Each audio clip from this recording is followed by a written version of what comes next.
welcome back to the HSEL. That's the High School Esports League Nationals here in the year 2024. We're getting into day 2 of things today. My name's Sparky878. Joining me here on the desk is Skiff. Skiff, we already had day 1. Now we're getting into day 2. We're going to get a little taste of round robin, the end of round robin, and a little taste of that single elim best of 5 action. How are you feeling today? I'm feeling pretty good. We got a lot of fantastic action coming out here. Yesterday, we had some banger sets, like from players that, neither of us were really familiar with, but we got acquainted with very, very quickly because, my goodness, like, these kids are talented, man. It's been a joy to watch them. But before we get to that action... I'm sorry, I interrupted you. I'm ready to... I'm just ready, man. I'm ready to go. Yeah, but before we get into that action, though, we do have to kind of give a quick shout out here to the High School Esports League. The High School Esports League offers thrilling competitions and a chance to connect with other passionate gamers nationwide. You can join a team, hone your skills, and compete for glory at the national stage. Whether you're a seasoned veteran or new to gaming, HSEL is your gateway to the world of esports. You can discover your potential and join the #1 high school esports league today. You can visit hsel.gg to learn more. Fantastic. Now, right before we get into the games, let's go a little bit over the leaderboard as it stands right now, because, of course, today's day 2. So yesterday, we also had some round-robin sets. We had round-robin round 1 and round-robin round 2 for both the red and gold groups. So in the red group right now, kind of no surprise at the top in first place, ZebraPet. Definitely the front runner for this group, potentially the front runner for the entire tournament. He's 4-0 right now, so he's got to be feeling pretty good with that. Then right below, Jay Costa, 2596, is 3-1. Right below him is going to be Dank Diego, sitting at 2-2, tied with Axian, sitting also at 2-2. And then Kaboom is 1-3, and a rough day for Spirit yesterday, coming in at 0-4. So Spirit's got to find some victories very, very quickly and hope the round robin for the red group also in general works in his favor so that everyone else catches some L's. It's going to be a really tough day for Spirit. I do want to point out, though, for ZebraPet's game win percentage, almost 89%. That's ridiculous. That is also far and away the highest. The next closest person here is at 77%, but that's for Oreo on the other side over in gold. But still, like, that is to win 89% of your games in the round robin. That's a lot. That's a lot of dedication. That's a lot of, like, consistent gameplay. And I mean, it just goes to show how much energy these kids have to be able to play that much Brawlhalla and, like, just get win after win after win. Yeah, it took several games for ZebraPet to even, like, technically lose his first stock. Like, it wasn't the first game. It wasn't the second game. I don't even think it was the first set. That was all 3 stocks. And even the first stock we technically saw get lost was really like a homie stock that he was just giving to his opponent because his opponent had something goofy happen. So even that one wasn't even taken. It was really given. But then on the other side, for the gold group, coming in at first place right now is Ike, and he's tied with Rain and also Zasiv and Elixon. All 4 of those gamers are 3-1 right now. So there's going to be a lot of jockeying there to see who actually gets first seed, second seed, third seed, and fourth seed. And then coming in at the bottom, Ritzy also had a tough day, coming in at 0-4. And then Cade also had a very tough day, coming in at 0-4 as well. Yeah, it's definitely been a bit of a tough one for sure for those two. But again, like, you're at the top. Like, this is the national level, right? This is where all the best high school players are coming together to take each other on, compete. And unfortunately, like, sometimes this happens, right? Somebody's got to take an L somewhere, and some people have to take, a couple extra. But as long as you're able to look at the larger scope of this and understand that this entire thing is still a learning experience, win or loss, like, you'll still go farther in this game. But it's just about how you shape your mind around it. So we are now getting into these games here, and yes, you did happen to see both of them named ZebraPet, but ZebraPet proper is going to be on the Olgrim like we saw yesterday, and then the Nash is going to be Axian, as we saw in the second set from Axion yesterday. Started off with the Bode Bar and then swapped to the Nash, primarily a hammer player. Meanwhile, ZebraPet was very, very competent on both weapons for sure. The Axe started off the day, and then we really saw the Lance come in as well. Yeah, that Lance was something special, let me tell you. We were seeing all sorts of loops all over the place and just big damage combos the entire time. So I'm actually really excited to see these two play out right now. Now we are over here on Terminus, which gives us 3 soft platforms. We didn't see any 3 soft platform map yesterday, if I remember correctly. We saw the Dome like a single time that had 2, but we also really only had mostly single soft platform maps, and we also had quite a bit of Demon Island as well. And we also had World's End a couple times. But yeah, it was pretty much just like Apocalypse, Fortress of Lions. But yeah, this is the first time we're seeing this, at least on stream. So definitely excited to see how this plays out right now. We do see, oh my goodness, ZebraPet start off hot here with a big stock, getting that ground pound to close it out. And ZebraPet did a great job there of going out there to throw the weapon toss. The weapon toss ended up missing, but he still held left towards the stage because you saw that hammer recovery coming in. Almost made contact, but because of the higher movement speed, oh my gosh, using the soft platforms here to extend the sidelight nair combos, just like I believe it was Axian was doing yesterday. Ended up getting like a triple Sair with a on the main ground, then in the air gravity canceled, and then off the soft platform, but ooh, Axian's having a tough day so far here. This is the first set that they're playing today, so there is, you know, a little bit of warm-up time, even if you've had technically warm-up time beforehand.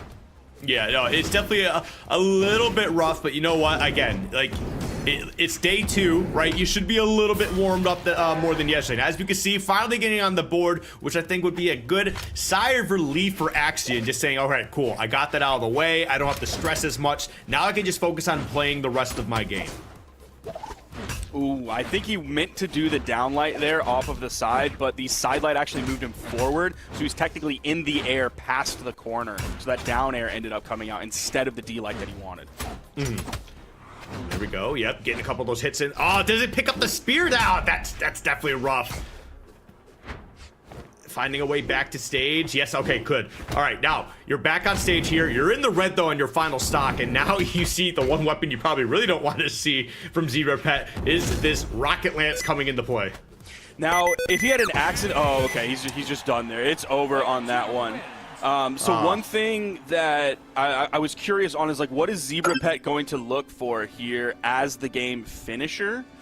Since he had the lance in his hand, like, was he just going to look for a jump side air? You don't have the axe in your hand, so you can't just like sit there and wait for your opponent to get impatient, throw out a move, and then punish with an in-light. That works as a damage move, but also works as a KO move as you get deeper and deeper into the stock as well.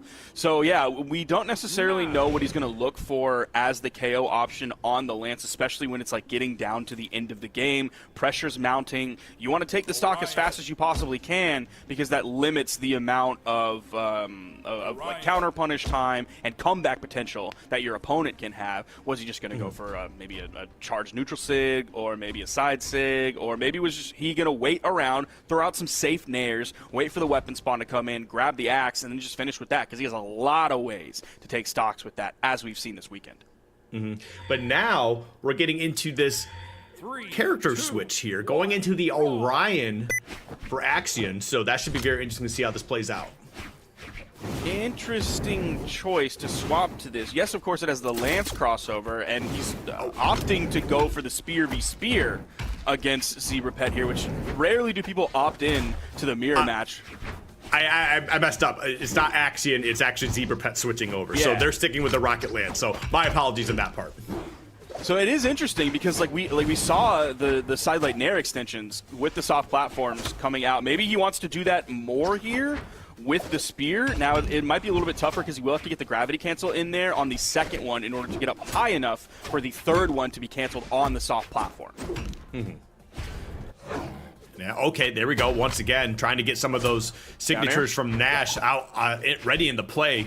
Trying to get some early stocks here, and I do not blame him. I mean, Nash has the power to take some stocks pretty early, especially when you got this hammer in play. But it's just a matter of staying on top of it. Dario not quite going to be able to do that there. And now he's got one more chance, I think, to keep this stock alive. But I do like to see that Axian is answering back pretty quickly today. Oh, he ran to the left side of the stage, did a gravity cancel sidelight to get back on the main stage. You're seeing a very smart dodge there coming out from ZebraPet, dodging up and away in the diagonal direction, so he's not going to get caught by the likely second. Oh no, Axian just missed the stomp side air. Should be a punish. Oh, Axian, no! That's 2 in a row he ended up missing. That would have been a KO too, that would have given him a lead. Yeah, definitely a little bit rough there. But you know what? I mean, if you can find a setup, you could definitely get it again. You just have to be a bit more consistent. Oh, and of course, as soon as I say it, they missed the setup. Oh, that's got to be so frustrating for Axian. It's looking like he might end up losing the first stock here. The D6 and the N6 incredibly safe to throw over the stage, and he does, man. He was like halfway through his stock. He was still in orange, and he had 3 chances to get a stomp there. That's got to be so frustrating for him. Yeah, it's got to be. And that on top of the fact that you're just getting all these small pokes in to get that extra credit here if you're ZebraPet, that's definitely got to feel a little bit good here, especially because you'd be able to turn around that first stock, what looked kind of rough here. And look, he's just continuing to run with this lead. Just a little bit more, just a little bit extra, but you end up losing the stock anyway. But you know what? You still maintain this lead here that you've actually worked hard to turn around. So honestly, good stuff. Yeah, he's definitely not in a terrible spot. All of those stomp side airs notwithstanding. Like, he doesn't have too much damage. Definitely not something he can't come back from. And also, one of the things he's been doing really well against the spear of ZebraPet is those D6. Even though he hasn't... Oh, that's tough. Even though he hasn't been punishing them in the best way, or really in any way, period, he hasn't been getting hit by them. And the spear down signature is a devious move. One of the best ones that Orion has in his kit beyond like the Lance neutral signature. Very safe, can be tough to punish sometimes. A lot of people fall into it, like Kaina was falling into it at the World Championship from Stingray. So the best players in the world fall victim to it, and Axian is doing a great job avoiding it here. All right. Oh. There we go, getting that second stock out of the way here. And yeah, ZebraPet, after a little bit of a rough start in this game too, I thought Axian was really starting to find their footing. ZebraPet has answered back phenomenally and quickly so as well. We saw the ground pound attempt there before the recovery was able to interrupt it. And now both players back on stage, and we can see that ZebraPet is looking to close out this game too. Quick, fast, and in a hurry. That's also the really tough and frustrating thing for Axian as well. It's not a best of 5. So if he loses this one, he's gonna be catching an L here. That's gonna be ZebraPet going up 5-0, and that's gonna be Axian taking the loss here with just 2 games. It's tough. Yeah, definitely a little bit rough, but you know what? Sometimes it is what it is. Again, you have to take everything as a learning experience. Side air. I think he can only take one more of those. The GC sidelight, very smart option to try and finish off the stock there. All is not lost. Not ready with the stomp there. I think it's probably because he's missed a couple. Oh, there's no. Okay. All right, we can win this. We're back in this one. We got the stomp side air. We got another stomp side air. Axian, all is not lost. You can do this. Not anymore.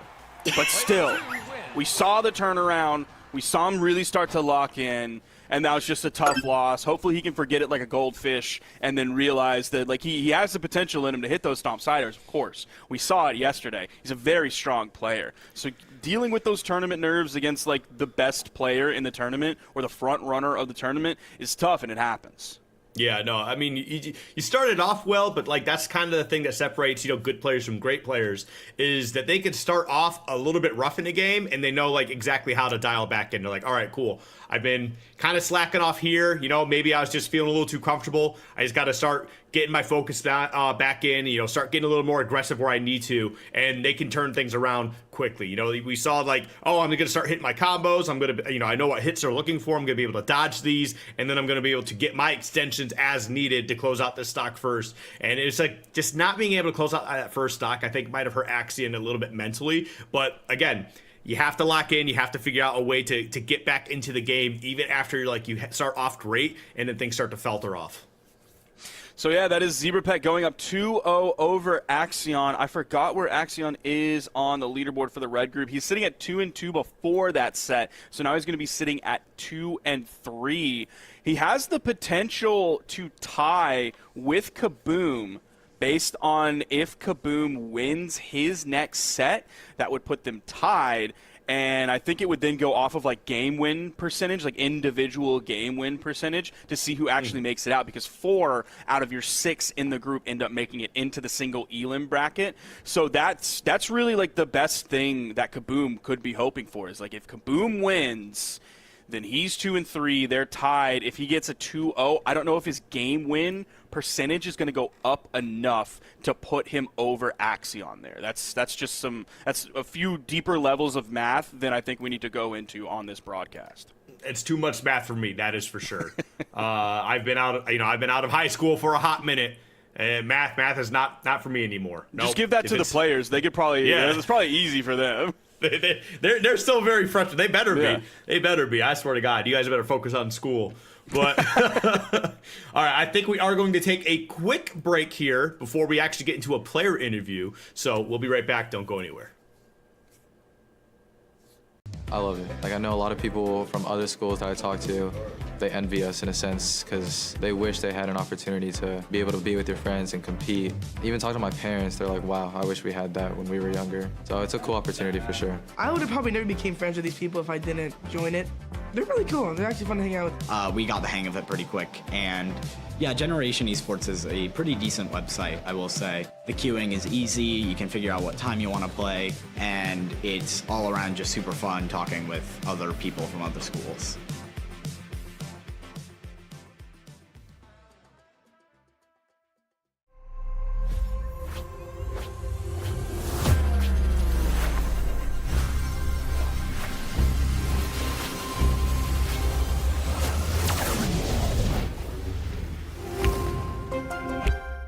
I imagine there are many more that I just don't know about, because no one really, displays their passion for esports, because, it's not really seen as cool in a sense. My name is Trey Curtis. My name is Jordan Langford. My gamer tag is Tapu. My gamer tag is Swizz. But what got me into gaming is the Wii, I think, probably. My parents got me a Wii when I was really young. Played like Wii Sports, Super Mario. Definitely my older brother, watching him play, hearing about other kids in my school playing games. So yeah, that's really how I got into gaming. I don't really do any like extracurricular things. I take like AP classes and honors classes, but besides that, I don't really do anything extracurricular. So having like esports, like something I like to do a lot, I think it's just really cool, especially like being able to do it with friends and things like that. I love the guys. We practice a lot together. It takes a lot of chemistry to make a team work. We haven't lost a game in the regular season yet, and the 3 tournaments we've played in so far, and I think that's just because of our dedication, hard work, teamwork, working together, working things out when they don't exactly go how we plan them to, and I think that's a really good piece to our success, is our chemistry.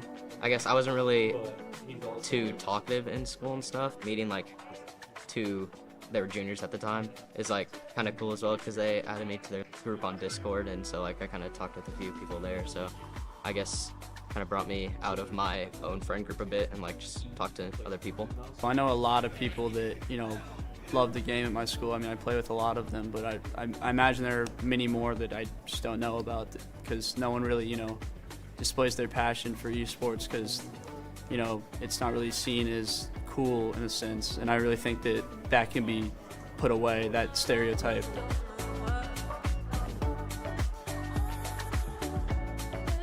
They say the right tools can get any job done.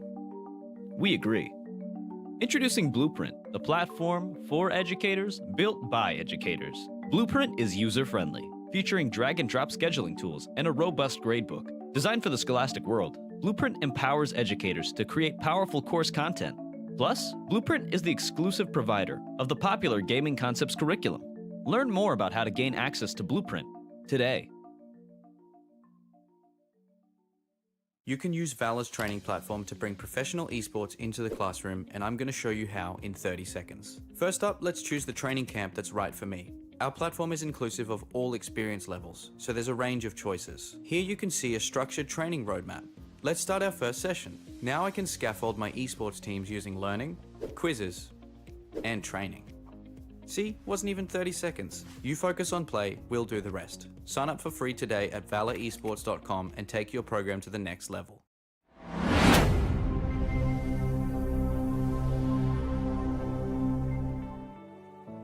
Hi, my name is Jaden Gorham. I'm from Hebron High School just outside Dallas, Texas. I teach chemistry, and I started the esports program at our school. I've had the privilege of getting to implement gaming concepts into the curriculum just this past semester.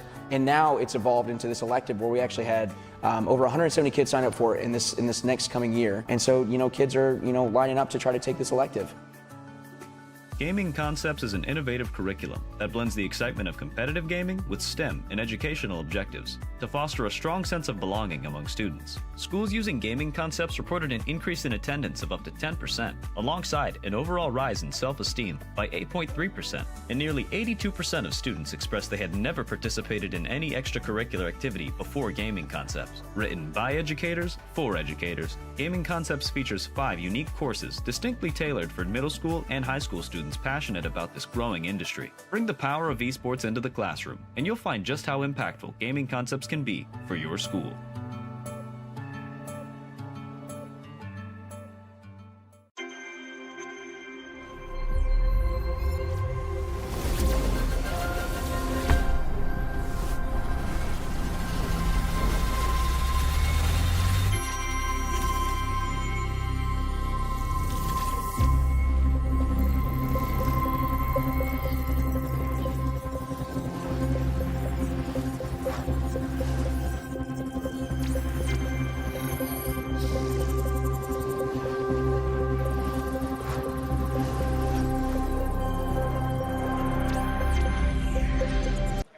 And we're back with another post-game interview here at HSEL Nationals 2024. I'm here with Zebra Pet out of Somerville High School in South Carolina. How you doing today? I'm doing great. How you doing? How you feeling after that last match? Feeling great. Coming off a win, 2-0. Is the tournament everything you've expected it to be just so far? Yeah, just about. Straight wins. We don't lose around here. So absolutely. Going forward, what's the mentality against these opponents? What's your record so far? My record is 5-0, and I just plan to beat everyone and just destroy them. Nice. Okay. Well, you seem very confident. Where is this founded in? How do you stay cool and under pressure? Well, the thing is, I'm always under pressure because I have a big old ego, right? So I'm always playing to defend that. But no one ever knows when I'm nervous. I give off that confident mentality. You know what I'm saying? Absolutely. I know exactly what you're saying. All right. Well, it's been good talking to you today. I appreciate it. We'll have to see. I can't wait to see how you do in the rest of this tournament. So, you'll see me on the big stage. Of course. No doubt. He's a beast. He's a different kind of beast. He plays Rocket Lance. Aura. Pure aura. Oh, my goodness. A lot of confidence from him. I mean, that's what you like to see. That's what you should be feeling, and that's one of the things you should be expressing. When you're up 5-0 in this tournament, better than anyone in your group, better than anyone in the other group as well, at least according to the numbers as they stand right now. So that's the confidence we love to see. You need to have that instinct of, I'm the best player here, I'm going to beat everyone, and I am going to get first place. Yeah, no, I mean, you got to hand it to him. Kids got presence, and, with stuff like that factors into when you sit down with your opponent, too. If you kind of if you're walking in, you're just immediately looking confident, you're not looking stressed at all, that seeps into the gameplay of your opponent sometimes. If they're like, okay, look, he's not showing any sort of nervousness, because I know when I sit down to compete, right, if I see that my opponent looks a little bit nervous, I'm like, all right, sick, I'm already in. I'm already in, I'm locked in, I already know that I've got my in to dismantle him as I need to. But I don't think you're going to find it on that kid, man. Yeah, it's just no way. Pure confidence has learned so much about the game. And speaking of learning, hey, educators, dreading your summer school planning? Well, there's no better time than now to utilize Gaming Concepts Rising Champions. Equipped with 20 ready-to-go lessons seamlessly integrated into the Blueprint digital learning platform, designed to engage students from day one with 2D, 3D animation to social media design and more. Rising Champions covers a wide range of engaging topics. Turn summer school into a can't-miss esports adventure. Check out Gaming Concepts Rising Champions today at gamingconcepts.gg. That is gamingconcepts.gg. Yeah, I really got to hand it to Gaming Concepts. They're providing so many tools to educators to be able to get their kids involved into esports, but also utilizing that to further their education. I'm really all about that. Yeah, that's really cool. And as someone who took summer school so that I could get more credits, summer school is not fun. I never had a good time at summer school. We weren't doing stuff like that. I told you yesterday I had to take speech in summer school so that I could fit it into the schedule to get all those hours. And look, but you took summer school to get more credits? Yeah, it was like, so I wanted to take all like AP classes and everything like that. And you also had to take like electives, and I also had band as an elective. So like you had to take speech. I don't know if this is still the same way in Texas.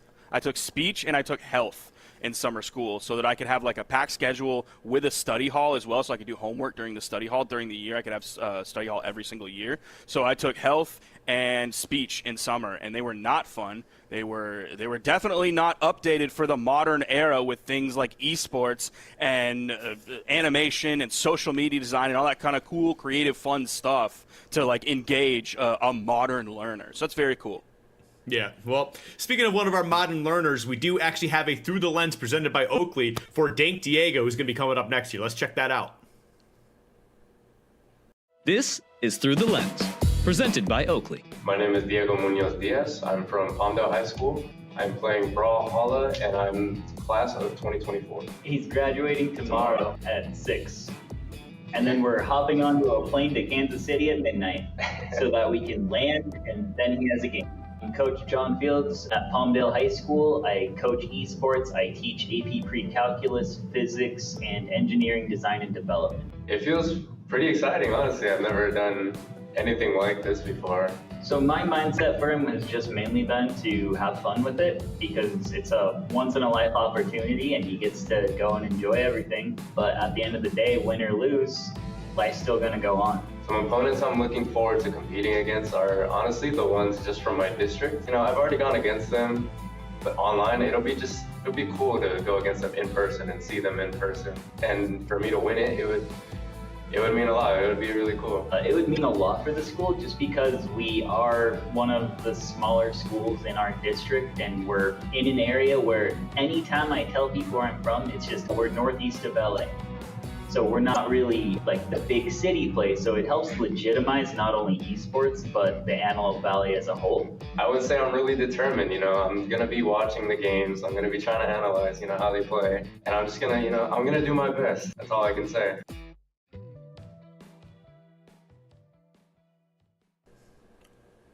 Man, he's graduated. Yeah, right? What are the regulations on this? No. One of the biggest days of your entire life up to that point. They always tell you, like, oh, this is the first day of the rest of your life. And he's like, come on, man, let's go. I got to get on a plane Brawlhalla to play. Come on, I can't miss my flight. I got stuff to do. But we're going to be quickly moving on into this next game, including the player that we just saw. That is, of course, going to be Dank Diego on the left side of your screen, playing the glow box that we saw yesterday. And then we have Spirit coming in, hoping for the victory here, hoping to put a W on the board for Soar High School for young Spirit here on the Mordex on the right side of your screen. Yeah, we'll definitely see how it plays out. But yeah, I kind of hope that Diego can find a way to dig deep and get something out of here, because I believe this would just be the last time he gets to compete in this. It is the high school esports league, and he's all graduated, so. Yeah, I think Diego is sitting at a good spot right now, so he's most likely going to be moving on, unless actually that's Kaboom, excuse me. So yeah, Diego's in a good spot right now. I think he's most likely, especially after a first stock like that, almost a clean stock, doing a lot of great work on the blaster, swapping back over to them. But I think Diego is almost certainly going to make it into the bracket, the actual proper single elimination bracket. Mm-hmm. Okay. And right now, yep, continuing to use these blasters. I mean, that's kind of like a double whammy for you to support him. It's the last hurrah for him, and he plays blasters. So, yeah, I mean, this is like exactly. Sparky special. He keeps giving me reasons to want to root for him, and that's what you love to see in a player. There's the T-Light into the side air. That's a burn dodge, and there's the D-Sig. Dash D-Sig over the edge, slide charging it just a little bit. We saw him hold it for a while and go deep yesterday. This time he just needed it right there at the top. Nice interruption, though. The gravity cancel D-Light right at a hit stun. Going to beat out Diego there on priority coming out from Spirit. Mm-hmm. And right now it's just about a matter of trying to battle your way back. Yeah, I don't know how that not missed make either. Connection, man. I do not know, man. There's something wrong in the code, bro. Check the disc. That would have been a huge dunk, too. That would have been the stock for sure. Oh, yeah. For sure, but like you really got to hand it to Diego. He's doing a good job trying to space out his attacks just so he's within range to strike, but not within range to get hit. And right now he's not doing too bad. There you go, doing a great job. Yep, keeping him away from that weapon pickup. And now, yeah, you pick up the hammer. The SIG is going to be enough. Wow, okay, we're going to start off with a 3-stock here. Get away from Demon Island. Ban Demon Island. I want to see Demon Island banned. And another thing I want to see from Spirit is just, did you just see the clip captured in the top right of the screen? Yeah, we're going to save that one for later. But one thing I want to see from Spirit on this one is like chilling out with the gravity cancels, because a lot of times, like sometimes they're good, like the gravity cancel D-Light we saw right out of hit stun, made a connection. He was low damage, so the move didn't send him far, so he was able to gravity cancel D-Light right away with the short range, was still able to make a connection. But he was also just like way far away from his opponent to where like literally no move would hit his opponent no matter what, and he's throwing out a gravity cancel, which burns his dodge, puts that dodge onto cooldown, and then all of a sudden now Diego's in range and he has no dodge to deal with. All he has is moves, especially if he's at a weapon disadvantage, then that's a disadvantage for him. There's a lot that you have to worry about when you throw out that gravity cancel. Like there's a reason that it's relatively high risk with relatively high reward. The reward's great, but you also got to think about that risk and when the right time to use it is. Yeah, no, I think I definitely agree with all of that. Sometimes, but for me, like when I see risk, but I see just the littlest bit of reward, I gotta do it. I gotta do it because there's a clip waiting for me, and sometimes it just end up in like the ESPN not top 10. But you know what? We take those one way or another. It's a W in some way, shape, or form. You just gotta hit the top 10 one time, and then all of a sudden, all of your behavior is justified. It's really how it works. You hit like one cool clip, and people are like, "That was sick," and you're like, "I want to do that again. I got validation. I need to feel this again. I have to have it." I need to.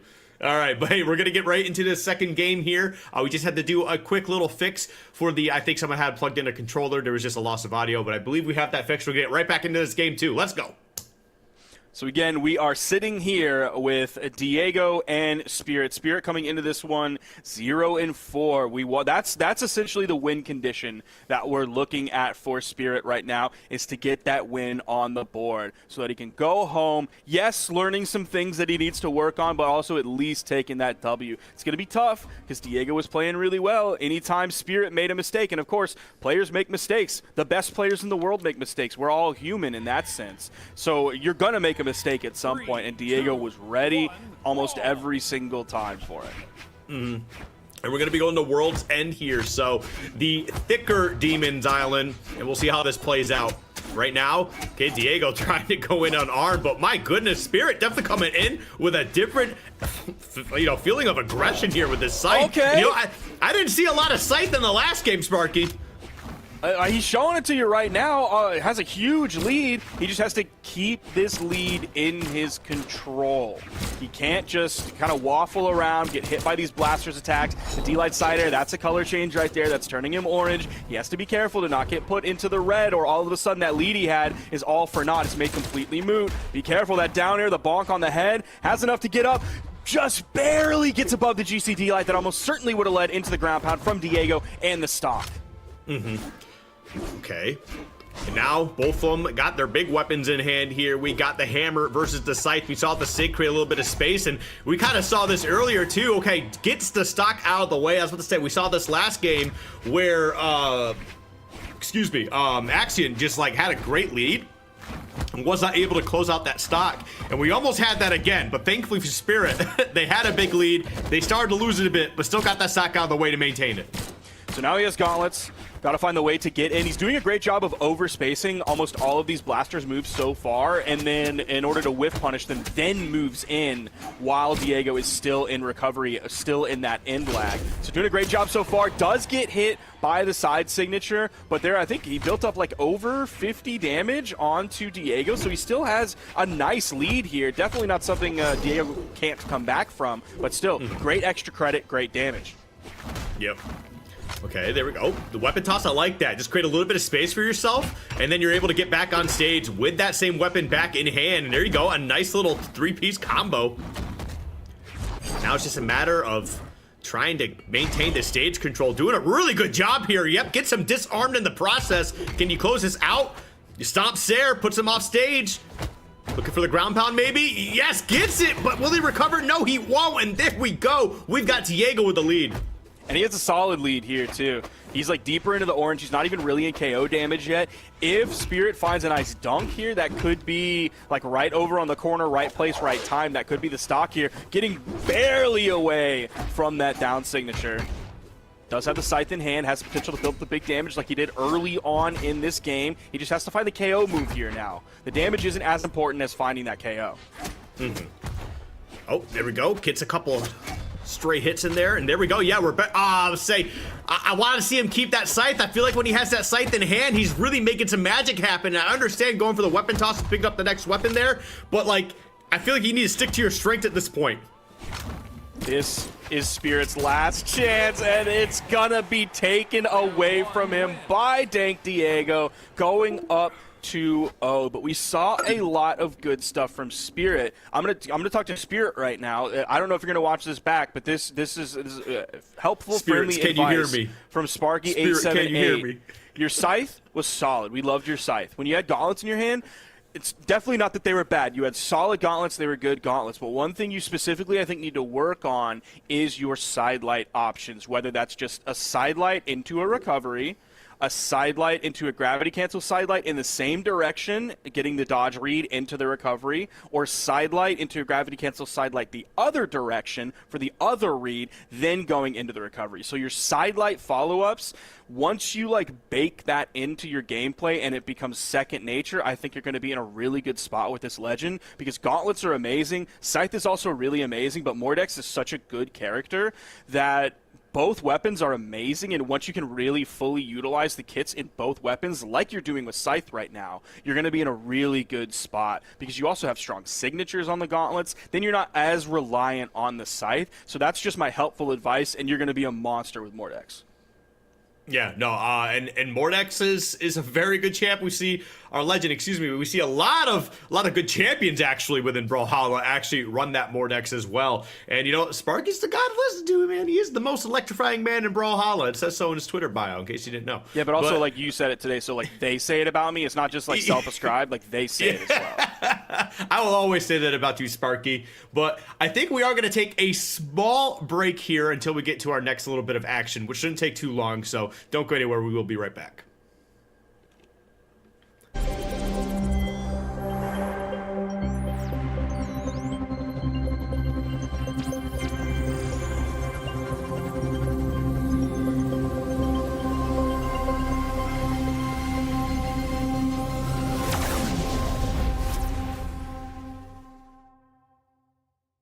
I learn a lot from the kids. I kind of let them run things. I let them set their own captains and set their own practice schedules, and I will check in periodically to see how they're doing to offer guidance and ideas. I'm Brandon Bishop. I'm an educator, first and foremost. I'm a teacher. I teach social studies, history.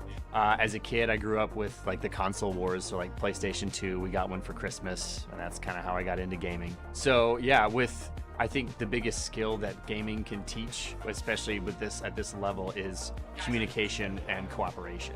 Watching the kids play and communicate, I learn a lot more, and so I can kind of see what things are working for them, what things don't. These kids are playing games on their own all the time, and they spend a lot of time on it. So I want them to harness that and turn it to something that can be used for like school pride. Like, look at these cool jerseys you can get. You win a game and you get on the morning announcements. They say your name and say you guys are winning, and the school gets to learn about your accomplishments. I really appreciate what you guys are doing. Thank you so much for inviting us down. I think we had some kids that were on the fence about being in the esports club, but getting them here, getting them to wear the school uniform, getting them to see what the company is like, I think that's going to spread. When they go back to school, they're going to talk to their friends. So this is a great opportunity. So you should definitely continue to do stuff like this, invite schools down to see firsthand what the benefits can be.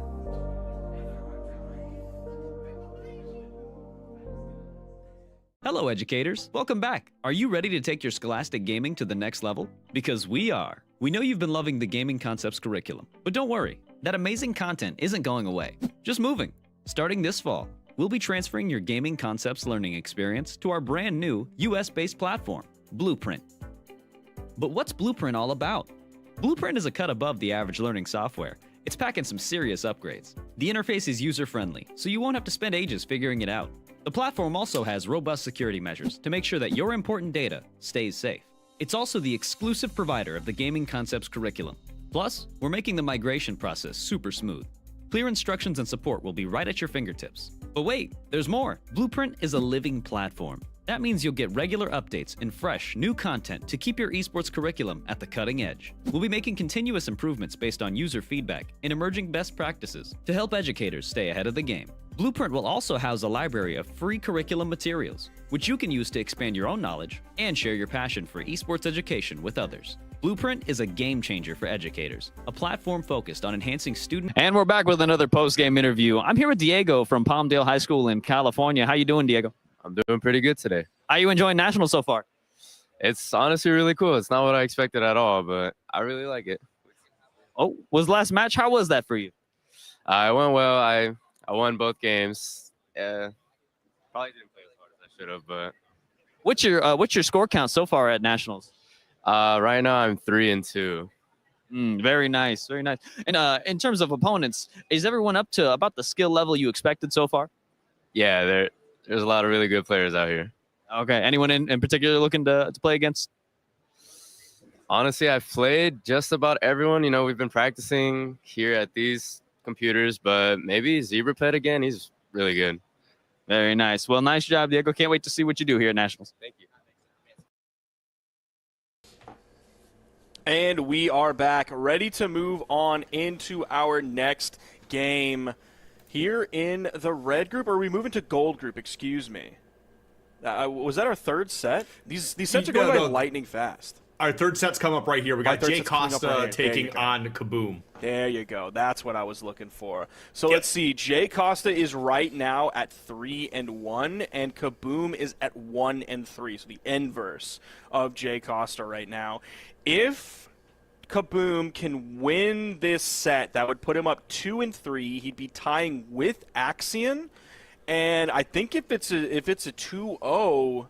That might put him above Axian. Axian's game win percent right now is at 45%. Meanwhile, Kaboom is at 30%. So this could be potentially like a massively important match. All of the matches are, of course, very important here at Nationals, but like this one specifically could be a determining factor for whether Axian moves on past round robin or whether it's Kaboom who moves on past round robin. I think what will actually happen is it will come down to opponent's game win percentage right next to that. That might actually end up playing a factor here too, because whoever has like the stronger, I guess, strength or whatever of schedule, but that they would have basically all played the same opponents for the most part. I don't know. We'll figure it out. I'm not the mathematician here. We've already kind of gone over this. That's what the kids are here for. We actually have them doing all the math off stream. I'm joking. I got a math minor in college, and that was many years ago. So I've forgotten most of that by now. Yeah, it's not even effective anymore. You can't reliably put that on like a resume. Please don't make me do calculus again. Please don't make me do it again. Please. I don't want anything but calculus. Any numbers above 10 are just scary. I don't want to do differential equations. I'll do anything else. It is true too. 32, scary number. Oh man, I can't. 33's around the corner, man. That's a scary number for me. Let me tell you. But we are ready to get into this match here. Let's get it rocking. We got Jay Costa versus Kaboom. We've got the Asuri taking on the Fate. Yeah, so this is what Kaboom led with against his first set against Axian, the other day. It was the first set that we saw on the broadcast, and it was his Asuri into Axian's Bodvar. And then he swapped over to the SpongeBob after that. And both of them were a loss. He ended up going 0-2 in that set. But he's going to be leading with that Asuri here. I think he's potentially, it's going to be tough for him to find a way in on Orb. Like, even when he's right up against Orb, where you want to be as a Qatar player, like, Orb has several get off me tools, has, of course, the neutral light, even has the down light that can pick up a grounded opponent as well, and also has the range of, like, the side light, and then, of course, the down air at that 45-degree angle, that long extended range, can even bounce it off the ground, bounce it off the wall. So it may be tough for Kaboom to find his way in. Of course, we're very early on in this match, only 40 seconds in, so anything can change. All right, there we go. Right now doing a fantastic job here is Jay Costa. Yep. Stage control is on point here. Goes for the weapon toss to try to create a little bit of space for themselves, but still gets caught in the crossfire here. This is not looking good for Kaboom on this first stock.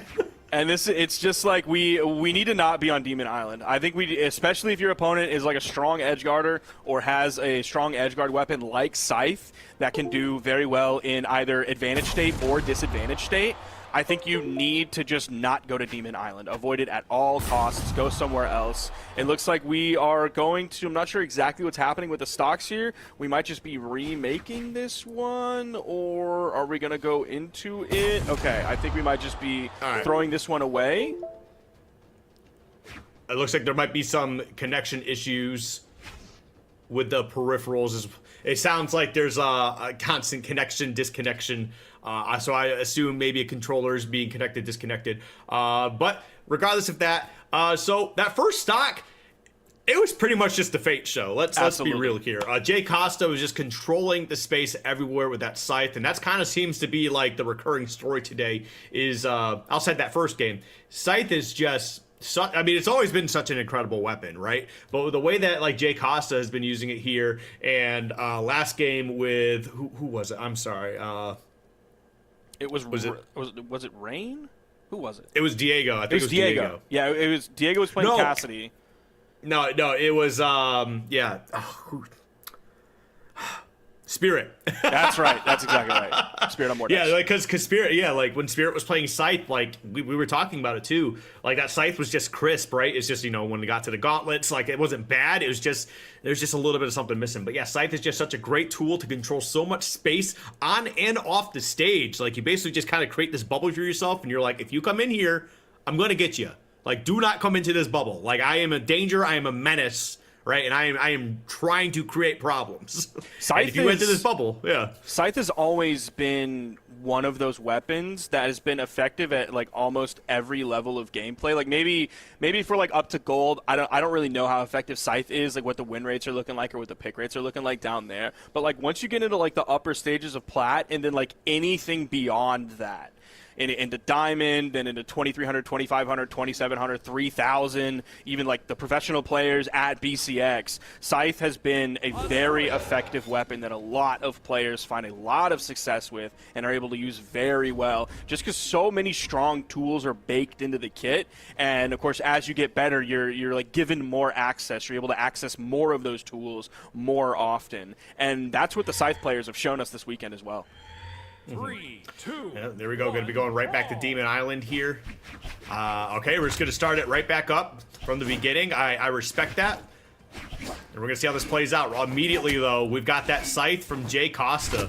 So it's going to be a little interesting to see how Kaboom answers this. Yep. Playing unarmed into Scythe is just it's almost virtually impossible. Nothing is truly impossible, but it's like as close as you can get to the impossible line. What is Scythe the one weapon you wouldn't want to fight unarmed out of everything in this game? Scythe is definitely, I would imagine, to be one of the top ones for sure. Just because it has like middle of the road frame data to where it's like it's not the best frame data in the world. Okay, all of a sudden I'm glad we got the remake because Kaboom is showing us the potential of that sword as well. Now swapping over to the Katars having to play into Orb. I wouldn't want to play into Orb unarmed either. Especially. Yeah, Orb is kind of, it's got such great frame data, it reaches so far, it just hurts. You're just looking at it too, it's like, it's just a floaty ball, like how bad could it be? And the answer is bad, real bad. Yeah, who would win, a giant greatsword or like one floating ball? And the answer might surprise you. The answer might surprise you. Dentists hate him. It is not Nuclear Bomb versus Coughing Baby. It's much closer than that.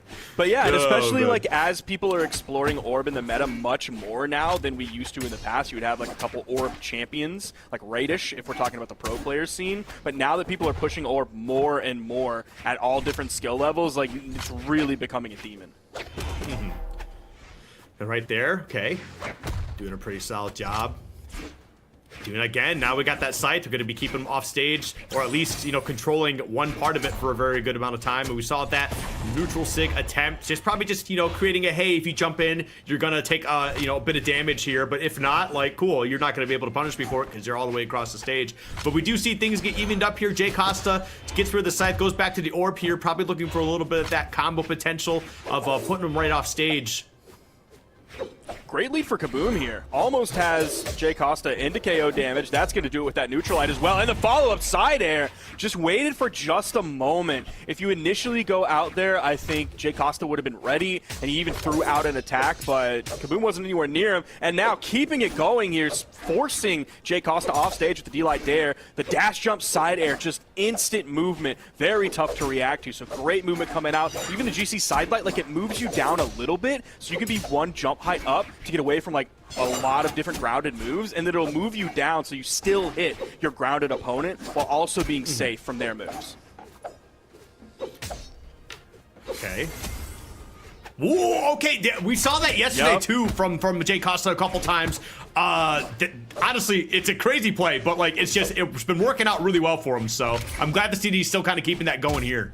Yeah, that's the Jay Costa right there. And he's hit it several times in the exact same way, where he hits the backside of it because his opponent is right on that corner. So it puts him past his opponent, and they're not ready to react and turn around. So even if they like hear the noise, nice ground pound. That was beautiful. Calling out the spot dodge. Great read from Kaboom, showing that he deserves every bit of this lead that he's gotten against Jay Costa.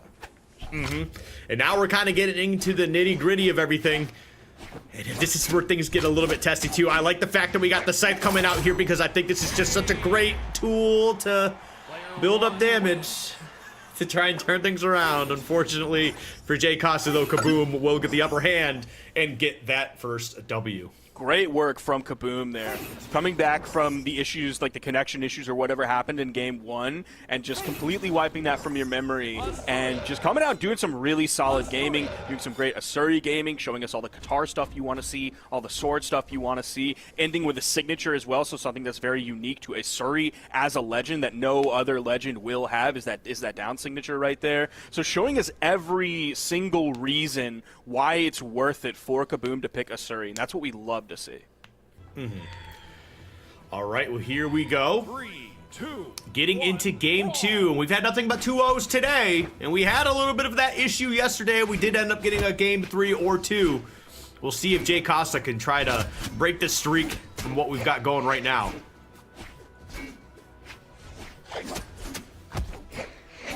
Now we are here over on Small Worlds, and it's going to give us a large wall, but it doesn't matter. The down air into the ground pound, turning that ground pound as well, because he expected Kaboom to like move deeper into that push-off column rather than like moving towards the underside of the stage, which can be scary. There's a potential to get stuck under the stage.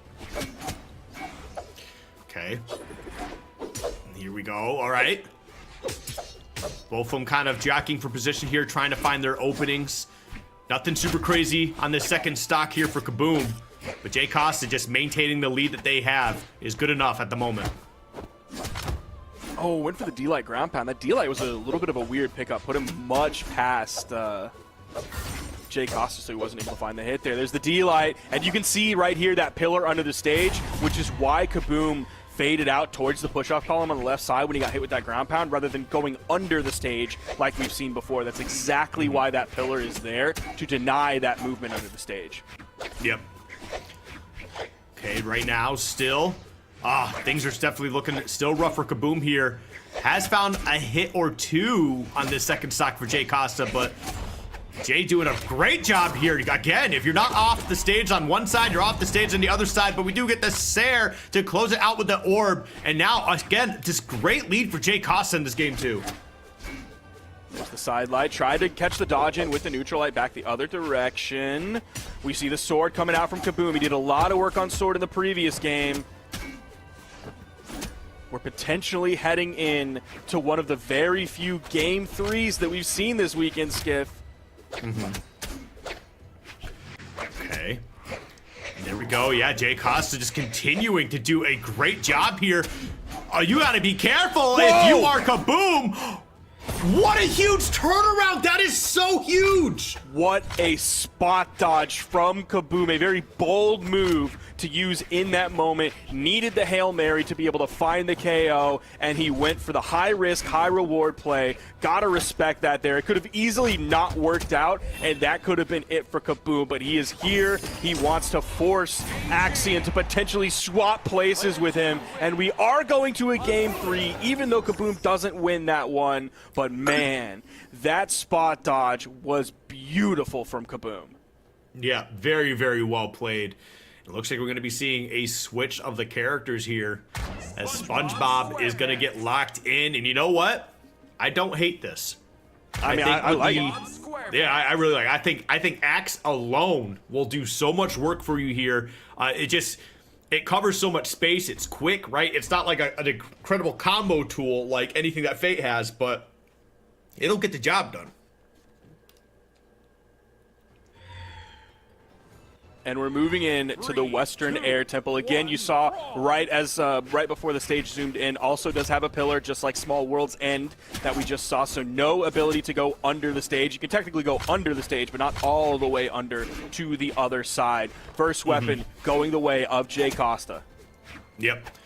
And again, this is kind of like the story we had from last game too. Getting that first weapon ends up being a scythe, and now it's just about weapon denial as much as you can. And oh, okay, I was about to say, the fact that you weren't able to pick that up is a little bit frustrating, but they are able to get the gauntlets here as we continue to put some pummeling down. Goes to the weapon toss, not going to get anything out of it though. And yeah, the weapon tosses, that's like a solid way to extend your strings. It's also can be very risky because, of course, if your opponent reacts to it and dodges in time, or you just miss, which is also possible, is you're all of a sudden disarmed. And we are seeing, even with a weapon in his hand, oh, the GC side signature! Jay Costa was able to just move away, just run away from it, didn't need a dodge or burning any movement economy like that. Even sticking on the wall right there instead of jumping back up into that D-sig that came out from Kaboom. And again, we're early in this game, but the way the weapon starving has come out from Jay Costa, the way he's been able to deal with both the gauntlets and the axe, at least so far, this is a big lead for Jay Costa. This is a very big lead, but you know what? I do not blame Kaboom for going for the character switch here because you are in one of those scenarios where it's kind of a do or die scenario, but oh my goodness, that was a crazy string, but we do see Kaboom battle their way back to the stage here and almost finding a way to turn around and get a stock for themselves in the process. Making sure there can be a lot of space. Ooh, tough punish on that one. Didn't even go for the side light, just went for the D light. Now Kaboom is at the weapon advantage here against Jay Costa, but the orb quickly comes to Jay Costa. Yeah, and we are whipping here. But I mean, honestly, that just goes to show how much these players are actually just trying to get in on the action, so I'm all for it right now. But oh my goodness, I'll see you at the top, closing out the second stock as we get into a final stock scenario here for Kaboom, and this could spell the end of their run here at Nationals. This is Jay Costa wanting to go up 4-1 in the red group, not wanting to catch another L after the one he caught yesterday. The weapon toss is coming out. Again, weapon disadvantage. He needs the Hail Mary. Again, Kaboom needs the Hail Mary here. Oh. Oh no, this is not looking too good. Oh geez, Jay Costa is on a rampage here. Oh, unfortunately not gonna be able to get that one. And not getting the wall touch in the process. We are alive? Barely. I feel like that entire sequence on the right side of like getting close to the wall and then getting torn away from the wall, that feels like 80% of the games I play against Scythe when I'm sent over the edge. So like, Kaboom, solidarity with you, brother. I know exactly how that feels. Okay, there we go. Yep, 1, 2, 3. Now the axe in hand. Ah, that's it. And in game 3, Jay Costa is victorious over Kaboom.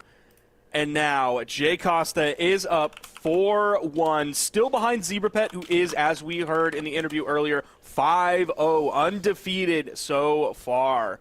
And that's going to be Kaboom ending the day here at 1-4, which is tough. So that means that, unfortunately, Kaboom and Spirit will not be able to make it out of the round-robin phase. They will be the bottom 2 for their group. But they still, again, These aren't just like random people that we pulled in off the street to play a tournament. In case you're unfamiliar, this is HSEL Nationals right here. So these players are some of the best that high schools have to offer here in United States of America. So it's tough, man. Going home, if you're Spirit, going home 0-5, and then going home 1-4 if you're Kaboom. But still, a learning experience nonetheless. Yeah, no, 100%. And I mean, if you can't take something away from an event like this where you're playing against other great players, like you gotta go back to the VODs, do some studying, right? Because if there's a loss, if you are losing to anybody, there's a spot to learn there, right? No matter what, even if you're winning, there's going to be something to learn, because you can always improve on your game so that you can win more like aggressively, more just like everything that you do, you're just like, there's just no way that this guy can lose, right? For like a viewer or a caster like myself, I'm just going and watching, I'm like, wow, this is like literally God playing Brawlhalla, right? You can always do that in like, but losing, there's just so much more to learn about, because obviously there's some mistakes being made, or your opponent's just catching certain aspects. It's not even necessarily you're making mistakes, your opponent is just playing better, because then you can just learn off your opponent. So, and again, this is a great spot to do it. Everybody here is a great player, right? It's just a matter of who's going to come out on top at the end of it. And that's why you see it even drawing the conclusion, or drawing the comparison, the line over to traditional sports. It's like high school, after a game, they watch game film. In the professionals, they also watch game film. And that's essentially, like, they call it game film, we call it like VOD review. Whether it's me doing VOD review of my own commentary to see where I messed up, all the times that I talked over Skiff or interrupted him, and then also that goes the same thing for players. And that's where, like, your coaching staff is very important in that as well, because again, it's just another set of eyes, and it's giving you kind of that accountability as a player, as a young adult, to then also watch that game film with analytical eyes, and not just like, oh, did you see that clip that I just did? That was hype when I did that. That was cool. Those moments are great, but also the learning experience is so important. Yeah, no, definitely, for sure. I think we are going to be heading over into an interview in just a little bit. So we're actually going to be talking to, I believe, the winner here, kind of see like their mentality and how they're feeling about this W. Definitely solidifying themselves for the second seed, I guess, for this pool. I want to say second seed for the whole thing here, because we are going to be getting into a single elimination bracket afterwards. So.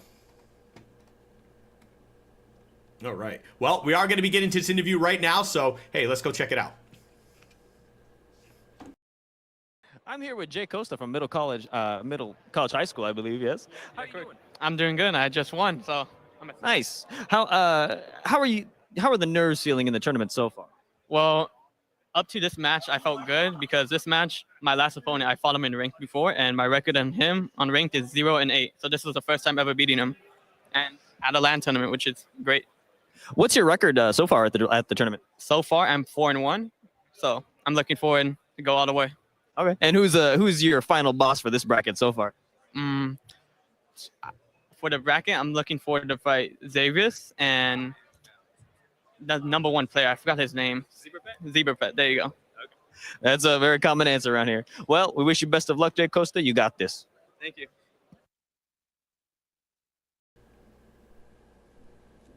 And we are back.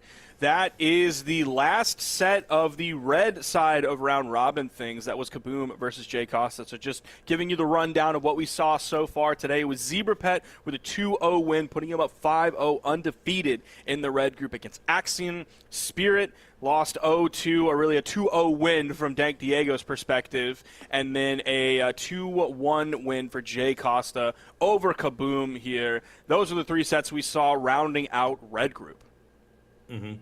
Yeah, no, definitely has been some pretty good stuff here for, honestly, all of, wait, was it red group? It is red group, yes. So it's going to be a tough one. I think all the players who are making it here, I think they're all fantastic players. Because it's crazy watching Axian get 2 and 3 here. when we saw Axian start off yesterday, and I was like, the very first match we went into, I'm like, Axian's winning. Because I'm watching this kid play. I'm like, dude, the hammer gameplay is so good. And then watching him go 2 and 3, and and I start seeing all the other players. I'm just like, you know, it makes sense. I guess, yeah, whatever. No, like all these kids are so good, man. And that's the thing is like, even doesn't matter how well you do, like even with ZebraPet being 5-0 here, right? You still have to go into the single elimination bracket, and there's no second chance there. You could lose immediately, and then that's it. It's going to be tough. You got to play on top of your game. Single elim is really, really interesting as we're getting into this game here shortly. Single elim is not something we've dealt with a lot or really ever in Brawlhalla. Is like we always do double elim brackets, so you have like the redemption side of things on the bottom. If you take one loss, you go down in the bottom side of the bracket, then you have a chance to make it as far as you possibly can. But single elim is a different kind of pressure put on these players against already the added pressure that they have from being at nationals, the potential, or I guess if we're in the single elim bracket, when we get to finals, then like you heard ZebraPet say it earlier, you're going to see me on the main stage. Like we have main stage to worry about here, so all of the pressure that comes from this is brutal. Like you think we're just in round robin right now, the quote-unquote relative pressure is not even that high compared to what's coming down the road, and already the pressure is on. Yeah, it's definitely going to be a fun match to be watching the rest of this. I mean, we're just looking at like gold in general. We got 4 people at 3-1. Like that's ridiculous. That's so crazy to think about here. Like, it's 4 people at 3-1, Sparky. Like they are jockeying for position here. Gold like group's 4 fun. people out of the 6, and only 4 people advance. So like that's literally your 4 people who are advancing. It doesn't. We do not know who's going to be first, second, or third, or fourth. So as we get into this right now, we got Elixon taking on Ike Oreo. Let's see how it comes down. Yeah, they're absolutely fighting for seed at this point, which even though all 4 of them have already qualified for the single elim, that seed is so important because it's going to determine who your opponent is. If you're first seed, you're going to be fighting the last seed of the other group. Okay, all right, Elixon. That's the great sword gameplay we want to be seeing.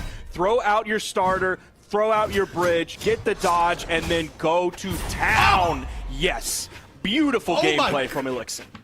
That was disgusting. Oh my god. And you know, we saw like traces of that yesterday. We were seeing it. I don't know, maybe Elixon just wasn't entirely locked in. Maybe it's those day 1 nerves. But oh my god, that was nasty. That's what we were talking about with that, like that rest period, that refractory period. In between day 1 and day 2, you can look at everything you did in day 1, and then you have a night to sleep on it. You don't have to worry about catching a plane. You're not going to worry about any of that. It's just very valuable, and we're seeing so far from Elixon how valuable that time is. And you know what? It probably also happens to help with the nerves a little bit, knowing that after day 1, you've already made it to single elimination. So that probably definitely helps a lot of the nerves there. But yeah, we get that second stock out of here. Look, not even 100 damage yet, I'm pretty sure. Oh my. Whoa. Oh, getting away from that. It's a burn dodge. Elixon going in with the down signature over the corner. There's the side light, gets the dodge. Oh my gosh, Elixon. And the recovery. And that's the other thing too. I remember watching Elixon yesterday, and we were watching his greatsword, but then we saw the hammer come out, and we're like, all right, the hammer's the real answer here. His hammer's so nasty. Oh my gosh. What a great hammer. Oh, geez. Yeah, Elixon's coming out here just on fire, man. I'm really excited to see the rest of their gameplay today. All right, opted to just see what their opponent was going to do unarmed before dashing back to pick up the weapon. And now greatsword back in hand. You know, I kind of imagine this stock's going to be disappearing in the next 15 seconds here because we've seen how Elixon has been handling this. There was that turnaround option, trying to get the read of the dodge in. Okay, Ike is putting out a lot of damage that is like mostly unanswered, or at least unanswered with KO moves. Could Ike grab a second stock here? That was a bold choice. Didn't get punished for it, and there's the side sig all of a sudden on this final stock. I don't know if we're going to see it here, especially once Elixon grabs the hammer, which is going to be the next weapon that he'll pick up. But Ike's comeback potential is very strong. If he can strip the field, that's what I would be looking here to do. Try to grab the neutral signature, but the dodge came through. You got to deny that hammer from Elixon. It's here. Now I can see that stock falling away. But the reverse 3 potential from Ike. And honestly, yeah, I was going to say any hit should basically do that. And the fact that hammer didn't do it, and that was from the other side of Demon Island, like that's how close that was. If you were just a little bit more inside on the stage, you would have 100% closed out that game. We get the recovery option there, but hey, you know what? If I'm Ike, I'm feeling good. You know what? It was definitely a little bit of a rough game there, and you might be kicking yourself in the butt about how it started, but you definitely got to be feeling like, all right, you know, I can handle this. I almost made a huge comeback here. I just got to start off good. And you saw like that the neutral signature that came out like really like almost at the very end of that game. Like that's really what Ike needed in that moment was like, I don't even want to call it like a lucky neutral signature, but like a really well-placed neutral signature that catches Elixon like 1 jump or maybe 2 jumps into his in-air movement economy while he's orange. Even though he has a lot of defense as Magyar, that could have been the game right there. So that single move that he threw out could have been the game changer. Oh my gosh, look at this zoning potential. Oh, he wasn't ready for the gravity cancel neutral sig. We've now seen Elixon do that 2 times. We saw that a couple times yesterday as well, just for the recovery option. So, I mean, like, Elixon, like, you got to be ready. Like, if you're going to be trying to edge guard Elixon, you got to know that he has that in the back pocket. He is looking for a way to turn things around on you. You got to be so careful, Ike. What are you doing? Oh my goodness. Loses that stock, giving Elixon a pretty solid lead now. Now, Ike didn't lose that stock super early, but I think if that didn't happen, then Ike's survivability potential on the main stage probably would have been quite a bit longer, just based on how we saw his final stock at the end of last game. You know what? It took this long, but I think I finally see the potential that Flambeau sees in Greatsword. It's taken this long. It's wild that you didn't before, because I feel like you've had a lot of chances to see it. This is just another one. I just have not been seeing it. I don't know what it is. I always hear Greatsword so sick, and I just have not seen it until Elixon today. This is just another drop in the Greatsword bucket of showing how strong this weapon is. If you are good with it, and you know like the standard Greatsword flow chart to follow, and then you also add in some sauciness of just like some regular creative expression that you have as a player. Maybe it helps that he has a cool weapon like hammer on the side of it too. So maybe it's just that fact I'm not seeing Magyar ever. It is. Okay. They're just choosing to go in unarmed over on the edge. Ike! Oh no, that could be it right there. I think Elixon just saved him. I think he did, yeah. That could turn around to bite him in the butt, but I think for right now, you know, it's not looking too bad. Does not get the second stock quite yet, but we do see the hammer come out here. Whoa! Slide charge on that one. Oh, he almost did it again. Why is he? Are they like best friends? Like why? They're from different high schools. Why is he trying to save him so much? Maybe it's just the fact that like he wants to finish him the way that he wants it to be a clip. He doesn't want it to be like, oh, you just couldn't recover. He wants to finish them. He wants to send them to the blast zone. Man, I've seen Ike in sweat beads so many different times during just this game alone. Both of these players have been in sweat beads a lot. They're just going in on the edge for these extended edge guard situations, and they're like not seemingly afraid of the repercussions. Okay. Right now, definitely. Oh.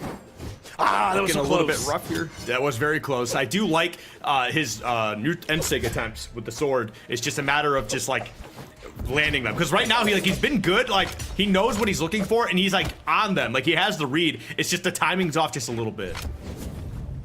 Almost got that one as well. There's the ground pound. Is he going to be able to finish it out? Okay, he chooses weapon advantage over going in for like the D-Light ground pound. There was a dodge there for Elixon, so probably a smart choice. All right, there we go. Greatsword back in hand now, but against the spear, and slowly has been working this game back into their favor. Nice. Oh, there you go. Yep, the weapon toss, and this is not looking too bad all of a sudden, Sparky. Yeah, Ike is in a better spot here on his final stock and Elixon's final stock than he was last game. Although with that D-Light ground pound, that is going to put him in KO damage. And as I say that, they go up into the air, like 2 jump heights up, and all of a sudden that scoop feels a lot more, in terms of kill potential, a lot more likely compared to if you grabbed it on a grounded opponent. Yeah, no, definitely man, that was definitely some strong gameplay. There was a little bit of like, I don't want to, laziness is not the word. It's just being a little lax, I think, towards the end of that game too. I think it's because like maybe Elixon just kind of felt really comfortable. They're like, look, I've been styling, I'm winning hard, and I felt like he kind of took the pedal off the metal just a little bit, lifted the foot off the gas, and it almost turned that into a game 3 scenario. Now, maybe that's not the case. Maybe Ike was really dialed in. I'm not entirely sure. I can only speculate so much. But, I mean, Elixon got that W out of there and honestly has punched their ticket to just being that much closer to getting the rank 1 in this gold pool. I still loved the Ike gameplay, though. Like, the flow that Ike's gameplay has is absolutely gorgeous to watch. The way he incorporates weapon tosses, the way he incorporates his signatures into it as well. Like, how many neutral signatures on that sword were, like, this far away from hitting. And that signature, that can be ones that, like, if you're in, like, plat or even, like, low diamond, the intrusive thoughts as a Hattori player make their way into your brain, and you're like, I got a neutral signature all the time. It's just like Orion. I got to go for that spear dunk, right? I can do it on my sword. I got to let it happen. But no, Ike was dialed in, doing them at very smart times, and they were this close. And every time that they would have hit when they were that close, they would have made a massive difference in the state of the game. It would have been a stock tank, either in orange, which is an early stock, or just a nice cleanup to where you don't have to worry about slide charging a spear down signature or hoping your opponent happens to fall into your side signature or anything like that. So Ike's gameplay was phenomenal, and I really liked watching it. I mean, we're still going to see Ike later today at some point in that single elimination. So hopefully between this game and the actual bracket, he's just getting some warm-ups in, maybe reviewing that VOD a little bit, right? Just trying to get his timing more on point. We'll definitely see. Excuse me. We should be getting into an interview here with Elixon in just a little bit, which should be really interesting. It's funny because I'm looking at some of the notes over here with the production. And they're talking about what music he had on, because he was, I guess he was listening to his own music. And somebody mentioned he was listening to Nickelback. That's wild for a high schooler in 2024. That was wild for a high schooler when I went to high school, based on everybody's opinions at the time of Nickelback, whether correct or wrong. So that's very strange. And you know what? The times are different, man.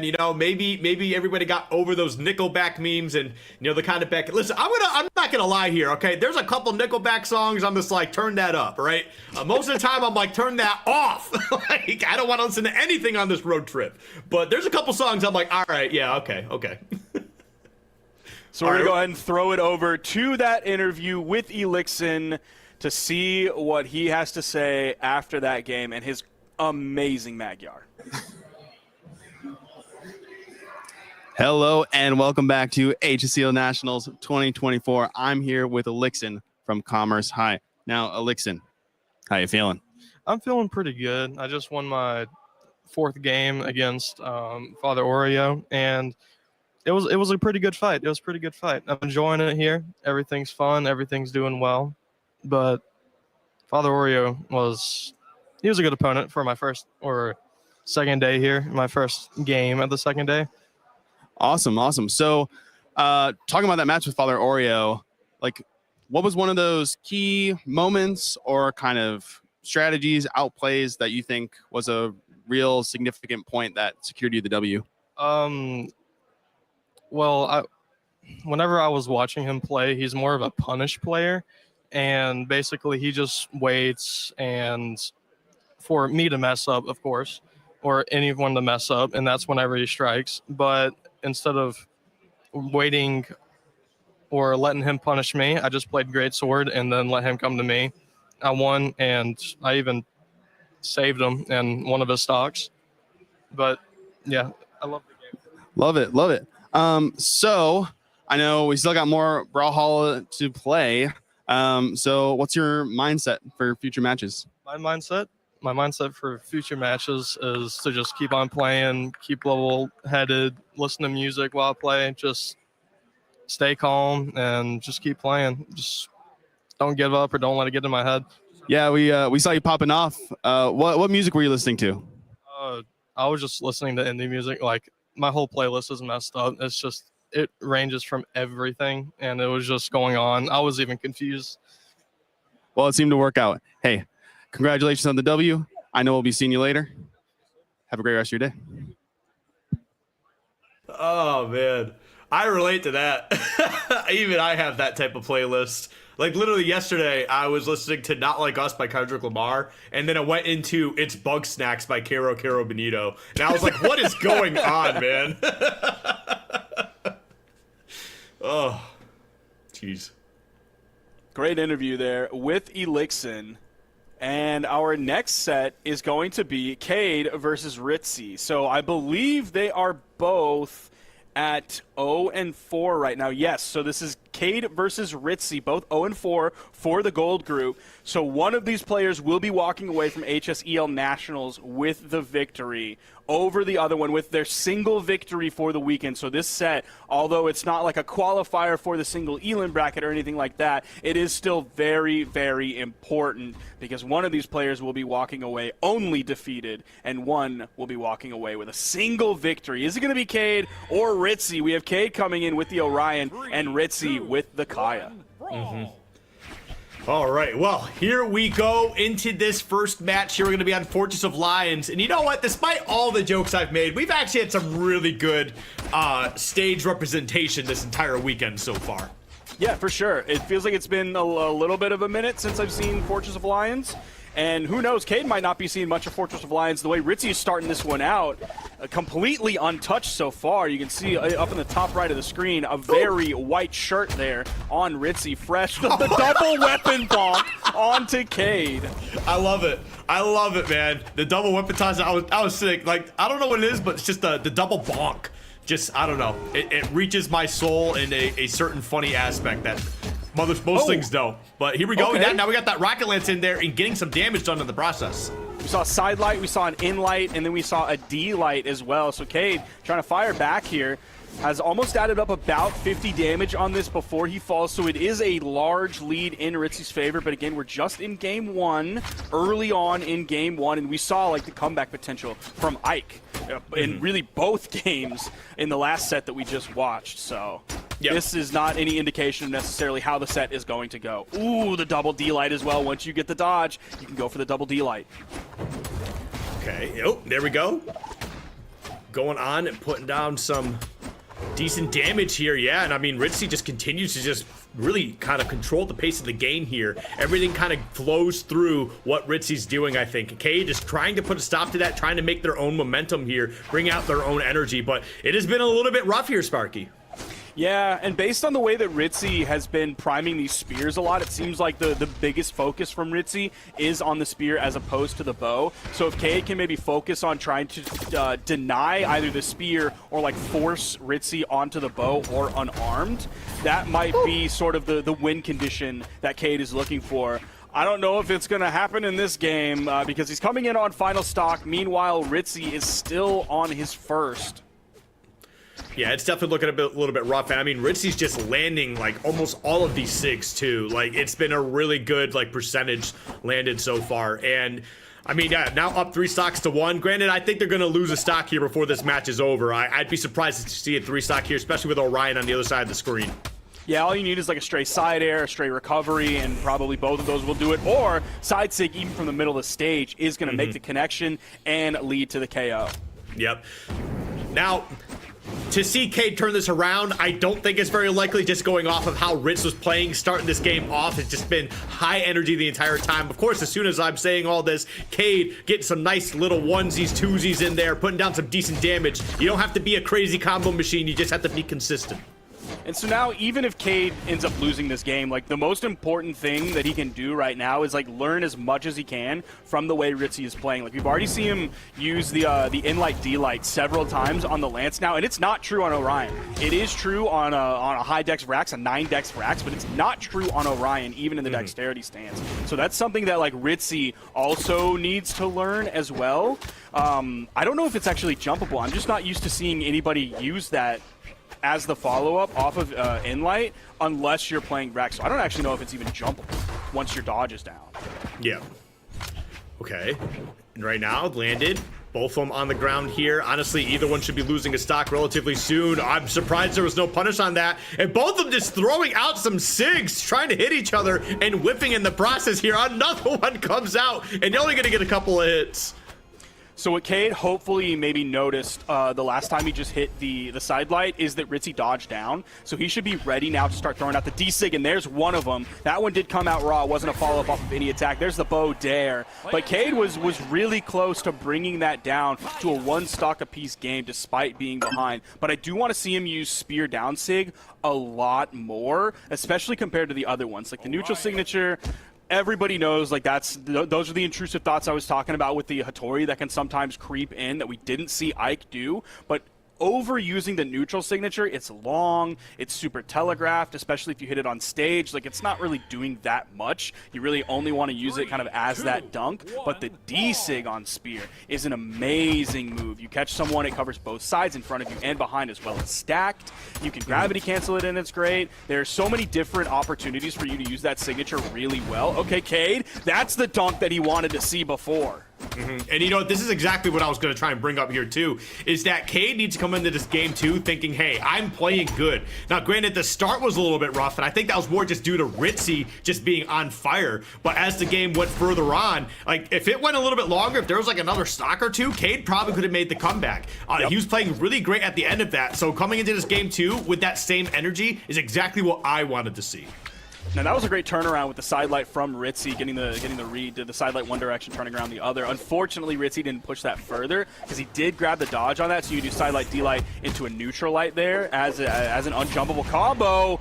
Nice ground pound from Ritzy, but look at the difference between this here. Like, there is not a lead hardly at all. Kay is going to come in with the lance, so we could see him go for the side light insig or maybe just raw insig. Hopefully he doesn't take too much damage from this bow.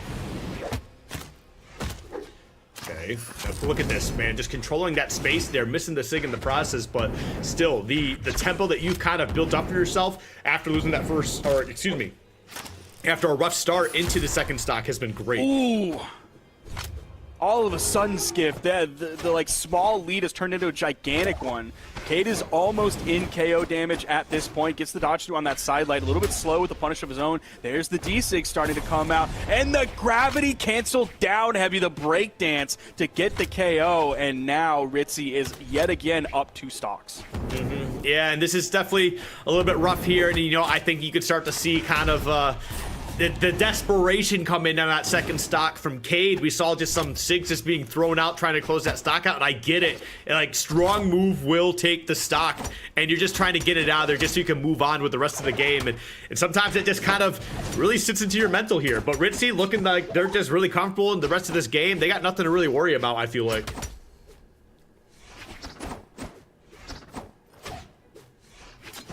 We just haven't seen too many of the side light openings that we really expect from like the top Spear players, which is like side light and then wait to see what your opponent does. Ritzy's been dodging down a lot outside of it. There's a side light instinct that we saw previously, but the side light into seeing what your opponent does, get their dodge, and then the side light double D light into the side air.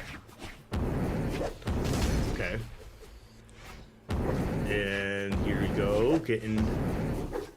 Yep, just from one side of the stage to the other, both of them just whipping and trying to find some hits. I like this. It's like a nice little waltz from one side to the other. Okay, there's the D-Sig. Cade has real potential to get the reverse 3 here. That's not going to KO just yet. Still choosing to go onto this lance as opposed to the spear. I don't mind that. I actually think this is the right idea, because there you go. You're going to get that stock out of the way. And now what was a really big lead is really not that large anymore. It is still about 120 damage, but definitely not something Cade can't come back from. Now Ritzy does grab the bow. Going to be the weapon that he's not leaning on quite as much as the spear. Only getting at least so far like 1 hit at a time. Oh, nice neutral signature out of nowhere. And I'm surprised that took that final stock. Like, that was just a crazy burst option. I feel like if he was just a little less damage, he might have survived, because I feel like, I don't know, it seemed like there was just, it was like right at that cusp. Like, you just barely passed the threshold to take that stock. And that's going to be 2-0 right there for Ritzy to end that set. That means Ritzy is going to end the day. He's going to go back to Hebron High School 1-4. Of course, even if he was 0-4, should still have his head held high all the way making it to nationals and having a great showing today. And then unfortunately that's going to leave Cade here going back to Soar High School 0-4. But again, also head should still be held high. This was a learning experience. We saw the reverse 3 potential coming out from Cade, so he did have that rally in like the latter half of the game, or really like the latter third of the game, surviving on that final stock, putting out a lot of damage, getting his opponent 2 KO damage, and then realizing I don't need to hit Lance Nairs anymore, I don't need to hit Lance D-Lights anymore. That's just like more damage, which doesn't mean anything at this point. I need to find the KO moves. I need to jump, get around my opponent, hit the side air, or I need to go for the side light into the neutral signature that I was hitting before. So a lot of great stuff coming out from Cade as well. Yeah, no, definitely some really good stuff. We got one more match that's going to be coming up here for the gold round robin, and I believe that's going to be Zassiv taking on Rain. So that'll be interesting to see how that one plays out too. And the thing is that we're still going to have so many tiebreakers, I think, going to be coming into play here for everybody. So because we're going to have at least 2 people 4-1, 2 people 3-2. And it's going to be interesting to see how that plays out entirely. Before we get there, though, we are going to be going into an interview with Ritzy in a little bit. We will definitely throw it over there once they're ready to go. But outside that, man, it's been a beautiful Saturday morning, or now afternoon, I guess, for some Brawlhalla. I mean, I'm having a great time. Sparky, I know you're having a great time. And we're actually, you know what? We're 1 game away from doing our best of 5s here. That'll be... Yep. A really fun time there. I mean, especially with some of these games, we've talked about it too. If this set was at best of 5, how much would have changed, right? Like it's, and for some of these players, I feel like having that at least 1 more game will change how everything plays out. So a little worried about how this is going to work out for some of these players, but also very excited for others. Yeah, this is why like so many top players beg for like everything to be best of 5, and like that's just not like logistically possible, because then tournaments would take like 100 days to get through all of those sets, including everything if we're in a double elim bracket on the elimination side of things. But it's that adaptation. Then it becomes like an arms race of who can adapt to the other one faster. It's not just necessarily, oh, player A is better than player B, that means player A is going to win. No, there's a back and forth, there's a tug of war that happens. It's not just this binary flip a coin, better player wins. It's about who can adapt to the other one faster, who can introduce maybe new things into their gameplay that the other one is not expecting, whether that means legend swaps. Pretty much almost nobody has swapped legends today, except who swapped... I'm so bad at forgetting this. They went from the Asuri to the Rayman. We had Zebrapet too. Yep, but Zebrapet also... They also went from Algrim to Orion at one point. Yeah, so we've seen like a handful of legend swaps today. That's also something that is like a very powerful tool to have at your disposal. Not just like, oh, this legend isn't working, I'm going to try and find something else, but also like, if I change my legend right now, then my opponent may not be ready for what I'm going to bring to the table if I change my playstyle and do that more creative skill expression. And that's one of the things I love so much about Brawlhalla, is like you have this dichotomy of all of the like Legends light attack kits on the same weapons are all the same. So like Orion's Lance is the same as Ulgrim's Lance, but then you have the signatures that come in that change things. You have the stats that come in that change things, like 9-Dex Rax, the only legend in the game that can get D-Light or Enlight D-Light True on Lance. So it's completely different than any other Lance in the game. But then you also add in the other weapon that they have. So if you're a Lance player, like, oh, my Ulgrim is crushing, but my Axe, kind of not great today, so I'm going to go over to that Orion because I'm feeling the spear a little bit more. So you're not like starting just from nothing when you swap to a new legend. It's not necessarily just a negative or a con or a bad thing that you have to swap your legend. It's also a very effective tool. Yeah, but we are, I think we might be still getting to that interview, but before we get there, we are going to be taking a quick break here, so don't go anywhere. We got more Brawlhalla action coming your way. Tired of looking for tutorials on YouTube that are designed to keep you watching instead of actually learning and practicing? Well, look no more. Here at Valor, we prioritize only relevant information so you can apply it in-game instantly. Sign up free today at valoresports.com. If you are not looking at new ways of engaging learners, you're becoming stagnant yourself as a teacher.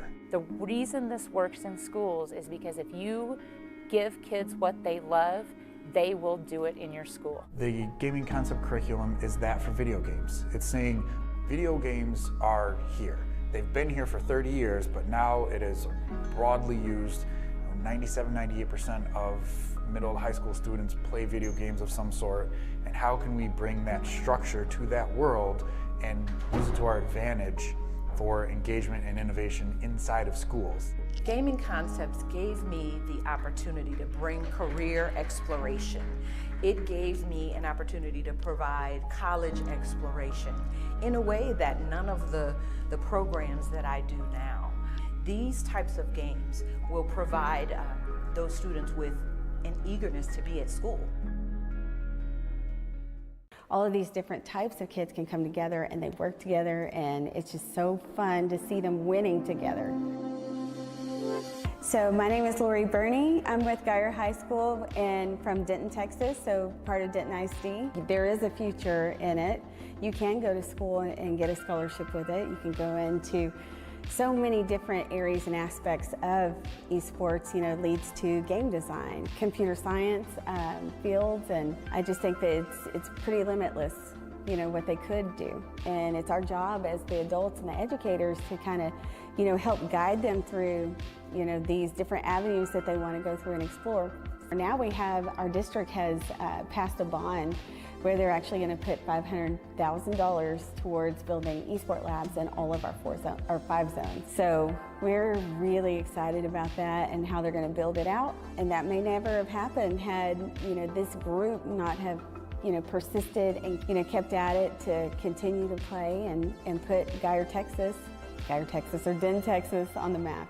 Me coming from the outside, not ever playing Rocket League, but taking the time to sit back and learn and absorb as much as I could, it wasn't hard for me to see all of the different aspects that transcend, just beyond, esports in general. It goes across every plane.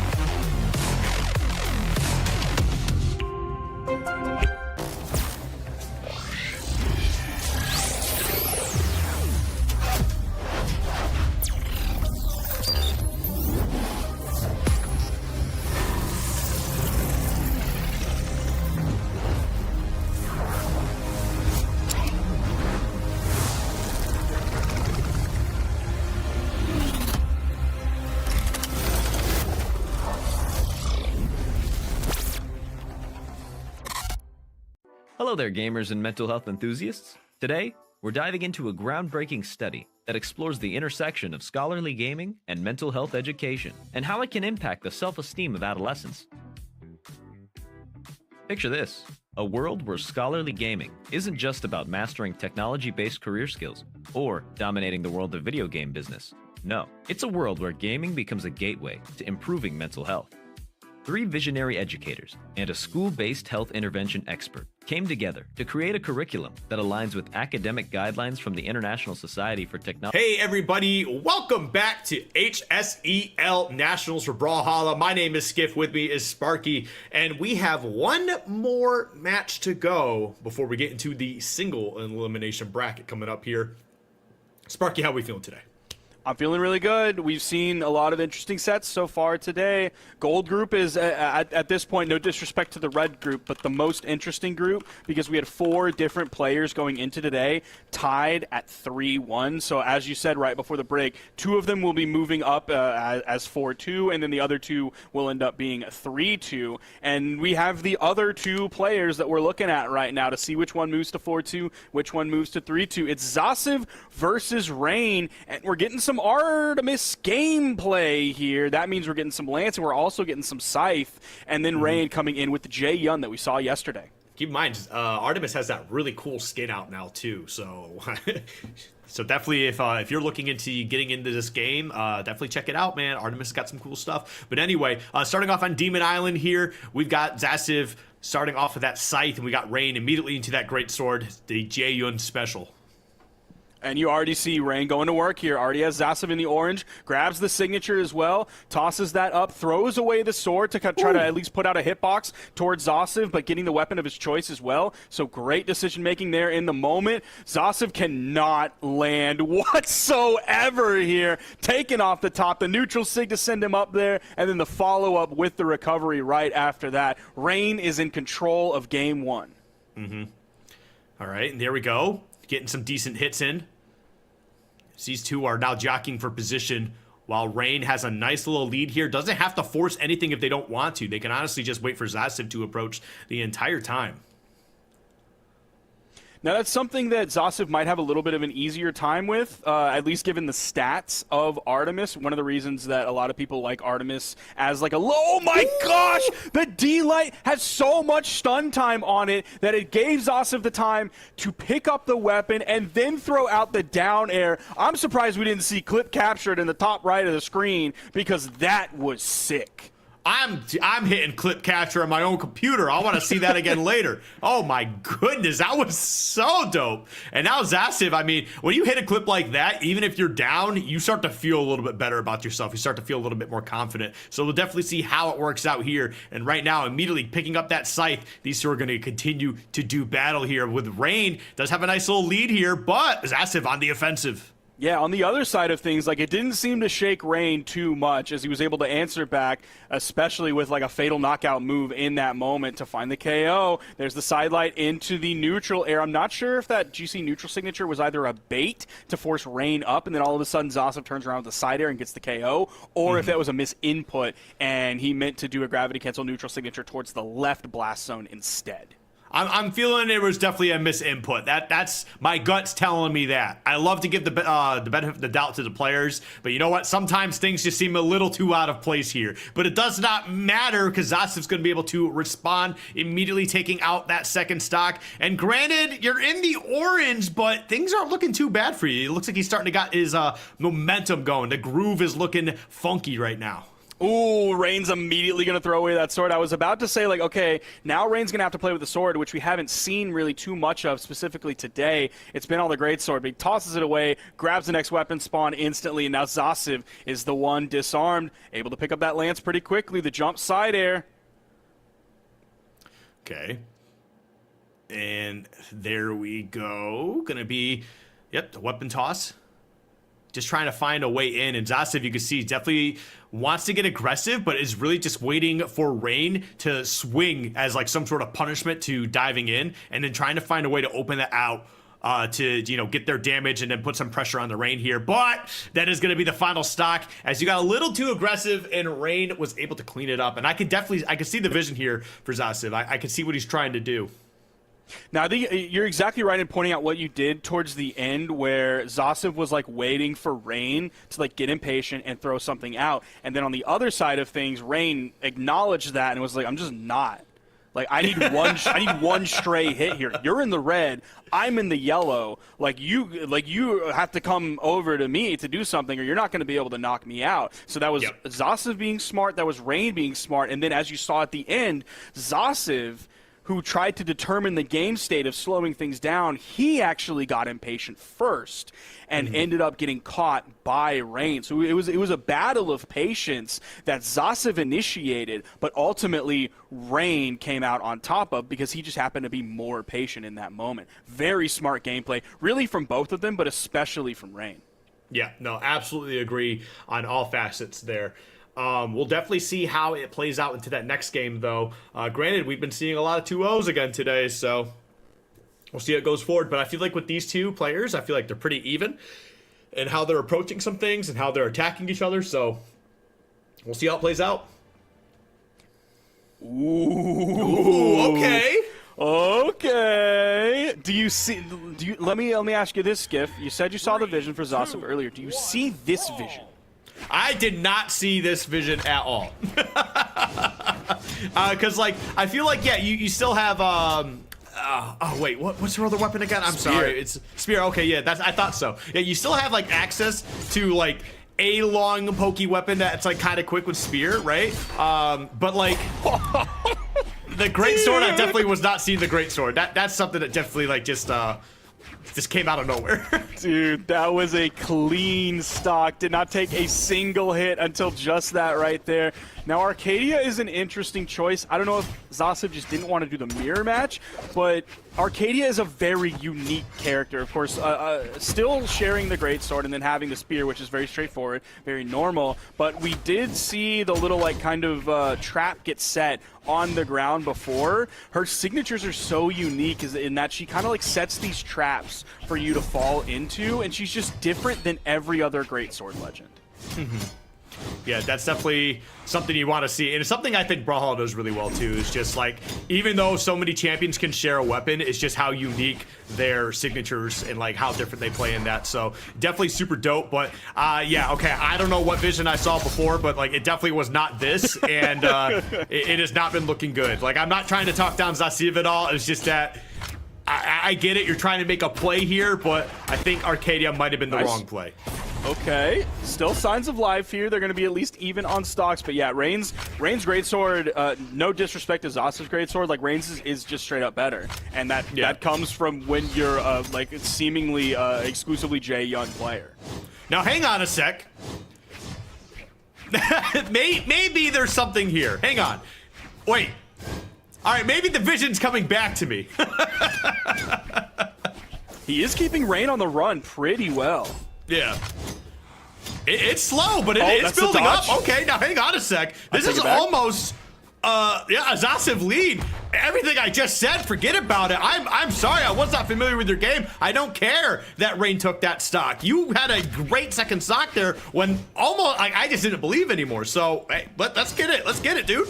Yeah, this is just like one we're not used to seeing Arcadia at all. If you're a greatsword player, like yeah, we've seen some amazing Magyar this weekend, but typically from greatsword players we see the Jay Yun. And typically if you're a greatsword player, like you're not playing anything else, and if you're playing other stuff, you're not typically a greatsword player, which is why the swap to Arcadia was so surprising. Because like me in my ranked games, if I get beat by a greatsword player, I'll do like the salty switch, and I'll be like, I can play that weapon, it's not hard, and ultimately like I end up getting cooked.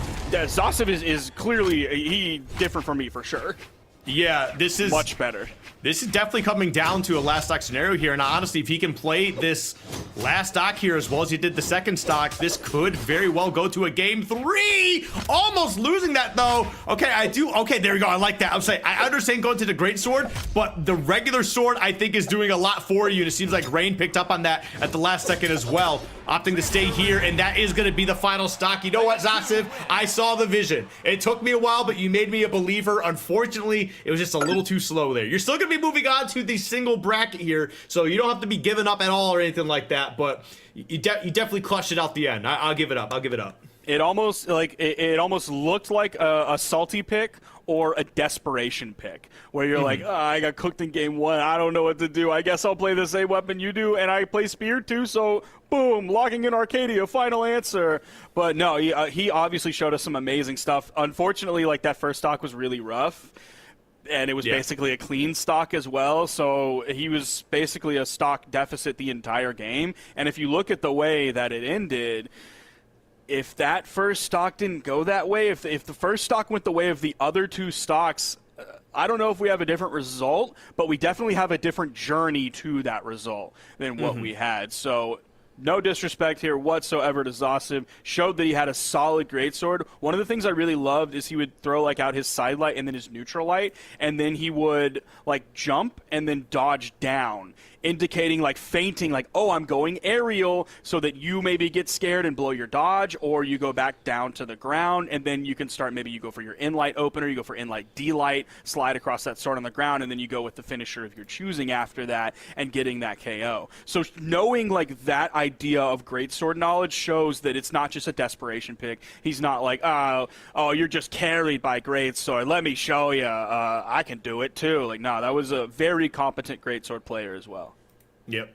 And as I'm taking a look at the final results for the pools here, looks like for the red pool, we have ZebraPet, Jay Costa, Dank Diego, and Axian for 1, 2, 3, 4. And as I'm looking at the gold side of things, it looks like we've got Rain, Elixon, Zasiv, and Father Oreo.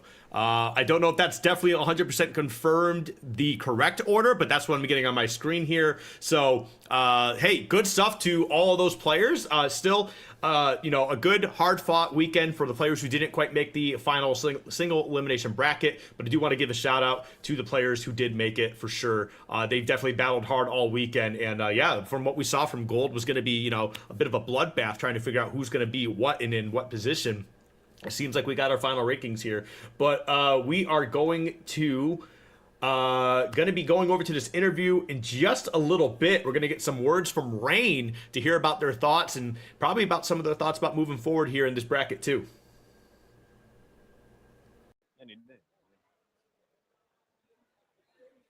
And I'm here, hello, with another post-game interview.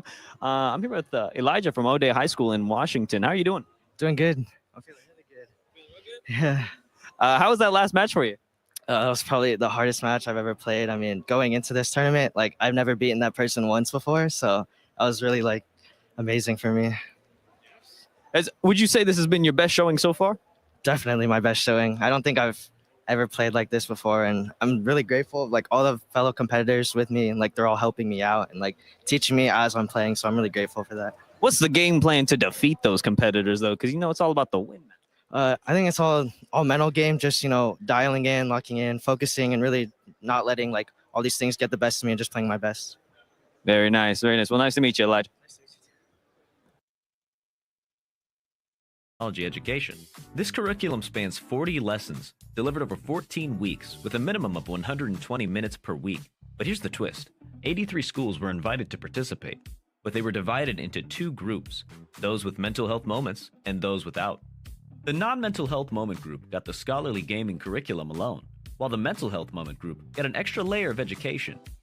Mental health moments were embedded into 27 lessons, integrating concepts from the PERMA framework and the collaborative academic, social, and emotional learning standards, otherwise known as CASEL. Now, let's meet our players. 471 participants from both groups, with almost 75% in high school, many experiencing scholarly gaming for the first time. A majority were male, and the racial diversity was broad. At the start, the average self-esteem score was 17.9, with 22.1% reporting low self-esteem. But hold on, the game's just beginning. As the study progressed, it revealed some fascinating results. While 57.7% of participants with low self-esteem at the beginning reported average self-esteem post-intervention, the mental health moments group stole the spotlight. Self-esteem scores improved by 8.3% in the mental health moments group, compared to no change in the non-mental health moments group. How's that for a power-up? Some students even shifted from abnormally low self-esteem scores to normal ranges. The message is loud and clear. Educators, healthcare providers, and adolescent advocates pay attention.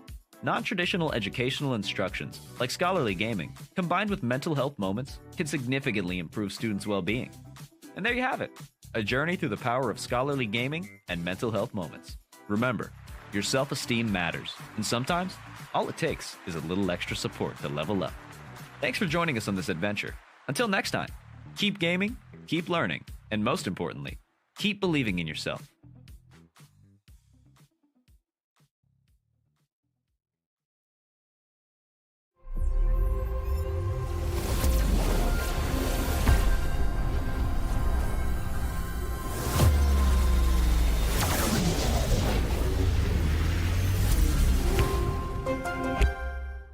It's game on. Introducing Rising Champions. This summer school course features 20 ready-to-go lessons from day one.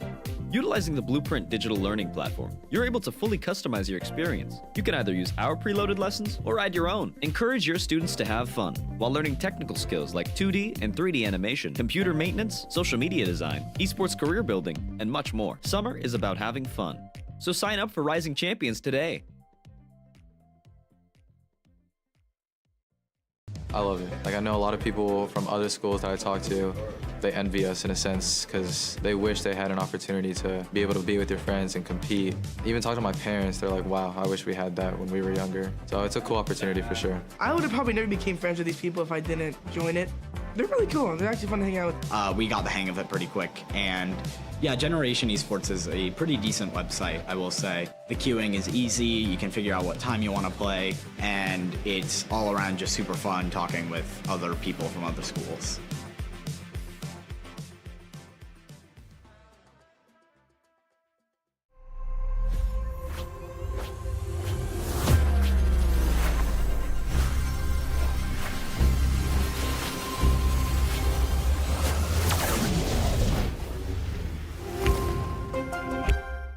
I imagine there are many more that I just don't know about because no one really, displays their passion for esports because, it's not really seen as cool in a sense. My name is Trey Curtis. My name is Jordan Langford. My gamer tag is Tapu. My gamer tag is Swizz. But what got me into gaming is the Wii, I think probably. My parents got me a Wii when I was really young. Played like Wii Sports, Super Mario. Definitely my older brother, watching him play, hearing about other kids in my school playing games. So yeah, that's really how I got into gaming. I don't really do any like extracurricular things. I take like AP classes and honors classes, but besides that, I don't really do anything extracurricular. So having like esports, like something I like to do a lot, I think it's just really cool, especially like being able to do it with friends and things like that. I love the guys, we practice a lot together, it takes a lot of chemistry to make a team work. We haven't lost a game in the regular season yet in the 3 tournaments we've played in so far. And I think that's just because of our, dedication, hard work, teamwork, working together, working things out when they don't exactly go how we plan them to. And I think that's a really good piece to our success is our chemistry. I guess I wasn't really too talkative in school and stuff. Meeting like 2 that were juniors at the time is like kind of cool as well because they added me to their group on Discord, and so like I kind of talked with a few people there. So I guess kind of brought me out of my own friend group a bit and like just talk to other people. Well, I know a lot of people that love the game at my school. I mean, I play with a lot of them, but I imagine there are many more that I just don't know about because no one really displays their passion for esports because it's not really seen as cool in a sense, and I really think that can be put away, that stereotype.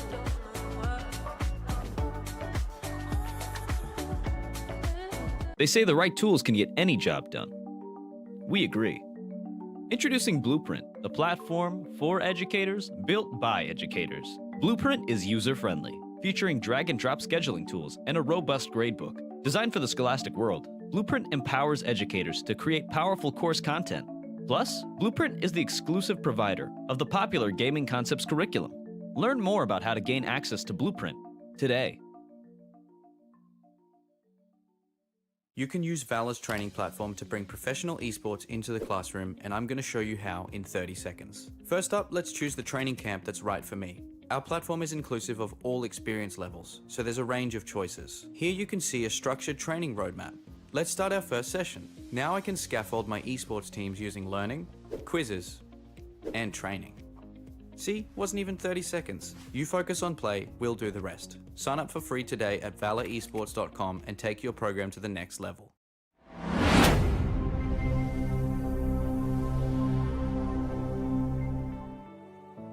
Hi, my name is Jaden Gorham. I'm from Hebron High School just outside Dallas, Texas. I teach chemistry and I started the esports program at our school. I've had the privilege of getting to implement gaming concepts into the curriculum just this past semester.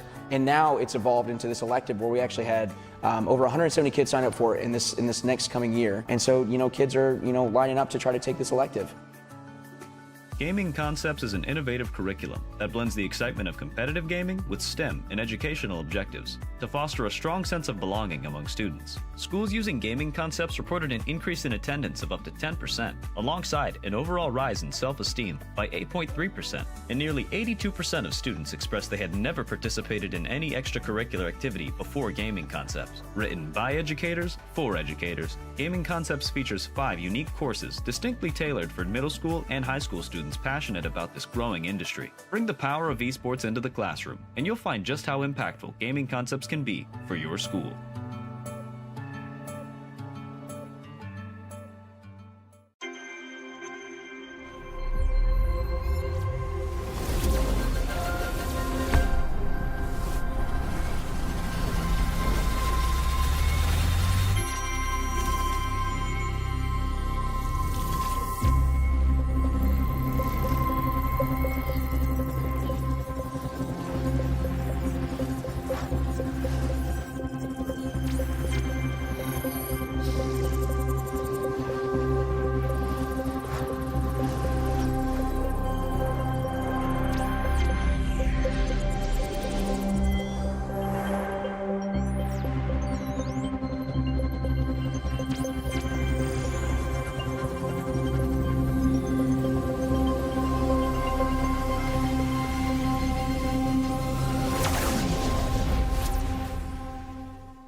I learn a lot from the kids.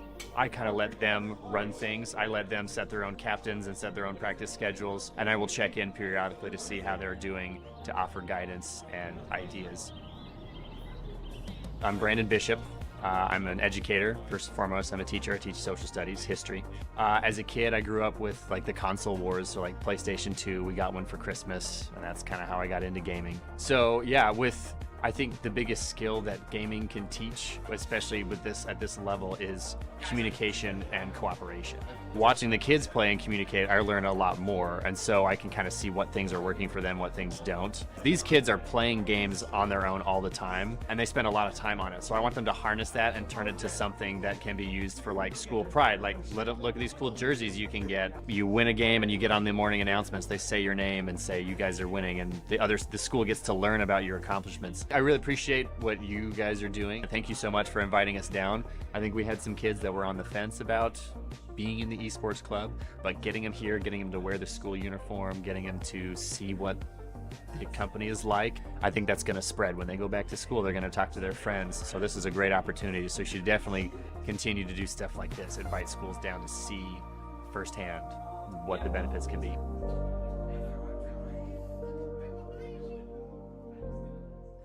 Hello, educators. Welcome back. Are you ready to take your scholastic gaming to the next level? Because we are. We know you've been loving the Gaming Concepts curriculum, but don't worry. That amazing content isn't going away. Just moving. Starting this fall, we'll be transferring your Gaming Concepts learning experience to our brand new US-based platform, Blueprint. But what's Blueprint all about? Blueprint is a cut above the average learning software.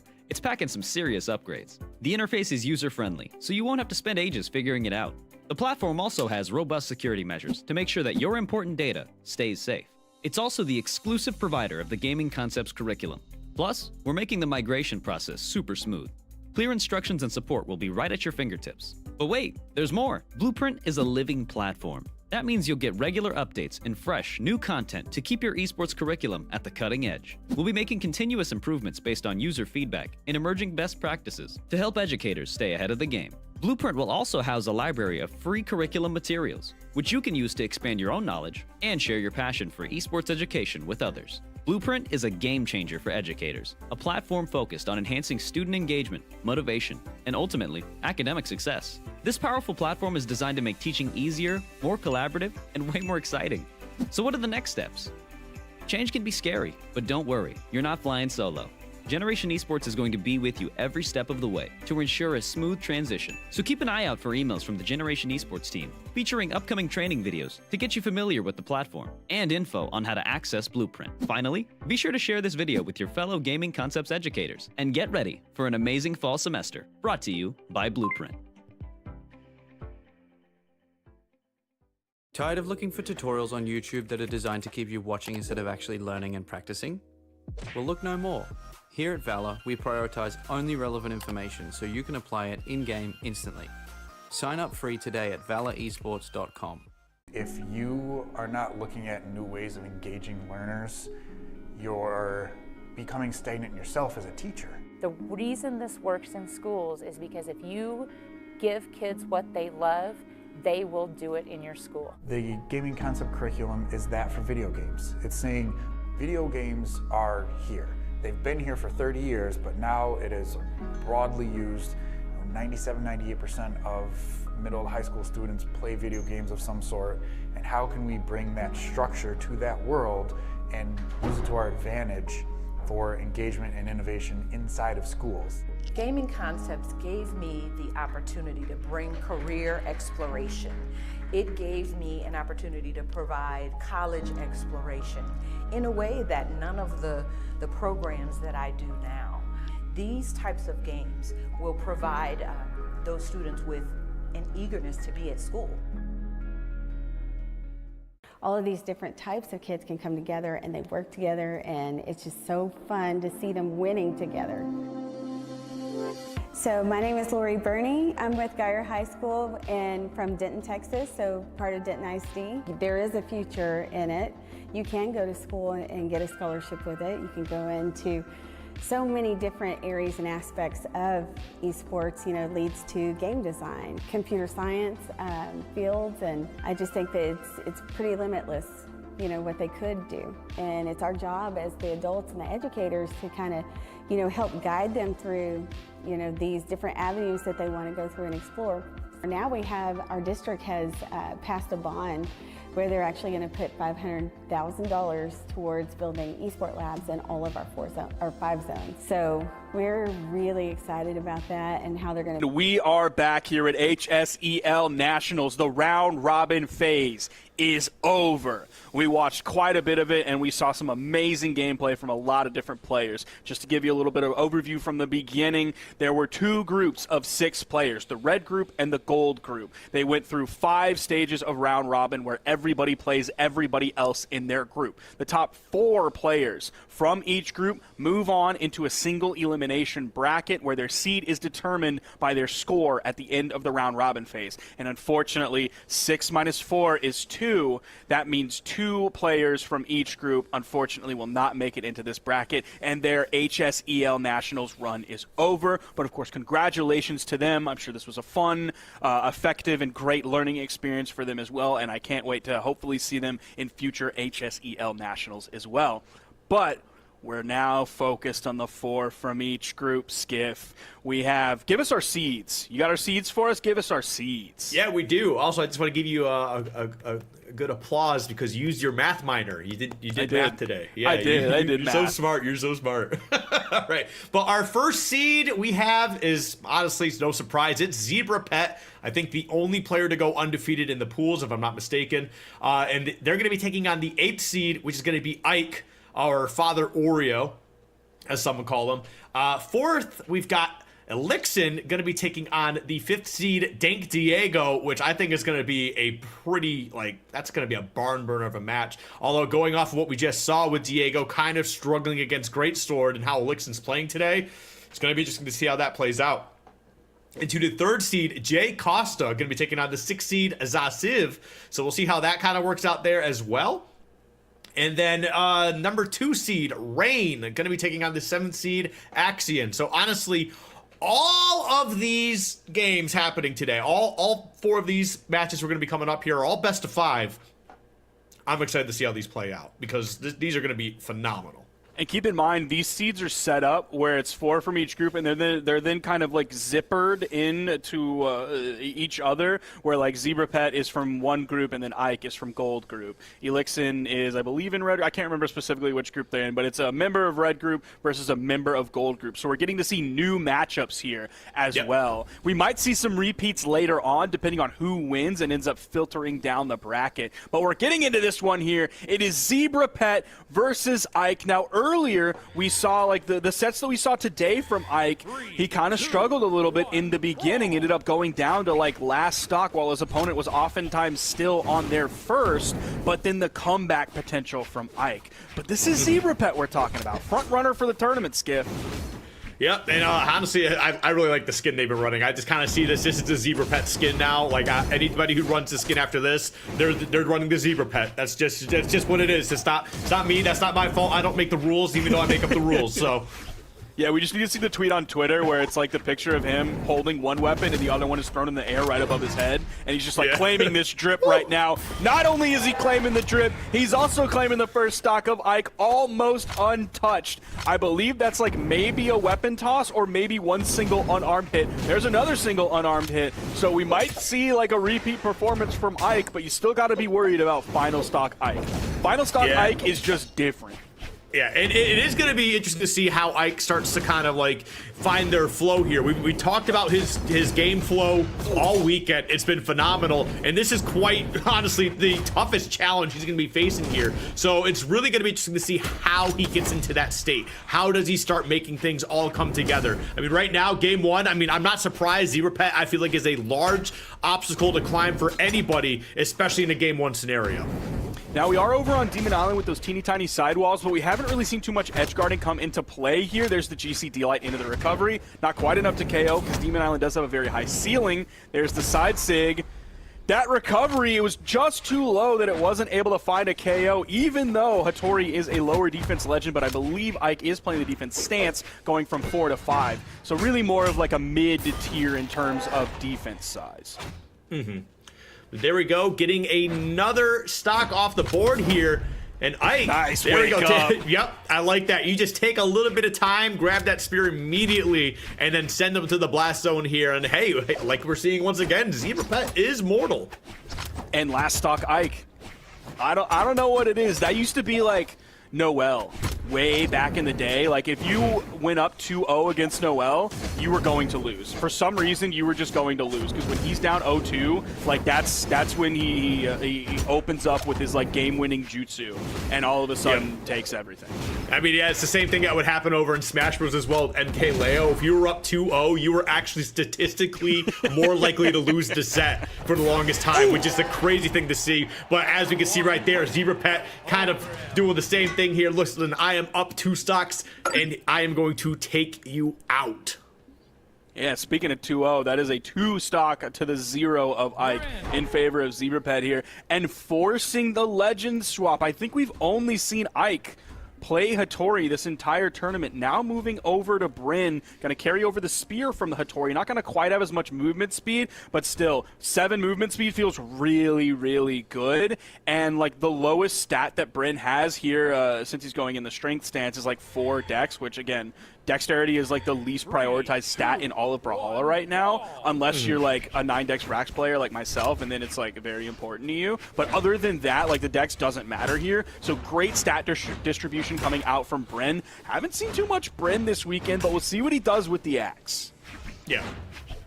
Right now, not looking too bad for either player. Granted, it's just the start of the game, but I do like the early switch here instead of trying to see if you can figure it out. Although, like, I still feel like maybe with Hattori you could have figured it out, but to kind of switching things up, and maybe it's just more of a let me see how much I can learn playing this character instead and try to apply that to a game 3 should I go down 2-0. Yeah, exactly. So he does have the option to swap back to the Hattori even if he loses this one. This will give him like a different feel where there is like 2 roads diverge in a wood if we're talking about a Robert Frost poem here. Shout out to my high school literature classes.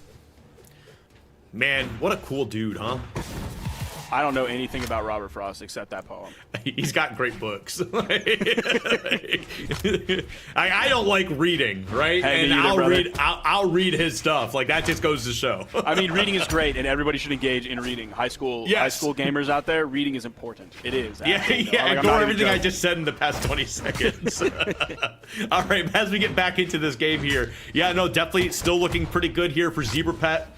Honestly, no signs of slowing down here, although I do feel like there has been a better resistance put up from Ike.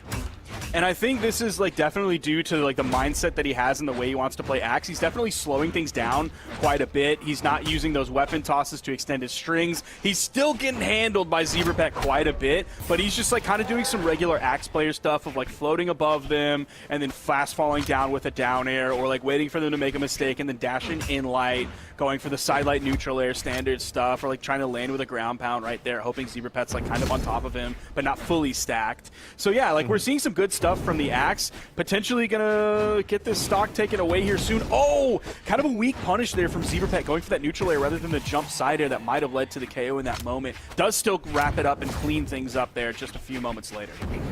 I think that's probably one of my favorite things I've been seeing lately is after a stock is taken, they'll just like start flexing their name. Yeah, I've never seen that before. That's an HSEL special. Yeah, like it's really funny to me. And he's just, and his is that Zebra Pet is cool. Yeah. So I'm just like, all right, yeah, man, you got it. All right, but as we continue to move forward here, Zebra Pet with a strong lead, and honestly a couple stray hits should definitely set up Ike in a position to lose that stock. That recovery probably could have done it, but now Ike back on the offensive here, trying to find a way to get a stock, maybe something a little bit cheeky to even things up. Just had enough iframes getting through that. When you do touch the wall, if you're like mid dodge, it doesn't matter like at what point you are in the dodge, it'll stop the iframes. So he almost touched the wall a little bit too early and ate that ground pound from Zebra Pet. That was a great dare. Oh no, Ike's gonna lose his stock because of that. Oh, and Zebra Pet's super cool. Oh yeah. Even better. Yeah, he's definitely playing super cool right now. I mean, he said it earlier. He said it's all about W's. He doesn't feel like he's going to lose at all. He thinks he's got this entire thing in the bag, which is quite a bit of swag. And no way, we're going to see the Sir Roland. Is that technically allowed? Like, doesn't Ike still have like counter pick opportunity after that? Given that I feel like ZebraPet has to lock in first. I mean, I think Ike just locked in immediately. I don't think Zebra actually locked in at all yet. Oh, okay. Yeah, so regardless, I think just pulling out the Sir Roland in general, I mean, I feel like this is just kind of like 3, 2, you're kind of counterpicking yourself anyway. Yeah, typically we see this Sir Roland pick, and it is rare, but typically like the conditions that make it happen are like we're playing 2v2 and I like the person needs high defense. High defense is obviously very highly thought of in 2v2 enough to like pick this legend who's not terrible by any means, still has sword, which is an amazing weapon, as we're seeing shown right in front of our very eyes. Let me point your attention to figure number 1, and that's ZebraPet's sword right here. Yeah, this sword's actually kind of nice, and there you go, going right into the rocket lance here. All right, yeah, just trying to throw some SIGs here, trying to get these early stocks. I'm starting to feel like this is a bit of a flex pick going on for ZebraPet.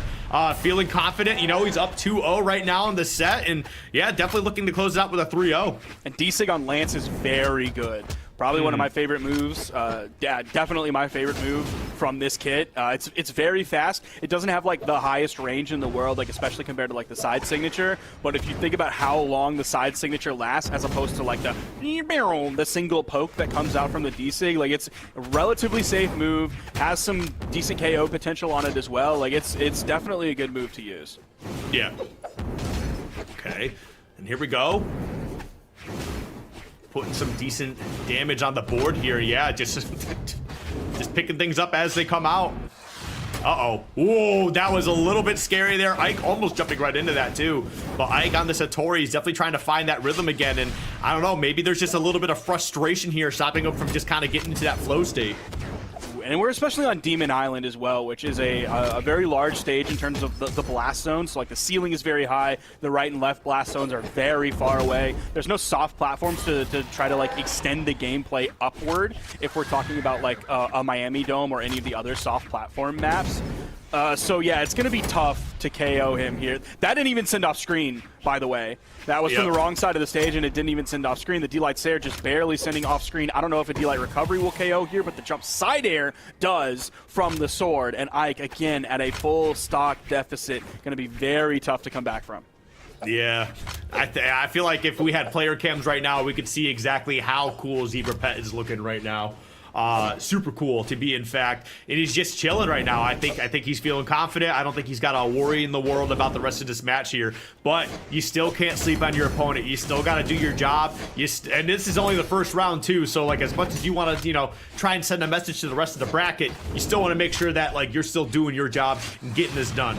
Yeah, it's single elim. So even if you're like the best player in the world, guess what? Oh, nice dodge. The best player in the world does not want to go into that elimination bracket. Ike gets caught by the down air, and ZebraPet doesn't even technically lose his stock there, and that is a 2 stock leading into the 3-0. ZebraPet from Somerville High School is going to win the first set of our single elim bracket. Congratulations to Ike, though, for doing very well, making it past the round robin phase. Yeah, no, definitely a strong showing for sure. I still want to give a big shout out and an applause to Ike, Father Oreo, for honestly playing their game. Still, even though things didn't work out very well this weekend, it seems, me and Sparky are fans. We are definitely big fans of the way that you commit to your game plan, and you definitely have a unique style that we've definitely noticed. So good stuff to Ike. But ZebraPet, yeah, just looking dominant the whole way through. Going to be sitting at semifinals where they're going to be awaiting the winner of our next match coming up here, Elixon and Dank Diego.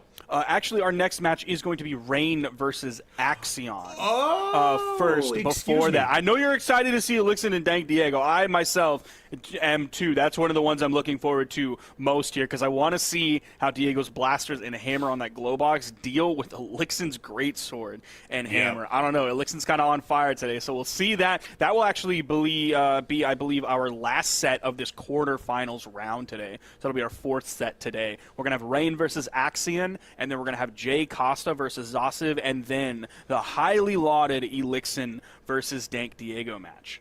It looks like we are going to be getting into an interview in a little bit for Zebra Pet. Probably going to hear some more boasting about their huge ego that we saw earlier. And hey, man, listen, you can hate it, but that type of mentality, that sends you so much further in the bracket than you think sometimes. Like, just having a good mentality, feeling good playing a game.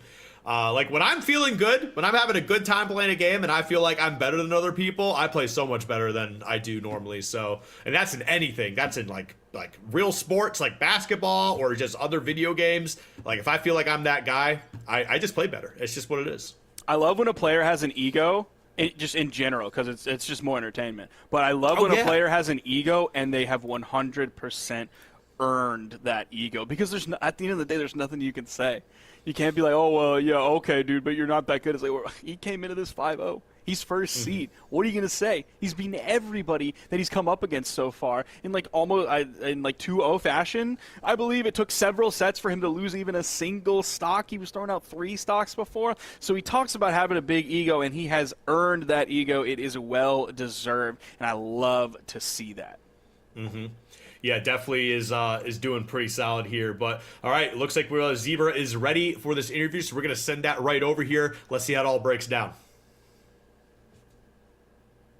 Or are we not ready yet? Oh, 1 sec. My bad. I'm making myself look foolish. I'm making production look foolish. They're doing a great job. They're not doing anything wrong. It's all me. It's all me. Yeah, I'll agree. It is all you. It is all your fault. I can see the production chat logs, and it is 100% all your fault. And they're kind of mad at you. Oh, that must be a different chat than I'm seeing. That makes me feel worse that you guys have like a super cool club on the side. Oh, man. Dude, today just continues to fall apart for me. I'm reminded that I'm turning 33 next month. Literally a month away. A month and 2 days less than that. Oh, goodness. Well, then let's get over to a much younger gamer out there. We're going to be throwing over to the interview with Zebra Pet right now after his victory over Ike. And we're back with another post-game interview for Brawlhalla. I'm here with Zebra Pet. Hi. Back yet again from another victory. How's it feel? It feels pretty good. You know, going into that game 3, I felt the axe inconsistency, so I switched to a much more consistent weapon like sword, so I can get a little bit more fluidity and speed. You know what I'm saying? For real? It made it a lot more comfortable matchup. That sounds good. Was there a pivotal moment in that game you felt like that really won it for you? I really feel like that momentum from that first stock on sword, edge garden, and killing him early like that, I really feel like it set the tone for the rest of the game. Well, excellent work. Well, you've just been on quite the streak here, so I guess we'll have to see if it keeps going here. Good talking to you again.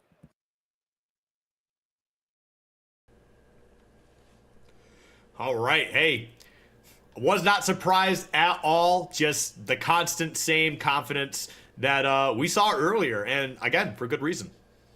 Not that I'm like a body language expert or anything, but it seems like the player and the interviewer were at similar heights, and yet I feel like every time I've seen Zebra Pet this weekend, his chin is tilted up just a little bit. Oh, yeah, his head is held high. It's like he's looking down upon everybody below him. He is the king looking down upon his subjects.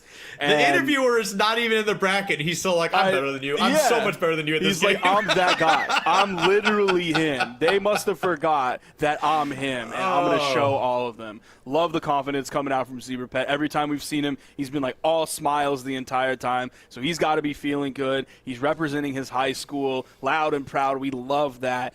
And he's going to be moving on into the semifinals. But we're moving on to our next set, and that is going to be Rain versus Axian.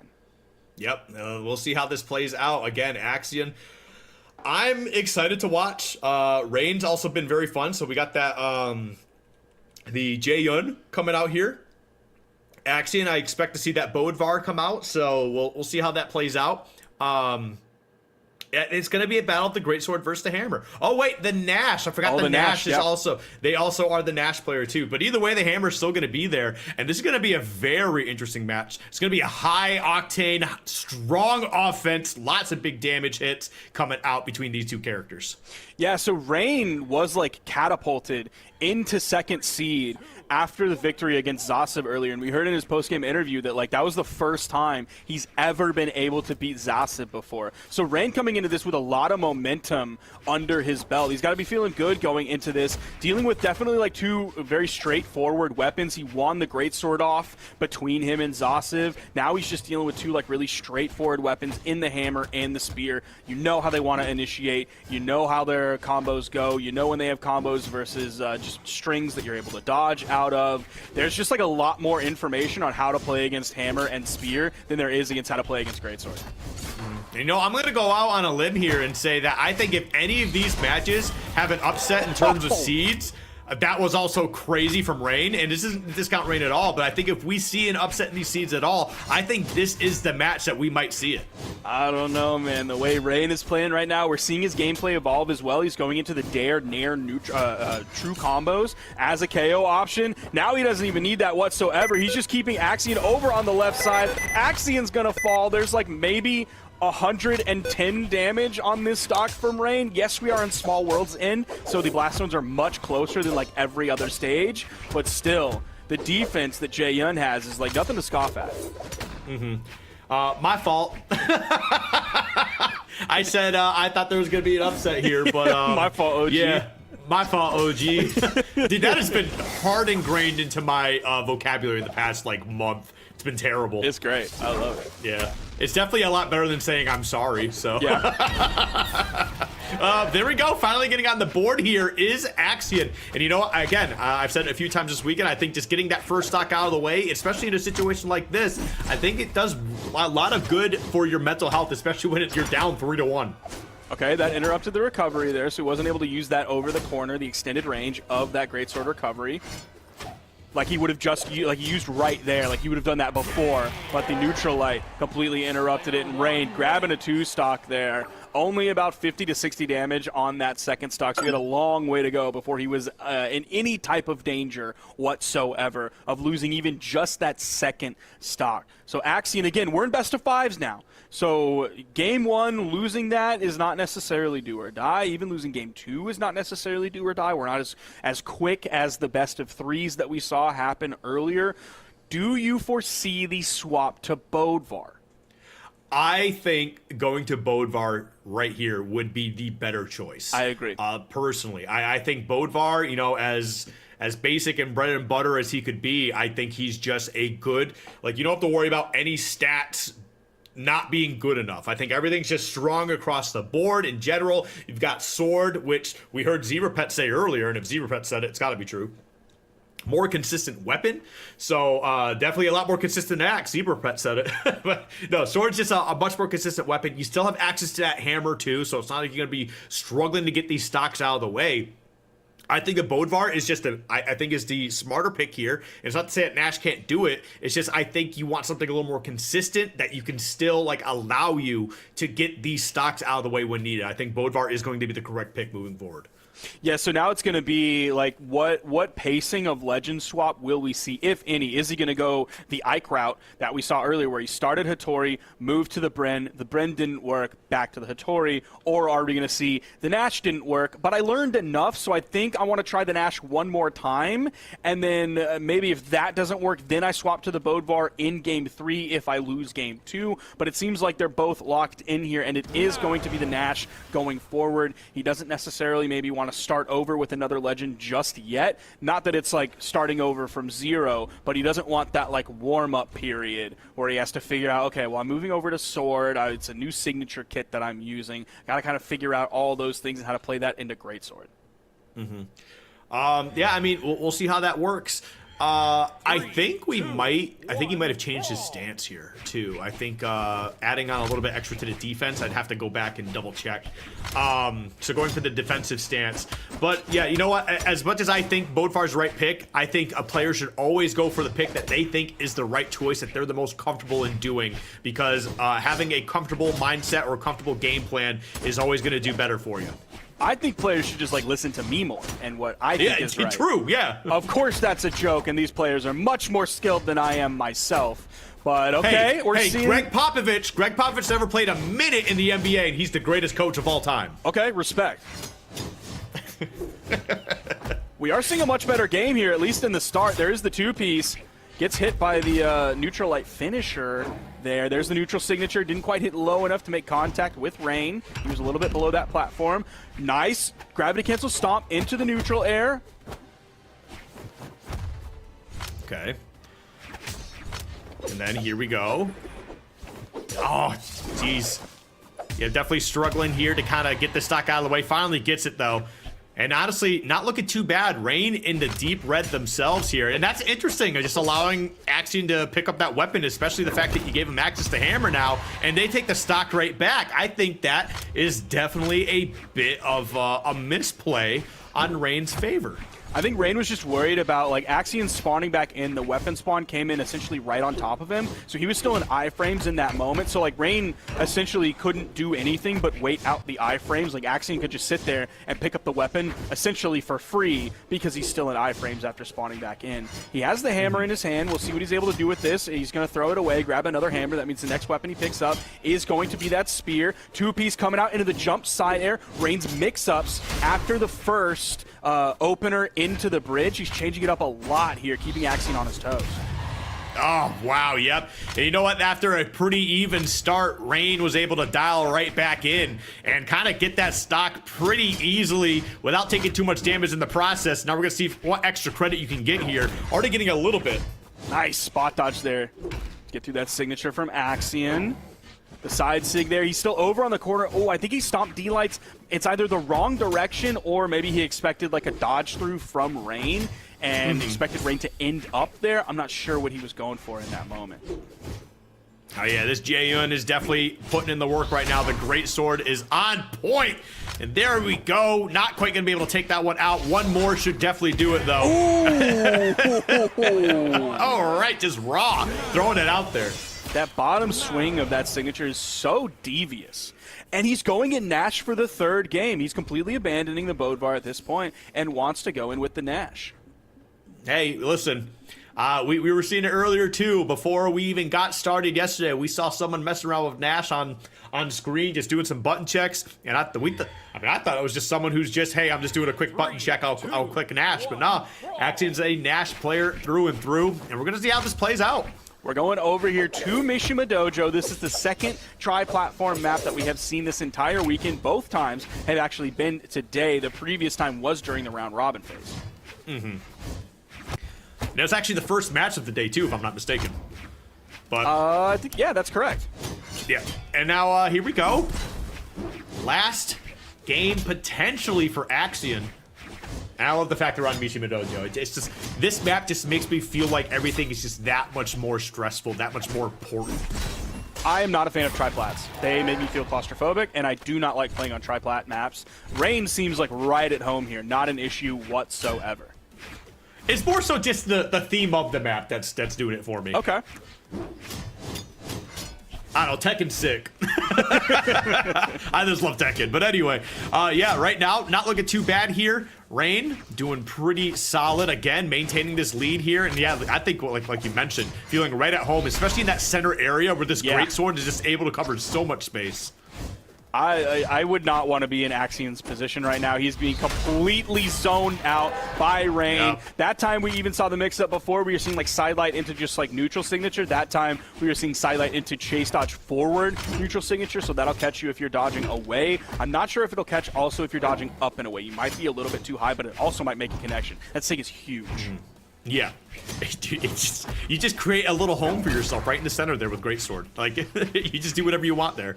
But right now, we're trying to see if Axian can get a stock out of here. We might potentially see a 3-stock to close things out. We get regular sword into play now. Rain, we know how comfortable they are using this sword as well. I mean, Greatsword is definitely the play for them, but we've seen them make some plays here as well. Oh, the bottom side of that hitting, bouncing off the main stage. So it's not enough to take off the top. Rain being very careful on how he recovers back to the stage. Even though he's 2 stocks up, he's still being very careful, being very safe.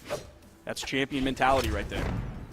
Oh, the spot dodge right through that weapon toss as well. Yeah, dude, Rain is on point. They are feeling very good. The movement is a little flashy. Not losing that stock right there either. Weapon toss down, picks the weapon right back up. How are they going to close this out? I think they started something there, but they got disrupted by Axian. Axian needs a miracle at this point. He's still down 2 stocks. He's last stock red here in game 3 when he's down 0-2. Stomp side air. Going to bring at least a little bit of momentum back in his favor in this quarterfinals here. This single elim best of 5. So if Axian doesn't win this game, which it's looking like it's starting to wrap up here, it's going to be curtains for Axian, and Rain will be moving on. There's the sidelight. The dodge is down, but he plays low on that wall, so he has plenty of time to react to Rain. Again, Rain perfectly spot dodges that signature again. That is just knowing your opponent's offense through and through. That was just so clean here.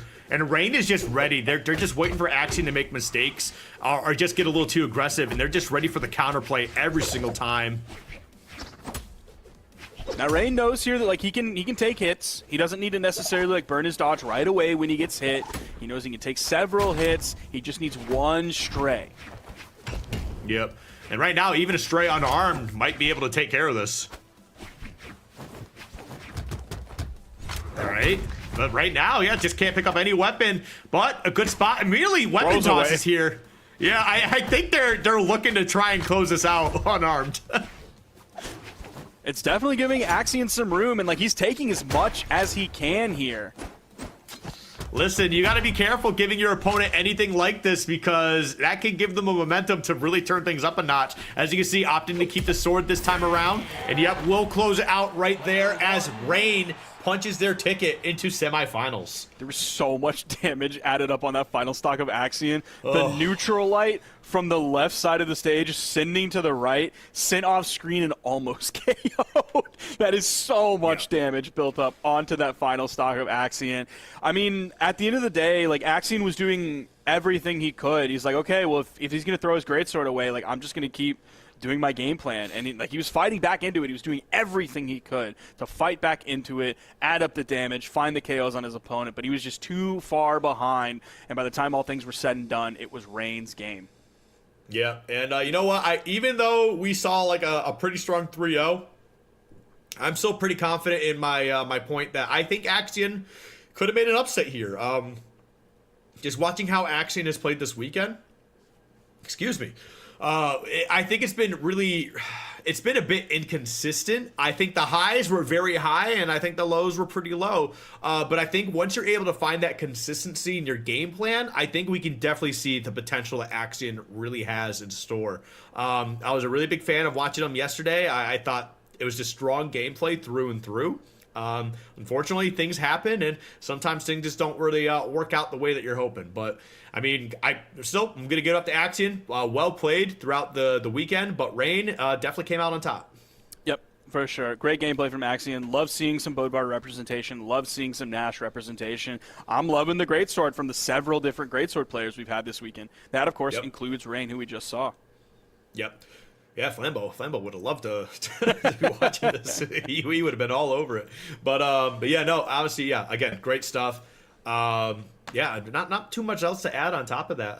Again, all these players, you know, they're doing pretty well. As long as you can walk away from this event learning something to add to your game plan or your repertoire, kind of like what we heard from Jay Costa earlier, kind of mentioning how, you know, everybody here has been, you know, really friendly with each other. He's learning a lot from other players. So yeah, as long as we, you know, continue to kind of support each other, because like if you keep tech to yourself, that doesn't help you develop and that doesn't help your opponents develop, which increases everybody's level, right? So as long as you're willing to share your secrets, right, and get secrets from other people, you're only going to become better. Everybody gets better as a result, which makes a more sick game. But we're going to be getting into this interview in just a little bit to see how Rain feels. Sparky, any final notes on that set? Just a quick bracket update for everybody here. That is Zebra Pet moving on into the semifinals. He will face the winner of Elixon and Dank Diego. And then is Rain moving on in the semifinals. He will face the winner of Jay Costa and Zasiv. Mm-hmm. Oh, man. It's going to be interesting to see how this all plays out. Yeah, so Jay Costa versus Zasiv is going to be coming up next here, I believe. That's going to be a great match. I'm really excited to see that. But we are going to get into this interview right now. Let's see what Rain has to say. And we're back with another post-game interview. We're here with Elijah from O'Day High School in Washington. How you doing? Doing good, again. Now you're fresh off another win. Tell us about that game. I think it was pretty tough. I've never played against this opponent before, but I think I did really well. I believe so as well. Dude, was there a pivotal moment in the game that you can think of that really helped you secure the win? Yeah, I think game 3, I think I really locked in and got a really early start off the bat. So I think that's what helped me. Well, if you could just keep up that success, this is looking like a really good tournament for you. Well, good talking to you again, Elijah. Nice work.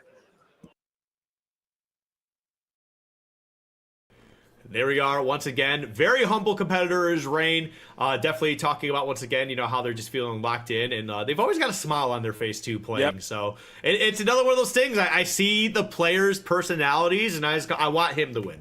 I want that one to win now.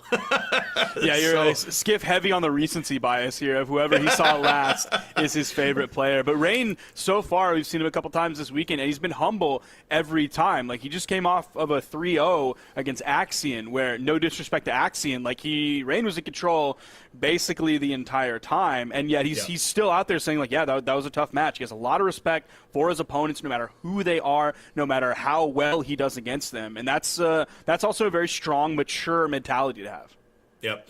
And we all like to watch those ego freaks that they think they're better than everybody, right? And it's fun to watch them because there's a certain part of excitement that comes with that. But watching great players who are humble and respect their opponents, they also just have a very, very strong game plan. And sometimes they're some of the nastiest players too. They just need to show it. Yep. And it's hard to root against them in general. It could be the most dominant player of all time, but if they're humble and they respect their opponents, just kind of I'd like to see someone else win, but I can't hope for this guy to lose. That's just what it comes down to. So we're going to be moving on to our next game. It is going to be, as you said, Jay Costa versus Zasiv. And if Zasiv ends up coming out victorious in this game, we will get to see a rematch of Zasiv versus Rain. So potentially Zasiv's chance to take it back from Rain, or Rain's chance to say, I just beat him for the first time ever in my entire life today. And then, you know what? Let's just do it again. Yeah. Sometimes it's all you got to do. So, we got the players sitting down. They're just doing a button check, making sure everything is good. Once again, happy Saturday. Great stuff for some esports today. I think there's a couple events that are happening all this weekend for all sorts of video games right now. So, there's no shortage of esports entertainment, that's for sure. And definitely right here, I think this is definitely one of the places to be, especially for any Brawlhalla heads out there.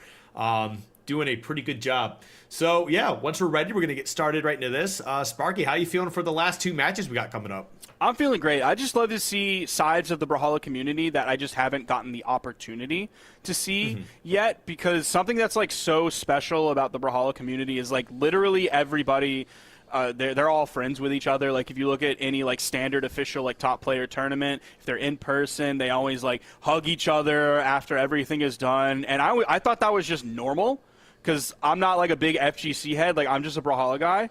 And so whenever we would have people from outside of Brawlhalla who are in the rest of the FGC, and it's they see the hug after every game between players, and it's they're just wait, they're doing that. Okay, that's interesting. They're just going to do that every time, no matter what. And you've heard it from the players here talking about my fellow competitors are giving me knowledge and helping me learn how to be a better player. So there's such a beautiful friendship to everything, despite all of the, of course, competition and fighting for seeds and fighting for power rank or fighting for money or fighting for scholarship or fighting for all of that stuff. There's beautiful 2 sides of the same coin of the Brawlhalla community, is camaraderie and competition. Yeah, definitely an interesting time here for sure. But we're going to be getting into our next match here, and it's going to be Jay Costa versus Zasiv. We've got the Artemis versus the Fate, and we're going to see how this plays out. Yeah, Zasiv now going back to this Artemis that he started the previous set that we saw him play today. Then, of course, later changing on to the Arcadia to deal with the Jay Yun on the other side of the board. And Jay Costa's just been going in with the Fate. He's been the Fate gamer. He's been playing Orb. He's been playing Sight, doing a great job. This time he's going to start this one off on Miami Dome in Game 1 with an Orb. Yep. And Zasiv actually pulled out the Artemis last time, I think for the first time that we've seen was today. Yesterday, I forget who they were playing at that point, but that's neither here nor there. But right now, yeah, both of these players going to be bringing out those scythes, doing some big damage here too, and we've seen it with Jay Costa. Very comfortable with these scythe combos. Yeah, don't be on the wall. We'll see what Zasiv's scythe has over on the wall, but like Jay Costa was doing such a great job of just denying like every wall touch from his opponents earlier, even if they got the wall touch, sending them under the stage. Again, another map that has the pillar in the middle, so while you can go under the stage, you can't go all the way to the other side when the heat is too hot. Mm-hmm. And now an interesting spot there. Okay, does find a way to get back on, but not for too much longer as the orb side air sends them off stage to the left once again. And that's just kind of been Zasiv's home for the past minute or so, it feels like. Just off stage on the left side. And he's been weaponless for so much of this stock as well. Jay Costa's done a great job of swapping back between his weapons. And of course, he's shown that he has a mastery of both of them in his kit. So stripping the field not only denies the opponent from the weapon, but it also, you're throwing a weapon out to pick that one up. Look at the string from Jay Costa, and he's keeping it going, almost taking another stock there with a 0 to knockout. Yeah, that is tough for sure. Oh my goodness. And there we go, tries to throw out that SIG. Potentially could have taken a stock there as well. I mean, Zasiv is in that dark orange, starting to get into that red area, but now we have Jay Costa definitely there right now. Both players actually in that red. So honestly, either of them could be losing a stock here very soon. For Jay Costa, would put them up 2 stocks here if they can get it. See if he goes for another dash jump pivot down air. He started to do that like just a few moments ago, and he did get interrupted. So maybe he just doesn't want to fish for it, doesn't want to make it too obvious, because dash jump pivot down air, like covering right that corner on the wall, is so scary, so tough to react to. There's a 3-piece, 4-piece coming out from Jay Costa. Sweat beads, he doesn't care. It doesn't matter. You can't make him sweat. Mm-hmm. And now, just finding a way to get back down to the stage here. There we go. Oh, the weapon toss to secure it. Beautifully played by Zasiv. And now in a better position. We haven't seen much of the Rocket Lance, I think, in all this game so far. It's pretty much been scythe for both players for the most part. I mean, Jay Costa's definitely gotten some gameplay in with the orb so far. But we'll see how this Rocket Lance can fare a little bit. You're going to have to do some long-range pokes. We'll see how it works out. Now he does have the side sig there, not necessarily wanting to do it here this early in Jay Costa's stock and really kind of show his hand, but that side sig on the Lance can be very devious. The destination that it covers, or really the range that it has, and then it also has like, okay, there's one, it also has the little pop back afterward. So if your opponent's not ready for that pop back, they might need to dash in order to throw out a neutral light or something like that to punish it. If they're not ready for that, all of a sudden you're out of recovery frames, out of whiff lag, and like, or end lag, and you're good. Ah, he could have had that there, I think. But you know, I like the dash back to stage to see how your opponent reacts, to see if you can get an even bigger punish out of that. And ooh, Zasiv going for that weapon toss once again, trying to see if they can find a way to close it out. But look at this, great stage control so far. Hasn't taken a whole lot of damage on this final stock since Jay Costa lost their first. If Zasiv is like careful, and I mean really, really careful, that is a burn dodge there, has to be careful. Over on the wall, did reset his jumps in the ground pound, is going to secure it. It was like, it was in Zasiv's hands for just a moment, but then Jay Costa was like, nah, I'm different, I'm gonna turn into smoke right now, and you can't catch smoke with your bare hands. Mm-hmm. Oh, man, really got to hit the Zasiv. Yeah, it was definitely looking pretty decent towards, like, the second half of that game. It's just, you know, taking their time, Zasiv's defensive game plan, and, you know, again, controlling that stage for a little bit, kind of like what Jay Costa is doing for those first 2 stocks, was looking pretty solid. Now we're going over to Apocalypse, away from the Miami Dome. We're only going to have one soft platform here, but it does move from the left, the position that it's in right now, to essentially a mirrored position, but on the right. There we go, Zasiv. Doing a decent job here with that scythe. Okay, I think tried to get a little too creative there, but that's fine. It's okay to do some creative things in the early game. Just see like how your opponent's going to react and see if you can get some nice, cheeky early damage. The footsie game really starting to happen as this game goes on. Now we're only 40 seconds into it. There's a sidelight Sair True combo coming up from Jay Costa's orb. There's the side sig. Picked up the grounded opponent. Great down air, a second down air. That should be it for Jay Costa's stock, and it is. Zasiv takes a nice lead. Mm-hmm. Okay. Now, right now, we got Zasiv, again, getting that first lead here. Definitely a nice little breather. And a good reminder that you can still hang here. Nice neutral I think save. I think there might be a lot of motivation for Zasiv too, not only to just get the W here against Jay Costa, but also to just get into that rematch with Rain, trying to get some revenge. Playing carefully over on the wall, now gets onto the main platform. There's a sidelight sending Jay Costa over to left, but he covers high. Gets back on the main. Almost falls into that desig. It can be a little bit tricky with the lingering frames. Fast falling down to get under that weapon toss from Jay Costa, and it's not going to be enough. He's going to fall there, but he has a nice lead on a Jay Costa. Very good lead here. And as we can see, going to be weapon starved as soon as landing. I think that's definitely super smart from Jay Costa here. But the rocket lance coming into play, and we've got some pretty good SIGs here to potentially close out this stock if you could find them. There's the side air, not enough just yet. Playing right on that corner, a little bit too close to that recovery from Jay Costa. Peeks over the corner, makes the connection. There's the sidelight, trying to go for the turnaround recovery. I think he fast fell to get down low over on the wall enough. That one's not even gonna do it. That's a little crazy. Okay, that will definitely clean it up right there. Beautiful stuff from Zasiv. And now, again, maintaining this lead here. You're barely in the yellow. You're a little bit into the yellow. So it's still a very, very good lead. You're definitely going to be able to get some extra credit here, especially the way that you've been playing all day. And you know what? I think we're finally going to be getting into at least a game 4.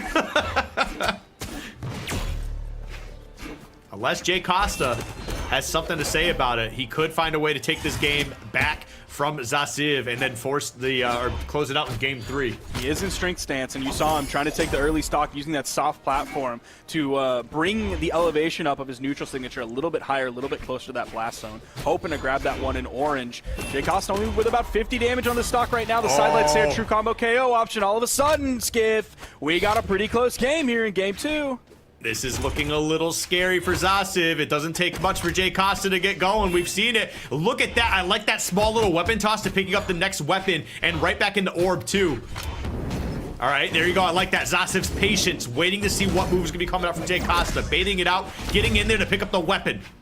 I think Jay Costa might be getting a little bit nervous. I think it all of a sudden started feeling real and tangible. And that really put the pressure on because we're seeing just the wild signatures coming out from Zasiv, and Jay Costa is not able to punish any of them. A lot of them are making connections too. Okay. Ooh, the recovery. Interesting play from Zasiv. I do like the patience there, dashing back to see what options you can get. Oh no, okay, yeah, I was about to say, you better go get that weapon, but Jay Costa had a chance to hit him away from it, and then he would have been weaponless here, but now, edge guard attempt. The side air, not going to be enough. Whoa! The recovery after recovery after recovery after recovery. The side air is enough to do it. And Zasiv is going to tie it up here 1-1 as we head into game 3. All right, well, we're guaranteed at least a game 4 here. Zasiv answering back, but man, you really got to hand it to Jay Costa. Definitely looked a little bit shaky at a couple moments, but really started to bring that back at the end. If I'm Zasiv, I'm definitely feeling a little shaky here. Yeah, it definitely felt like there was that moment where all the signatures were coming out from Zasiv and Jay Costa was playing scared. And then he started to get some more hits, and it seemed like he re-engaged his brain and was like, oh yeah, hold on, actually, this is very doable. And then we saw the extended edge guard over to the right side. Jay Costa went out there for sure. Okay. Oh, Zasiv has gotten a 4-5 hit string. There's a D-Light again, goes for the neutral signature, trying to catch Jay Costa jumping, going for the read on that one. And then the immediate GCD sig. Yep. All right. And now off stage here, Zasiv doing a fantastic job of really just building up this damage. Gets that side air off the side of the stage, and a big lead here for Zasiv. Listen, if there was any sort of uncomfortableness at the end of that game too, it is certainly not here anymore. A simple side light, tries to go for the chase dodge into the turnaround neutral air, classic option. Oh, almost grabbed that neutral air as well. Oh no! He lost that stock in yellow. He got lost in the sauce. Yeah, but you know what? That sauce is delicious. I totally get it. We were talking about it earlier. You get the clip and it just starts putting you in a different phase. It puts you in a different mindset. He's a different kind of beast. He plays Rocket Lance. That is true. Rocket Lance players are different. All right. Sticking with this rocket lance here. Okay, there we go. I was about to say, are we gonna opt to go for the scythe? And we do. And now we're seeing how this plays out. All right, weapon toss. There we go. Jay Costa battling back here. This is a lot more even than it was. That early stock definitely messed up Zasiv's plans here.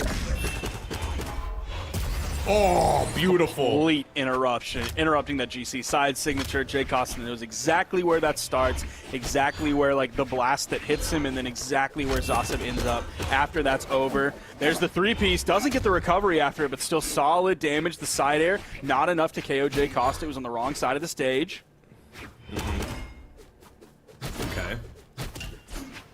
Oh man, yeah, Jay Costa doing a really good job. Nickel and diming here. Oh, okay, that is going to be enough to take out that stock. And, you know, a good thing for Zasiv, too. After a strong lead and losing that really early stock, you know, evening things up, not bad, but you're still at a bit of a deficit here.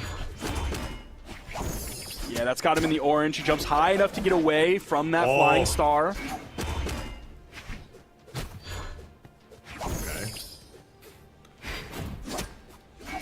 Okay, there we go. Yes, great damage. Oh, beautiful weapon toss at the end. Couldn't get the weapon back, but that's fine. He knew that he got the dodge, so he was able to play a little bit more. Oh, this is getting so tense. And we still at least have a guaranteed game after this. Oh, they both dash at each other and then dodged midair at each other. Jay Costa still maintaining control here, and that dare is enough to get the victory in Game 3 over Zasiv. Now going up 2-1. One more victory for Jay Costa, and he takes the victory here and moves on to the semis. And Zasiv is swapping over to what we saw him play yesterday with the Caspian. That's true. I completely forgot about the Caspian. And the Caspian, I think, coming out here, I think is definitely a strong pick, especially coming out with those gauntlets, right? Could be a little bit of a hassle here, but I think having the Katars for sure, especially their mobility, definitely could be building up a lot of damage here, finding a lot of answers and ways in on Jay Costa. But both of these weapons, I think, as long as you get your opening, you're going to put down some pretty strong damage. Jump there, that's going to give him the hit, which also lets him grab first weapon. The second one goes to the soft platform. Jay Costa's able to get over and grab that one. So Zasiv is going to be looking for ways in on this orb. Of course, Jay Costa is going to hope to zone him out, or if he gets right on top of him, stacked right there, you have the Neutralite as your get off me tool. You also have the D-Light, which you just used.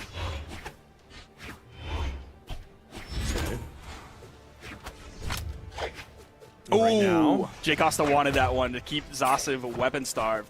But Zasiv's able to grab it, scrunk it right out from underneath him. All right, there we go. Some decent damage here. Nothing super crazy, though. Oh! Yeah, just barely off the mark, but there we go. Now Zasiv starting to find his rhythm here just a little bit. Right now doing a good job of kind of controlling the space around him. Jay Costa is definitely being a lot more wary about this diving in. Definitely waiting for Zasiv to commit to something. Oh, Zasiv's just been like too close for so many of the moves that Jay Costa is throwing out to make a connection. There we are, the Sig machine coming through. He's playing Caspian. If you're not doing that, then you're playing Caspian not to his full potential. Exactly. And they're also quick too, man. Yep. Especially that Qatar side signature. Like that is one that you can truly spam. What's the Italian word you used yesterday? Sprezzatura. That's it. Yeah, that thing.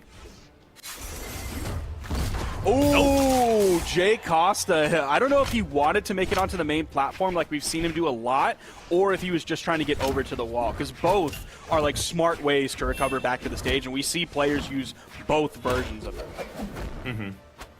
Okay, yeah, tries to go for the recovery there. Not going to be able to find it. Zasiv now with gauntlets in hand. Yep, great damage there. Great dodge. Yeah, it was a nice chain dodge right over the corner to get below his opponent and then try and hit the recovery. Oh, bonk. He has gauntlet side air. Yep. He had gauntlet side air to get over to the wall. Gives you a little bit of sideways movement when all has been used. Okay, I was going to say, is Jay Costa gonna stick with the scythe or the orb, or is he gonna go with the scythe? Looks like the scythe is gonna come out here. Relatively even game now. It's just a matter of, ooh. That was a very well placed Sig. Now we're even here. If they keep trading blow for blow back and forth, we could see a game 5.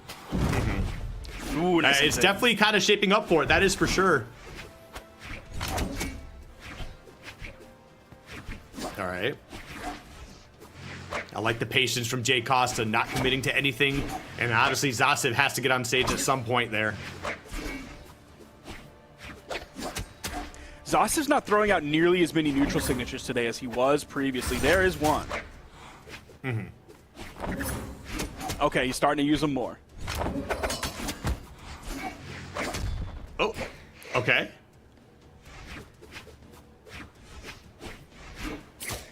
Right now, going back and forth here. Both of them deep in that red too, and looks like Zasev is gonna fall first. And this is costly because now Jay Costa one stock away from moving on in bracket. And we're starting to see these games, definitely in the semifinal or quarterfinals, slow down quite a bit as like the pressure is mounting and the players are, it's like really coming into play that like, oh, we're in the quarterfinals now. Not only that, like the competition is as stiff as ever, and then of course it's a single elimination tournament. So like as the games start to wind down, you have to be more and more careful, especially when you're up against heavy string weapons like the Scythe, or if you're Zasev's side, the Gauntlets or the Katars. All right. Now here we go. Zasev doing a pretty solid job trying to control this space here, but I feel like he's just pressing a little too many buttons. But that is kind of the Gauntlet special, though. Going with that side light. It's a burn dodge, but Jay Costa is not going to attempt the edge guard. He's just going to try and hold that corner. Now the orb coming out here. The orb has done a fantastic job all day today. Great range on everything. And that might be the play here going further within this game, just because of how Gauntlets works. They want to get inside. The anti-airs coming from those recoveries, keeping Zasev stuck in the air. He's able to get back on the main platform.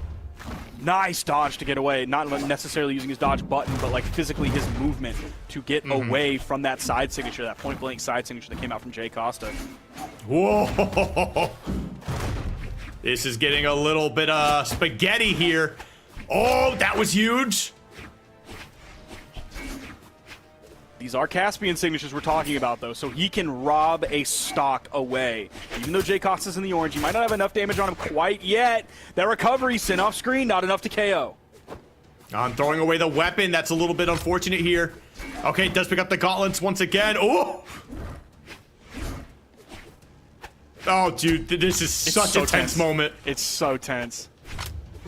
Weapon control still in favor of Jay Costa. He's able to get over to that orb. Has a consistent true combo KO with a sidelight side air.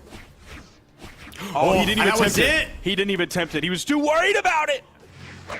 Oh, dude, okay, there you go. You find a way to trick him and get back down to the stage. And that's not going to be enough. There goes to the weapon toss. What's the play? Opts to go back, picks up the scythe. In the process, still not enough to close it out. Zasev still with the Katars in hand. Orb now picked up back for Jay Costa. Caspian has defense, and that's coming into play here. You saw the 2 exclamation points come out on the left wall. He went immediately to that soft platform. He's trying to play as safely as he possibly can. The D-Light! No major edge guard. He's putting too much respect on Jay Costa over there. And the side signature from Zasev, grabbing, sending the other direction. And we have a game 5, Skiff. Oh, man. That was so tense. That was so tense. It is crazy, too. You pointed out as well, like, we've been watching just crazy nonstop action all weekend. And now we're getting to this set right here, and you can tell when things are getting a lot more intense. The game is slowing down dramatically, and for good reason. We're going into a game 5. It was so tense that like Zasev didn't know who to play. He's like, he's going back and forth between the Artemis, between the Caspian, between the Artemis, between the Caspian. Ultimately, finally deciding upon the Caspian, who he won the last game with, forcing a game 5 here. First weapon is not going to go his way. His second weapon, Jay Costa's just going to play around it. He grabs over, grabs the weapon, and gets the gauntlets. I do think the Caspian is the right play here. I mean, like, you've still got a lot of great buttons, you know, gauntlets and Katars. You're able to, you know, find your way in, get some decent damage, but I think just the threat of the signatures does a lot to make Jay Costa think twice about a lot of options. Absolutely. There's the sidelight sider to kind of start this potentially fatal initiation here over on the left. Zasiv, he gets back on it. He actually forced Jay Costa over to the right side of the stage just with his really movement alone. That's how much respect Jay Costa is giving Zasiv. Oh, there we go. And right now, Jay Costa has stage control here. Okay, gonna opt to back up, allowing Zasiv to get back onto stage, but now has Scythe in hand. And both of these players, and there we go, Zasiv will get first blood in this game 5. The side signature on Qatar's, man, it's so strong. Last game was won with the Gauntlet side signature, but still, the Qatar one is probably the scariest one if you were asking me from my opinion. I would be inclined to agree, but I mean, all of them are still, they're just so fast, dude. All right, there we go, answering right back, yep. Gonna swap back over to the Scythe, okay. I like that. Okay, yeah, definitely opting to try and go for as much weapon starving as you can here. Unfortunately, not going to work out for too long as a weapon spawn pops right in front of Zasiv. And as Jay Costa tried to get offensive, Zasiv picks it up. Now finding a way to pick up some damage here. Beautiful stuff.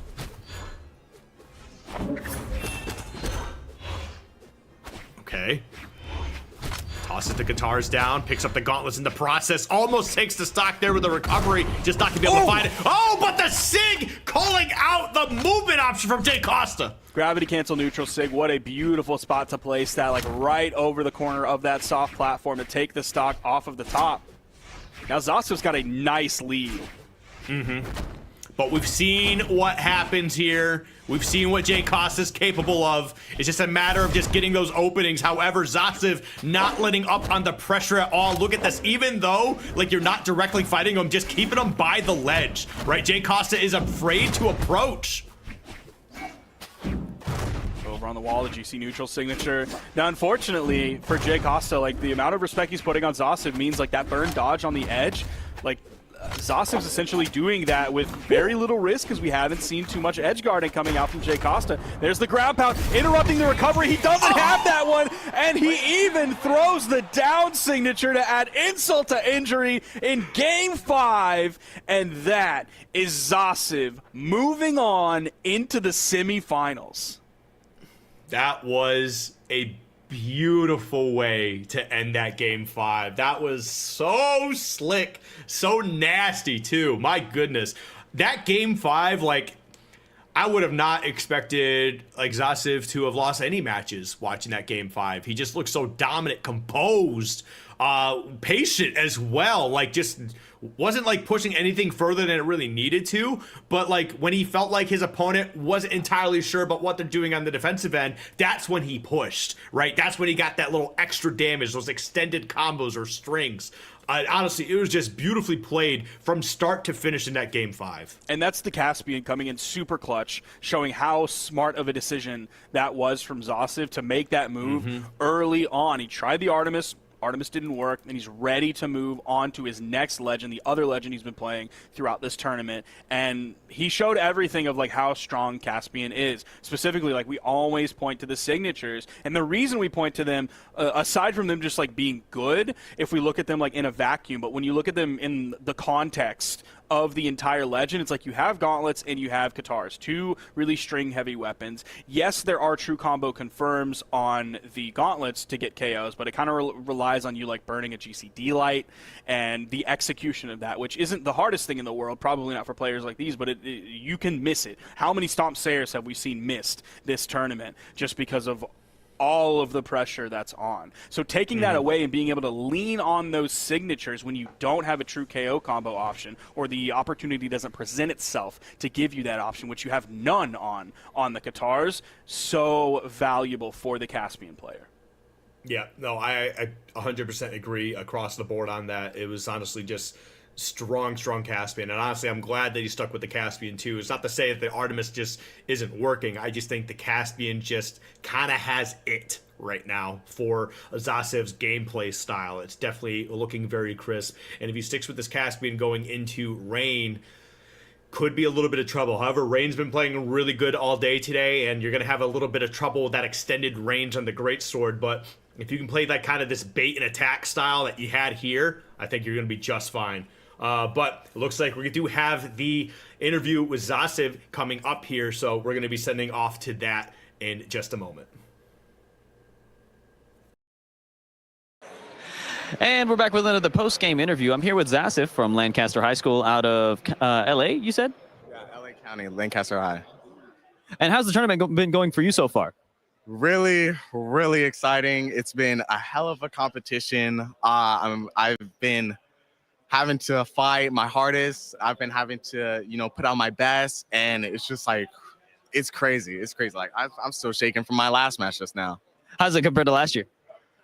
Actually, way more stressful. Even like last year, I'd fought like people of higher rank, but because I'm like fighting people like not only like the same rank, but I feel like they're putting more of a fight than last year, and it's just like it's wild. It's wild. And how was that last game? Would you say was there a pivotal moment that helped you secure the win there? Yeah, it's certainly. After once the last match, we had gone 2-2. It was the last deciding match, right? On that last game, all the adrenaline had finally like subsided, like it had finally went away, and like I was finally able to like after all these matches, I was able to catch on to his habits, what he liked to do the most, and on that last game, I used all those tools to my advantage. Excellent. Well, hopefully you can employ that in the rest of the tournament here. But it was good seeing you again. Zasiv, everyone. And we are back here. And Skiff, we are going to get the rematch of Rain versus Zasiv. And just to give a little bit of context to Rain and his route to get here that we got from production here, Rain came from the LCQ Spring Wildcard Promotion bracket. That means LCQ is last chance qualifiers. Last chance! That was his final moment to really lock in and come out on top. So to be number 2 seed in the bracket and make it into the top 4 is fantastic. Rain has really showed up for this tournament. He some people crumble under the pressure, some people struggle under the pressure, and pressure also turns things into diamonds, and it seems like that's what's happened to Rain here at HSEL Nationals. Yeah, no, I definitely agree. He's definitely been turning it up, has been turning out and just playing incredible. I love a good underdog story. I think everybody does. So to see Rain go further would be really awesome to see. However, he's got to fight against Zasiv, and as we've learned, the most recent interviewer is who I want to win. So, Zasiv kind of wants Zasiv's your guy now. That's yeah, he's my guy now. We're just gonna run with that joke for the rest of the weekend. But no, honestly, I'm really excited to watch Rain versus Zasiv again. I think now with a Game 5 set and watching how both of them are playing, it's going to be very, very exciting to see. But now we got into, I think, is going to be the most exciting quarterfinals match coming up here. We've got Elixon taking on Dank Diego, and this one's going to be a bit of a barn burner, I think. Yeah, man, Elixon is Elixon is different today, and I think about the blasters into the greatsword, and I think about the hammer into the greatsword, I think about the Cassie into the greatsword, and like all the amazing things that Dank Diego has shown us this weekend. And then I might be on the recency bias here of seeing what Elixon gave us today. Just incredible greatsword gameplay. Like all of the I'll call them issues, but of course they were small issues given that Elixon has made it here seed 4 with the potential to make it into top 4 of this bracket as well. Everything that I would point to and say is an issue from his greatsword gameplay on day 1 has just been completely eliminated on day 2. Like, he's been doing such a good job of getting those greatsword strings, starting with the opener into the bridge, waiting for the dodge, or just going for the straight up read, getting the finisher after that, and stealing a stock with it, changing up the mix-ups for the options that he does out of his openers, whether it's waiting, whether it's a signature, whether it's a bridge, into getting the dodge, into another string. Like, Elixon's greatsword gameplay has leveled up so much today. Yeah, no, it's definitely been coming out when needed. And look we're just seeing the Cassidy straight up. No more glow box at all, just Cassidy. He's like, we got to be serious on this one. Like I love my goofy frog man, but it's time to be a real cowboy. This is gamer time for sure. We're in the single Elam bracket here at Nationals. Like this is raw gamer time. Okay, we're gonna see how this plays out right now. Both players trying to again figure each other out here, but you know what? These two are just kind of going at it. Like I don't think there's a second thought of defense here. It is just all offense. Yeah, that's something that Diego could definitely struggle with. I believe he's going into defense stance. I can't quite remember, but I think he's going defense. So it's going to bring him from 4 to 5. So he's not going to feel it as much, but still, all of the strength that Elixon has, great sword damage, hammer damage, that could be tough to deal with even on a large map like this. Now we got the actual just regular hammer. It's kind of got like the Minecraft hammer going on, I just realized. It just looks like a diamond hammer. Nice recovery there. That potentially could be the stock. Diego was ready for the neutral signature. He's seen how many times Elixon did that to other people. He's just going to wait it out and then come in at the first time on the left side with the hammer recovery, then the second time on the right with the hammer ground pound. Great work from Diego. Now we got a little bit of a hammer battle here. We're going to see who can strike. Right now, yep, Elixon was looking to strike back to even things up and is definitely going to be able to do that. As we get into our second stocks here, we do have Dank with a little bit of a lead. Man, I feel like we've seen Elixon on the wall a lot today in this game, more than we have in like any of the other games. He's not allowed to control that ground, which is exactly what you want if you are not the great sword player. You don't want to give them that long runway, which you kind of get on Demon Island, especially with no soft platforms for Diego to go to and try and like have a moment of respite. Okay. Oop. And wow. Right, gonna be able to take that lead for themselves here now after a little bit of a sluggish start. Nothing super crazy, but now, yeah, Dank answering right back themselves. Get duffed. Okay, Diego. I did not give you enough respect. I'm so sorry. You deserve so much more respect. How many times have we said "Okay, Diego" this weekend? We've said it a few times. A lot of times. To be fair, Diego's a great name. Yeah. Being very careful with his spacing there, giving a lot of room between him and Elixon until he's ready to go in, so the side light can't make contact with him. Nope. Oh, okay. I do like that, a potential mix-up opportunity there. Trying to look for that recovery, just not gonna be able to get it. Uh-oh. Dank trying to chase him up top with that hammer. Oh, you went a little too aggressive, but it does not matter. Wow. With a D-Sig. Of all moves on the Cassidy kit, he goes for the D-Sig. And there's another thing I want to point out really quickly that Diego did that was really smart, is if you hit Stomp, most times you can find a connection with a side air, and that's usually the better option to go for. But sometimes if you hit it just stacked enough, then the side air will actually not make a connection, and you need to go for the down air. So sometimes people will just go for a stomp down air. But what Diego did, and what's really smart in this one specific instance, is he turned around and did the down air, because the hitbox, the first initial hitbox of the down air, scoops from behind you first before being right below you. So he made sure that there was going to be connection with the very first frames of that to guarantee it being true. So great decision making from Diego in that moment. Oh my goodness, we almost saw Elixon get a KO in yellow off the top. Elixon, brother, please. What are you doing way out there? Like, listen, I am respecting Elixon's mentality right now. I mean, I don't know what's going on in that brain of his. Oh my God. Sword. It's great sword time. You know what it is? It's that crazy playlist. He's just as confused as we are right now. Still probably one of my favorites. He's listening to the circus theme song. I don't know. I didn't know they had that on Spotify. Probably my favorite just statement from the players this weekend is like, I don't even know what's playing. I'm confused half the time. Like, all right, brother. definitely kind of lends into the chaos of this great sword. That's for sure. Yeah. Oh, I think he tried to do a GC insig again. Diego might have saved him in that moment, but he also probably had to go for the recovery there in order to not fall himself. There's the D-Light into the recovery. That's going to be the KO off the top. And he didn't have time to pick up those blasters again. I don't know if he wanted to play the hammer or if he just wanted to juggle the weapons, because that delays the next weapon spawn. Okay. Now, he's just trying to get back on the stage here. And yeah, Elixon definitely looking for, okay, there we go. Gets a hit, tries to extend it. Not gonna be able to do that. And again, just getting a lot of good onesies, twosies. That's where you see the mix-ups coming from Elixon. Like, he did the first two-piece and then did it in the same direction. And it didn't make a connection with Diego because he changed up his dodges. So then the next time, Elixon did his two-piece starter and then did it in the opposite direction to try and catch the mix-up there against Dank Diego.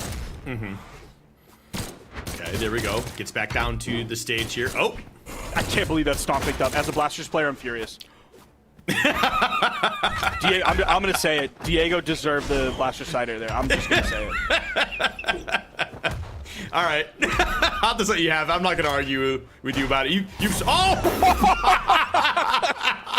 I don't think he was going to be able to get back, but like that really felt disrespectful. I know Diego didn't mean it like that. Like, he's just doing a smart move there, but it really just felt disrespectful somehow. It's probably one of my favorite weapon tosses when you just see someone just kind of huck it and it just floats right over, but we do see Elixon answer back here taking this game too. Yeah, it's like I definitely forgot it was still in the air because it had so much travel time. I saw it go and it went high and I'm like, okay, I'm not worried about it anymore. I'm looking at Elixon and then all of a sudden it's floating right above his head. And you're like, oh no, he can't hear me. He has AirPods in. It's just like any typical like 90s movie slow-mo moment where like someone like throws the ketchup or something. And everyone just goes, oh no, and it hits like the teacher in that. I don't know why you're throwing ketchup in the classroom. I was just trying to give a 90s example.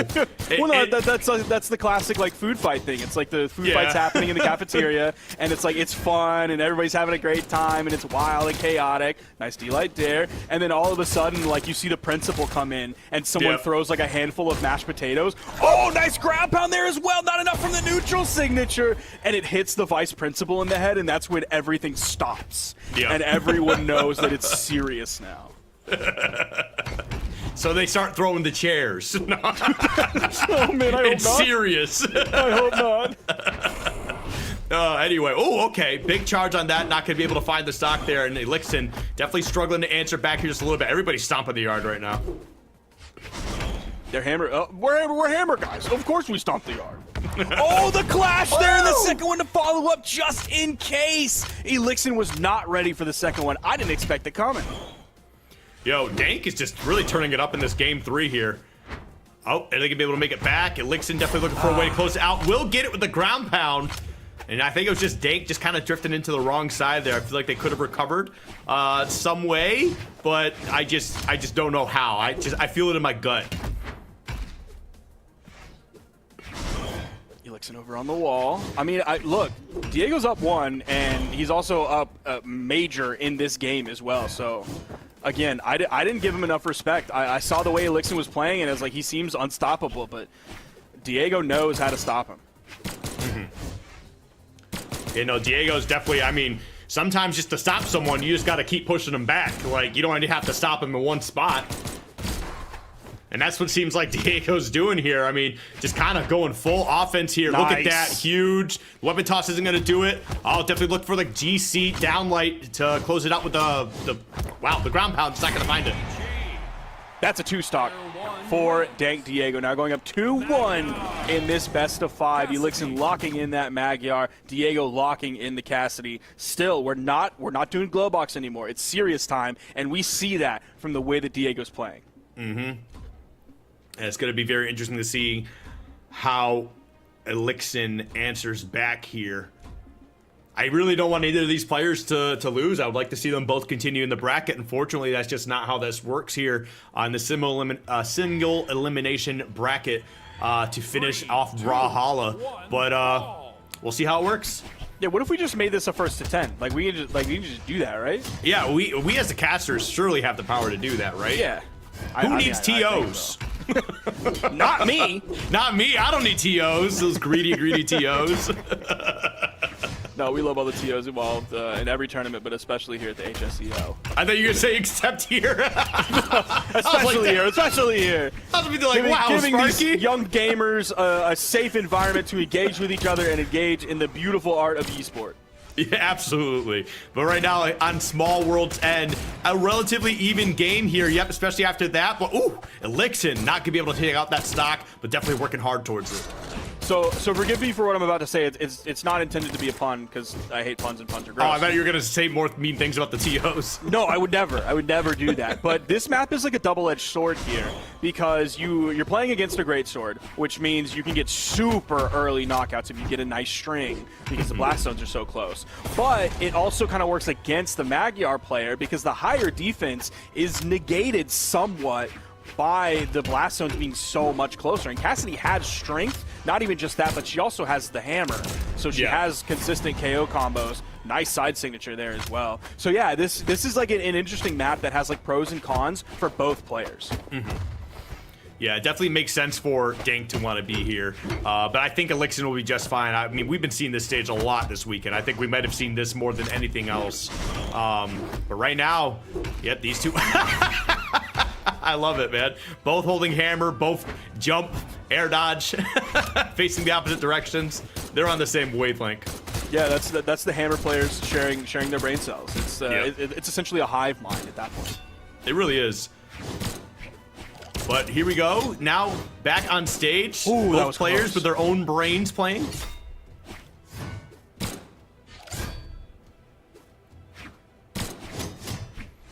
Two-piece into the backup. And the recovery, catching him coming over a corner. All of a sudden, Elixon has a nice lead here, only about halfway through this stock. Maybe technically halfway through, but because we're on this map, it could be 2/3, depending on the moves. All right, Elixon's finding some unanswered damage here, some great extra credit. And some real basic stuff, too. Just getting onesies, twosies, and just kind of resetting it. Oh, yo, Elixon, you are nutty for that. Oh, my God. It was like... Elixon was like, yeah, let's play chicken right now. I'm gonna ground pound into you, and then he like pulled back. The game he wanted to play, okay, all right, yep. Woo! Okay, I can't believe that didn't KO. That was charged. If he would have gone for like a sidelight finisher, that probably would have KO'd there. I don't know if it would have been true in that moment. There's that turnaround that we're always looking for. And the signature punish afterward. We have a game 5. This is disgusting. This is nasty. Dude, I honestly can't tell you who's gonna win this last game. They have both taken turns in these past couple games, destroying each other. I don't know, Sparky. I don't know. I don't know if you have an opinion on who you think's gonna take it, because I certainly do not. And we're going to Demon Island. I did going into this, and I was reasonably confident in that, and I am not confident in that choice anymore. We're on Demon Island. So I think this also potentially, I think this favors Magyar more just because that high defense is really going to come into play here. And then also you have the tiny walls, so we're expecting the down signature from Elixon over the corner. But then also like Diego has the Blaster's down signature, which if I was playing Cassidy, I wouldn't really be looking at that much because I don't think it's necessarily the best signature. But like Diego's done a great job with it, so like he can use it. And I think it's also just the angle and how much it can get you out of that. But as we can see, first stock here in this game 5 goes to Elixon on that greatsword. Yeah, Elixon wins this. I never had any doubt whatsoever. I knew it all along. You're so smart. You're so confident. You're so strong. Yeah, I'm brave. You're so brave. You're so brave. But here we go. Dank now with the blasters in hand, putting down a lot of damage.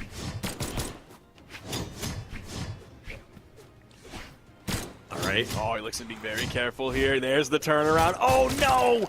He whiffed the string follow-up, unfortunately. GC side signature makes a connection. And the weapon toss again. Diego's been a laser with those. Okay, so I'm gonna give Diego the full respect on this one and not say that the ground pound was too early. I think he wanted to do the ground pound as just like a threat, right? You're gonna fear it. Does that, but he does that to get below Elixon so that when the neutral signature comes out, he doesn't want to contest it with a ground pound. He wants to contest it from below, a much safer place with the recovery. Oh, man. Dude, it's such a wild game 5 right now. I mean, Elixon's definitely looking so strong here, but like you can't count out Dank at all. He's still playing strong. It's just I think what you've mentioned, the Magyar is just getting so much more out of the stage, and that almost closed it out. That was so close. Oh, it did!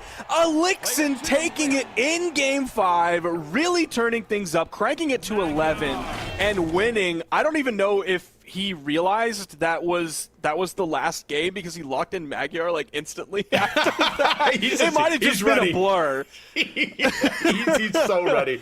Wow. Some other random song. It's just some song screaming lock it in immediately, and he's just just pressing the button to go. Wow. Elixon takes that in Game 5. What a great set between these two players. Two Hammer players duking it out. Man, that was very impressive showing from both of them, and that was our second Game 5. We had 1 3-0, then we went again to a 3-0, and then we had back-to-back Game 5s. And I'm down with that. These players are all playing fantastic. Some really sick Brawlhalla. Actually, some of my favorite Brawlhalla I've seen recently too. And well, you're just a recency bias guy regardless. But even if you weren't, I would 100% agree with you. Yeah, no, because it's just been fun. Like, the stakes are high, and again, you and I, we cast the best of the best all the time, right? But I think this is just refreshing to see these young kids who are just so aggressive in their game plans, just kind of really throw it all out there. And you know what? There's a lot of pride into winning this event, and that's when you start to see some of the sickest Brawlhalla you could ever see. So I'm definitely down for it. There's beauty in pretty much every level of Brawlhalla gameplay, and across the board for every Brawlhalla player out there. There is beauty in your Brawlhalla gameplay no matter what, whether you're the best in the world, whether you're the worst in the world, whether you're new to the game, whether you've been doing this for 10 years, whether you are an older player like myself and Skiff who are getting into their mid-30s, or you're younger players like this, even middle school players. We've known top players who were in middle school. Knees started competing when he was 12 or 13, and he top 8 DreamHack Summer. So all across the board, there is so much beauty in Brawlhalla gameplay, and I love watching it, and I love the opportunity, really the blessing, to commentate this alongside Skiff as well, because man, we've seen some great stuff this weekend, and guess what? It's not even fully over yet. Nope. We still got a couple of huge matches coming up here that will actually determine our grand finals at the end, which will be taking place tomorrow. But before we get to those matches, we are going to take a quick break. So do not go anywhere, because we got some of the best coming up. We'll be right back. You can use Valor's training platform to bring professional esports into the classroom, and I'm going to show you how in 30 seconds. First up, let's choose the training camp that's right for me. Our platform is inclusive of all experience levels, so there's a range of choices. Here you can see a structured training roadmap. Let's start our first session. Now I can scaffold my esports teams using learning, quizzes, and training. See, wasn't even 30 seconds. You focus on play, we'll do the rest. Sign up for free today at valoresports.com and take your program to the next level.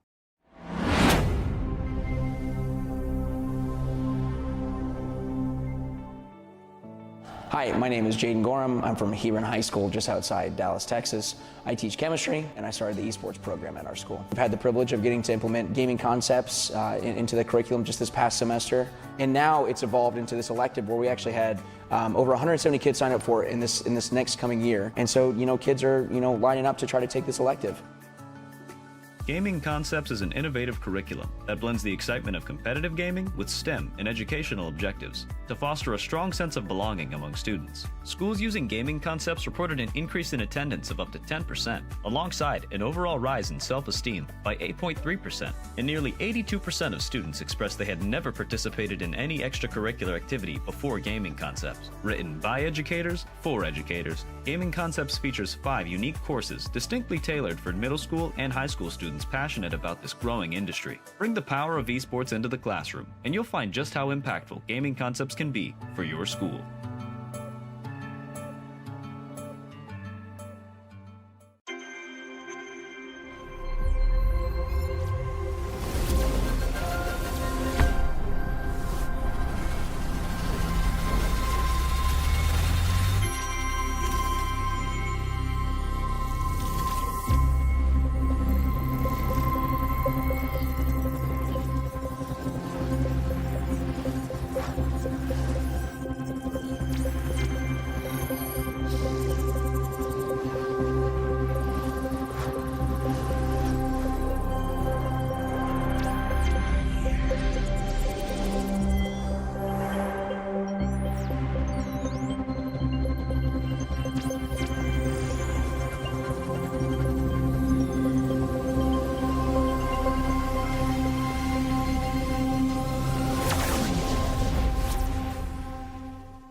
I learn a lot from the kids. I kind of let them run things. I let them set their own captains and set their own practice schedules, and I will check in periodically to see how they're doing to offer guidance and ideas. I'm Brandon Bishop. I'm an educator, first and foremost. I'm a teacher. I teach social studies, history. As a kid, I grew up with like the console wars, so like PlayStation 2, we got one for Christmas, and that's kind of how I got into gaming. So yeah, I think the biggest skill that gaming can teach, especially with this at this level, is communication and cooperation. Watching the kids play and communicate, I learn a lot more, and so I can kind of see what things are working for them, what things don't. These kids are playing games on their own all the time, and they spend a lot of time on it. So I want them to harness that and turn it to something that can be used for like school pride. Like, look at these cool jerseys you can get. You win a game and you get on the morning announcements. They say your name and say you guys are winning, and the school gets to learn about your accomplishments. I really appreciate what you guys are doing. Thank you so much for inviting us down. I think we had some kids that were on the fence about being in the esports club, but getting them here, getting them to wear the school uniform, getting them to see what the company is like, I think that's going to spread. When they go back to school, they're going to talk to their friends. So this is a great opportunity. So you should definitely continue to do stuff like this. Invite schools down to see firsthand what the benefits can be.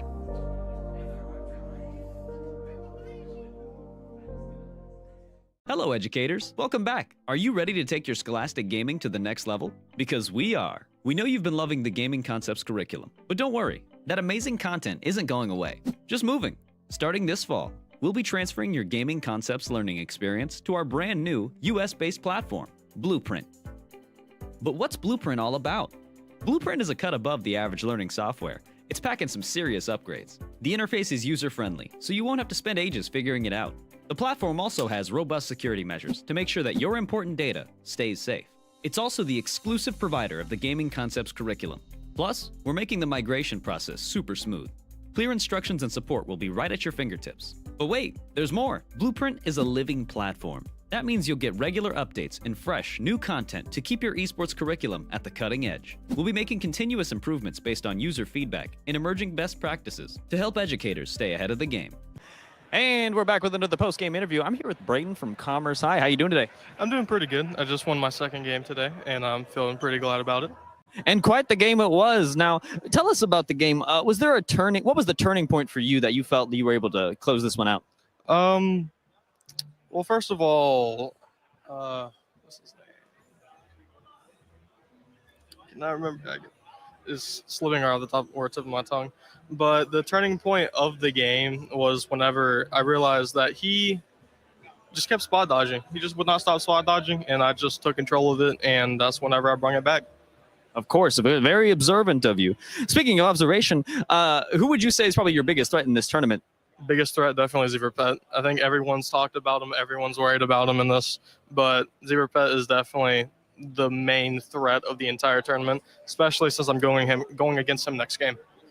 Exciting. Yeah, the bracket boogeyman. Well, we wish you best of luck against Zebra Pet, and good talking to you again. Yes, sir. Tired of looking for tutorials on YouTube that are designed to keep you watching instead of actually learning and practicing? Well, look no more. Here at Valor, we prioritize only relevant information so you can apply it in-game instantly. Sign up free today at valoresports.com. If you are not looking at new ways of engaging learners, you're becoming stagnant yourself as a teacher. The reason this works in schools is because if you give kids what they love, they will do it in your school. The gaming concept curriculum is that for video games. It's saying video games are here. They've been here for 30 years, but now it is broadly used. 97-98% of middle to high school students play video games of some sort, and how can we bring that structure to that world and use it to our advantage for engagement and innovation inside of schools? Gaming Concepts gave me the opportunity to bring career exploration. It gave me an opportunity to provide college exploration in a way that none of the programs that I do now. These types of games will provide those students with an eagerness to be at school. All of these different types of kids can come together and they work together, and it's just so fun to see them winning together. So my name is Lori Burney. I'm with Geyer High School and from Denton, Texas, so part of Denton ISD. There is a future in it. You can go to school and get a scholarship with it. You can go into so many different areas and aspects of esports, leads to game design, computer science fields, and I just think that it's pretty limitless, what they could do. And it's our job as the adults and the educators to kind of, help guide them through, these different avenues that they want to go through and explore. Now our district has passed a bond where they're actually going to put $500,000 towards building esport labs in all of our 5 zones. So we're really excited about that and how they're going to build it out. And that may never have happened had, this group not have, persisted and, kept at it to continue to play and put Geyer, Texas or Denton, Texas on the map. Me coming from the outside, not ever playing Rocket League, but taking the time to sit back and learn and absorb as much as I could, it wasn't hard for me to see all of the different aspects that transcend, just beyond, esports in general. It goes across every plane.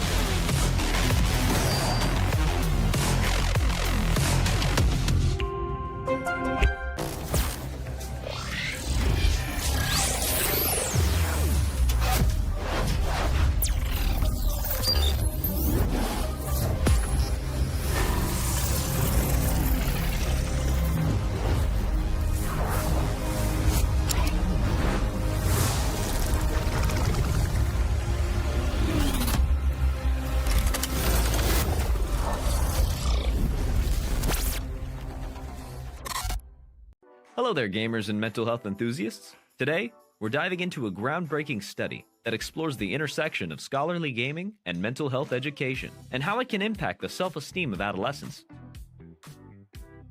Picture this, a world where scholarly gaming isn't just about mastering technology-based career skills or dominating the world of video game business. No, it's a world where gaming becomes a gateway to improving mental health.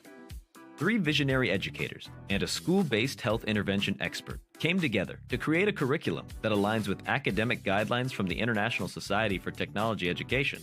This curriculum spans 40 lessons, delivered over 14 weeks with a minimum of 120 minutes per week. But here's the twist. 83 schools were invited to participate, but they were divided into 2 groups, those with mental health moments and those without. The non-mental health moment group got the scholarly gaming curriculum alone, while the mental health moment group got an extra layer of education. Mental health moments were embedded into 27 lessons, integrating concepts from the PERMA framework and the collaborative academic, social, and emotional learning standards, otherwise known as CASEL. Now, let's meet our players. 471 participants from both groups, with almost 75% in high school, many experiencing scholarly gaming for the first time. A majority were male, and the racial diversity was broad. At the start, the average self-esteem score was 17.9, with 22.1% reporting low self-esteem. But hold on, the game's just beginning. As the study progressed, it revealed some fascinating results. While 57.7% of participants with low self-esteem at the beginning reported average self-esteem post-intervention, the mental health moments group stole the spotlight. Self-esteem scores improved by 8.3% in the mental health moments group, compared to no change in the non-mental health moments group. How's that for a power-up? Some students even shifted from abnormally low self-esteem scores to normal ranges. The message is loud and clear. Educators, healthcare providers, and adolescent advocates pay attention. Non-traditional educational instructions, like scholarly gaming, combined with mental health moments, can significantly improve students' well-being. And there you have it, a journey through the power of scholarly gaming and mental health moments. Remember, your self-esteem matters, and sometimes, all it takes is a little extra support to level up. Thanks for joining us on this adventure. Until next time, keep gaming, keep learning, and most importantly, keep believing in yourself.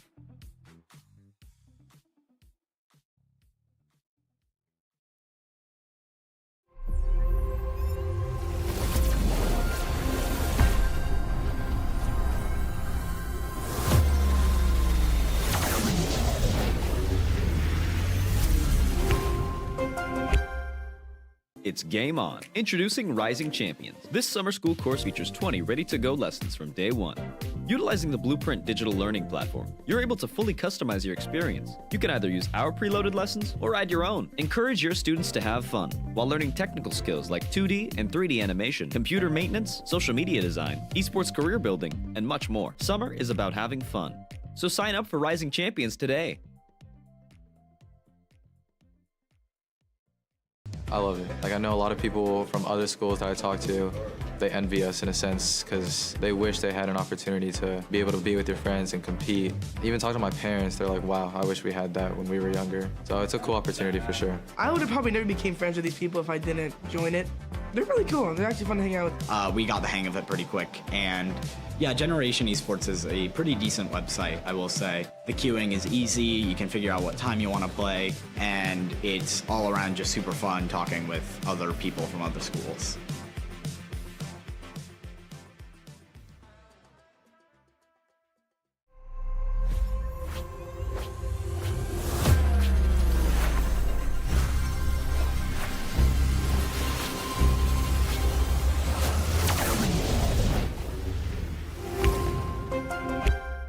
I imagine there are many more that I just don't know about because no one really, displays their passion for esports because, it's not really seen as cool in a sense.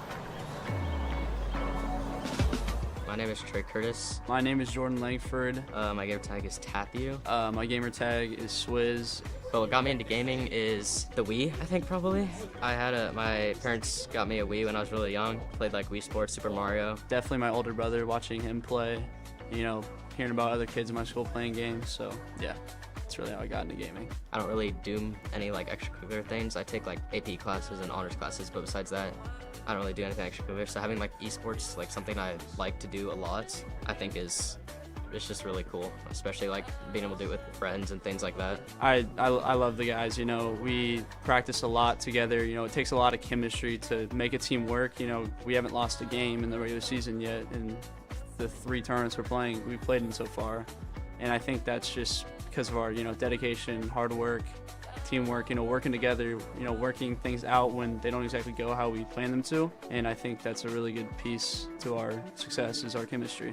I guess I wasn't really too talkative in school and stuff. Meeting like 2 that were juniors at the time is like kind of cool as well because they added me to their group on Discord, and so like I kind of talked with a few people there. So I guess kind of brought me out of my own friend group a bit and like just talk to other people. Well, I know a lot of people that love the game at my school. I mean, I play with a lot of them, but I imagine there are many more that I just don't know about because no one really displays their passion for esports because it's not really seen as cool in a sense, and I really think that can be put away, that stereotype.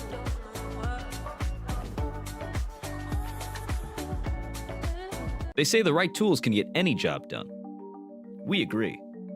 Introducing Blueprint, the platform for educators built by educators. Blueprint is user-friendly, featuring drag-and-drop scheduling tools and a robust gradebook. Designed for the scholastic world, Blueprint empowers educators to create powerful course content. Plus, Blueprint is the exclusive provider of the popular Gaming Concepts curriculum. Learn more about how to gain access to Blueprint today. You can use Valor's training platform to bring professional esports into the classroom, and I'm going to show you how in 30 seconds. First up, let's choose the training camp that's right for me. Our platform is inclusive of all experience levels, so there's a range of choices. Here you can see a structured training roadmap. Let's start our first session. Now I can scaffold my esports teams using learning, quizzes, and training. See, wasn't even 30 seconds. You focus on play, we'll do the rest. Sign up for free today at valoresports.com and take your program to the next level.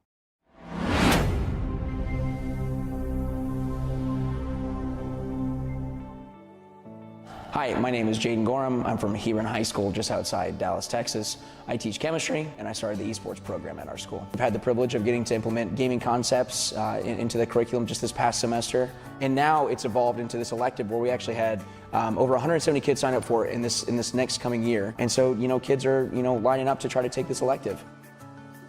Gaming Concepts is an innovative curriculum that blends the excitement of competitive gaming with STEM and educational objectives to foster a strong sense of belonging among students. Schools using Gaming Concepts reported an increase in attendance of up to 10%, alongside an overall rise in self-esteem by 8.3%, and nearly 82% of students expressed they had never participated in any extracurricular activity before Gaming Concepts. Written by educators, for educators, Gaming Concepts features 5 unique courses distinctly tailored for middle school and high school students passionate about this growing industry. Bring the power of esports into the classroom, and you'll find just how impactful Gaming Concepts can be for your school.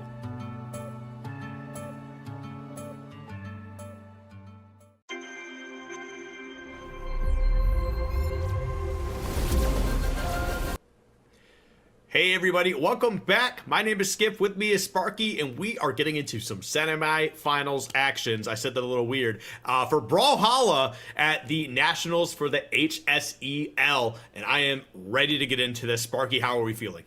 I'm very excited to see these because originally there was a chance that we weren't going to get to see these, but we have a little bit of time, especially off the backs of the 3-0 of ZebraPet over Ike and then the 3-0 of Rain over Axian. So we have a little bit of extra time to fit these semifinals into it, and we're going to have ZebraPet versus Elixon. That's the match we're about to see, and then after that we will have the rematch of Rain versus Zasiv. And man, we're going to be getting a new skin on the Algram too. We're not going to be seeing the usual from ZebraPet. But as we get into this, yeah, this is definitely going to be very interesting. A bunch of big, strong weapons being swung all over the place. And we're starting here on Demon Island, which regularly favors, okay, we're getting some buttons figured out in here. Got a controller disconnected there. Got to take away the right stick emote because you don't, oh man, there's nothing more embarrassing than accidentally slipping and hitting the right stick and taunting, and then you just get clocked. Yep, all right, looks like we're just both going to get a weapon and get started in here. All right, interesting start, but that's fine. Let's get into it. Right now, Elixon seems to be starting off pretty decent. So ZebraPet's like been undefeated this entire tournament so far. We'll see if Elixon has what it takes here. If this greatsword has what it takes to take out ZebraPet. Starting off, hitting that signature and charging that one up as well. ZebraPet had to go for that charged up recovery to get back. I don't think he had that many jumps left where he could like side air over into the wall. I would just avoid this map completely.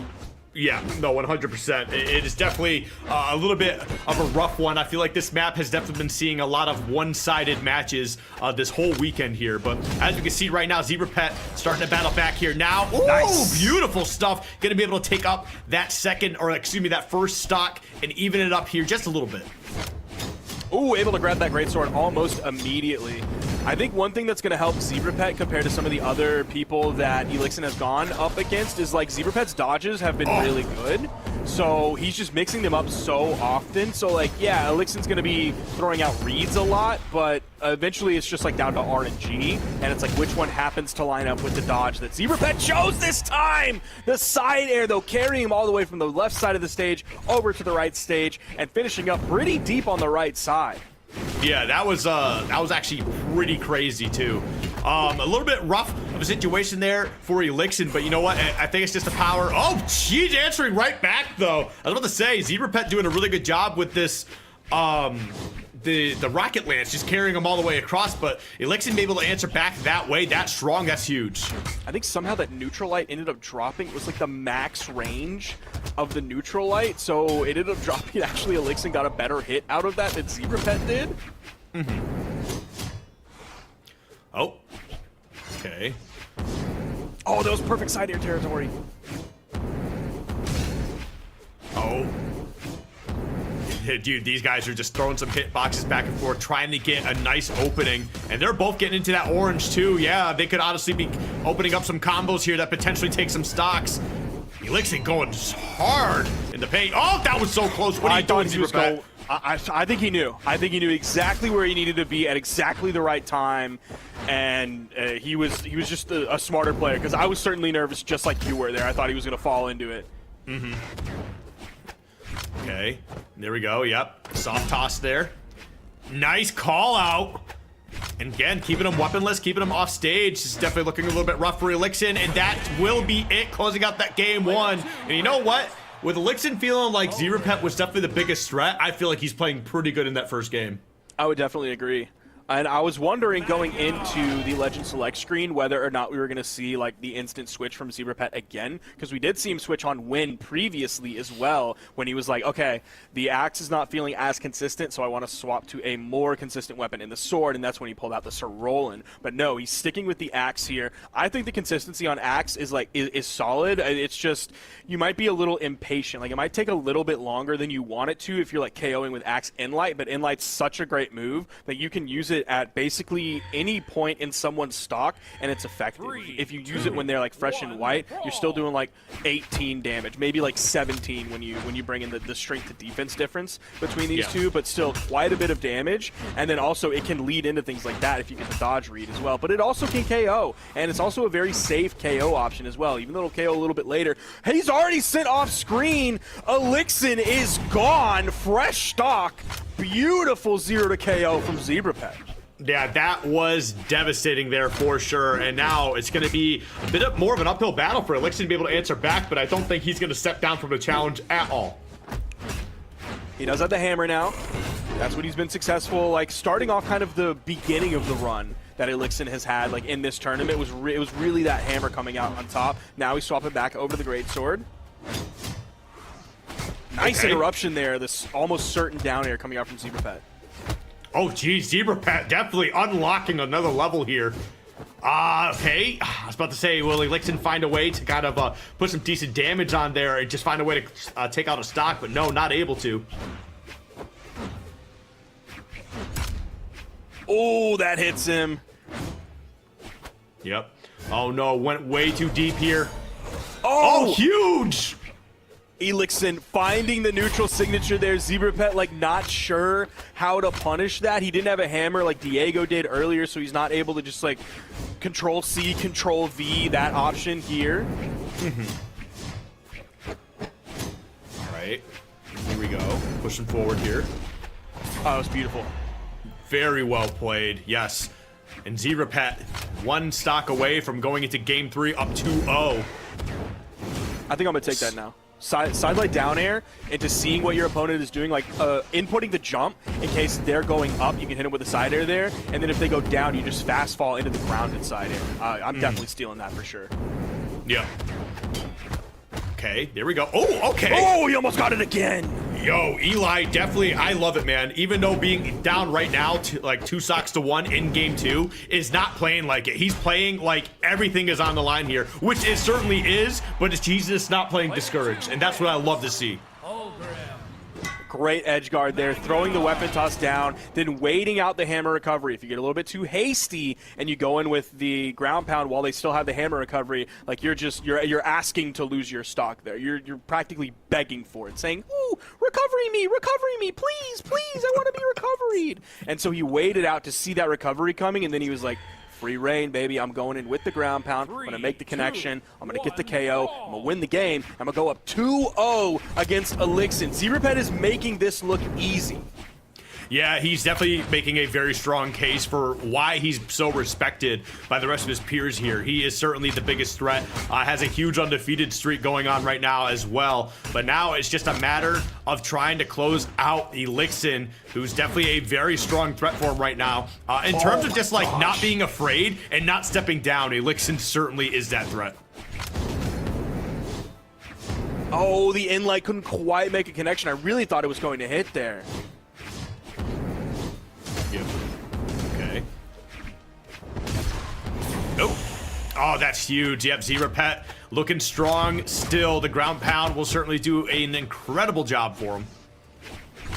I think ZebraPet's just like keeping Elixon on the back foot the entire time, so Elixon just doesn't have any moment to like catch his breath. So the signatures are coming out, the ground pounds are even coming out from ZebraPet, which is a risky move to do over on the edge when you're the Lance player. I think ZebraPet is just playing like he's the greatest player in the world. I think he fully believes that the way he's playing right now, and I think Elixon, maybe now that he has the hammer in his hand and he has it for a little while, given that it's early in this stock still, maybe this will like bring his confidence back on how to deal with Zebra Pet. He's going to toss it away. It doesn't make a connection, so it goes wildly flying. There's the ground pound, doesn't make connection either. Weapon, he does have the great sword in his hand. Even goes for the gravity cancel sidelight.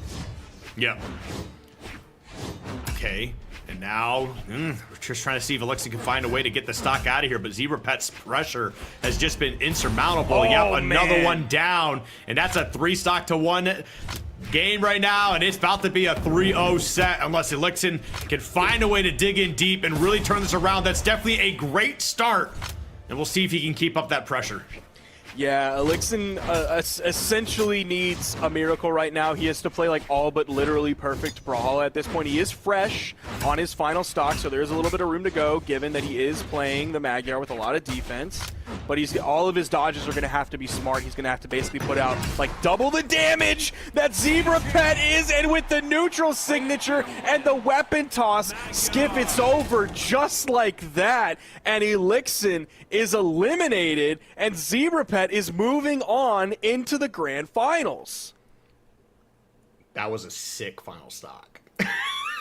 that was so sick. Oh my goodness. I don't know. I don't even know what to say. I think Elixon wasn't playing bad that first game, and I don't know if he's just started to creep in mentally or if Zebra Pet just started to turn it up more and more. It could be both. But the more that set went on, the more Zebra Pet looked more comfortable, and it certainly showed in that final game. I mean, we're starting to see, yes, Zebra Pet can lose stocks for sure. Lost a couple of stocks, I think just one in that final game, but I think lost 2 stocks in the first game and then 1 stock in the second game. So yeah, definitely I think the most stocks we've seen Zebra Pet lose all weekend. But yeah, Zebra Pet just looking good, man. Looking dominant, looking like they are the 1 seed for a good reason. I don't see anybody beating Zebra Pet. I hate to say that like this tournament is over, because it's certainly not, and the joy is not necessarily seeing who wins, but it's seeing every set along the way and how things change and how person A plays against person B and person C plays against person D and all of that. But I don't see anybody stopping Zebra Pet. Yeah, right now I don't either. And it's like not even just the fact of like, obviously the gameplay is a very big example, but like every time we've hit the interviews, it's just him just be like, I'm confident, I'm feeling good. Yep. I'm not gonna drop any L's. Like I'm simply just going to like just bulldoze my way to the championship. And it's tough. It's tough being a competitor and not just hearing that, but then seeing that he's playing like that too. That's certainly something that's going to be sitting in the back of everybody's head. So, I mean, hey, God bless whoever's going to be fighting him next between Raid and Zasif, because you guys are going to have your hands full. You got a lot of VOD review tonight, that's for sure. Surely someone is going to take a single game off of Zebra Pet this weekend, because he's still undefeated at this point, and he's sitting in the grand finals. It's going to be up to either Rain or Zasiv at this point, whether either of them is able to give the Herculean effort that it will take to even take a game off of Zebra Pet. We'll see how that shakes out. We have another set, of course, here in the semifinals that we're going to get to show you. It's going to be Rain versus Zasiv. But before that, we're going to be having another interview with Zebra Pet. He's been one of the players that we've seen the most this weekend because he just keeps winning.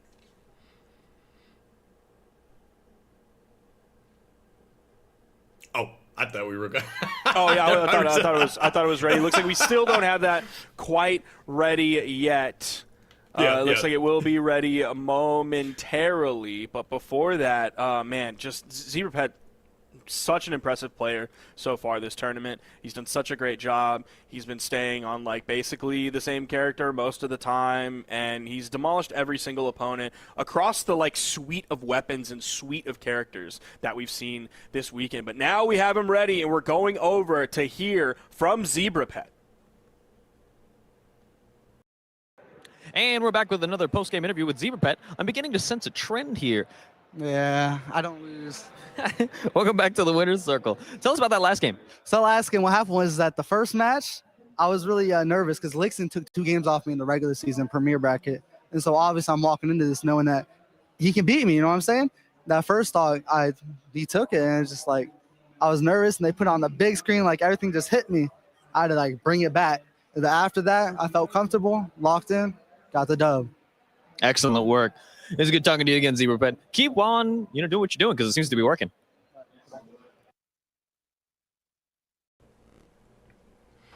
He doesn't lose.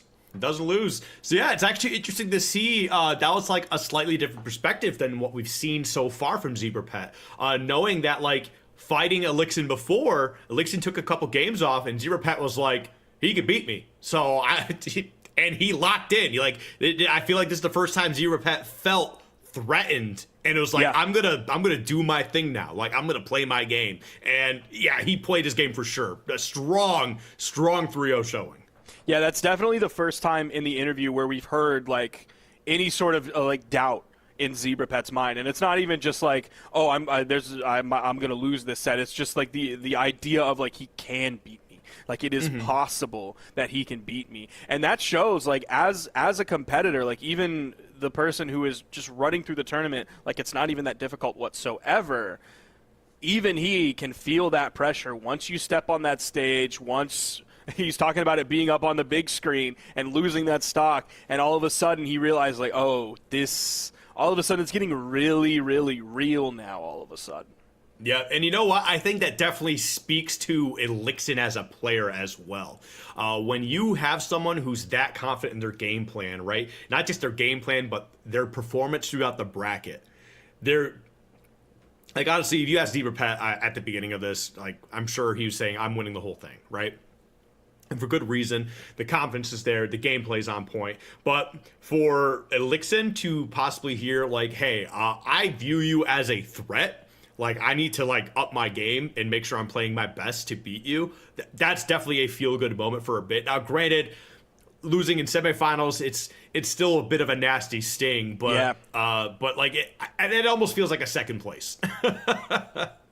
Yeah, it's like once you get to that point, you've started to like build up in your mind of like, okay, hold on now, I can actually do this and I can win this tournament. And yeah, it's exactly like you said, like second place, like, oh, second place is amazing. It's the silver medal. It's the second best place, one of the smallest numbers you can possibly be. But it's like when you get into that grand finals, like you're ready to win. And anything other than winning, even though you can appreciate getting that second place, even if it's like your best place ever, but getting into that spot and realizing the potential for that gold is there and then not being able to get it is very tough for competitors. Yeah, very, very tough. But honestly, just beautifully played by Zebra Pet. I mean, there's not much else to talk about it. Okay, looks like we do have a little bit of time. Sparky, you got something you wanna tell us about? Maybe some ads? Is this a therapy session? No, I just am I being interrogated? Did I do something? I don't think I did anything. No, you're about to do something. You're about to read this ad. Oh yeah, that's right.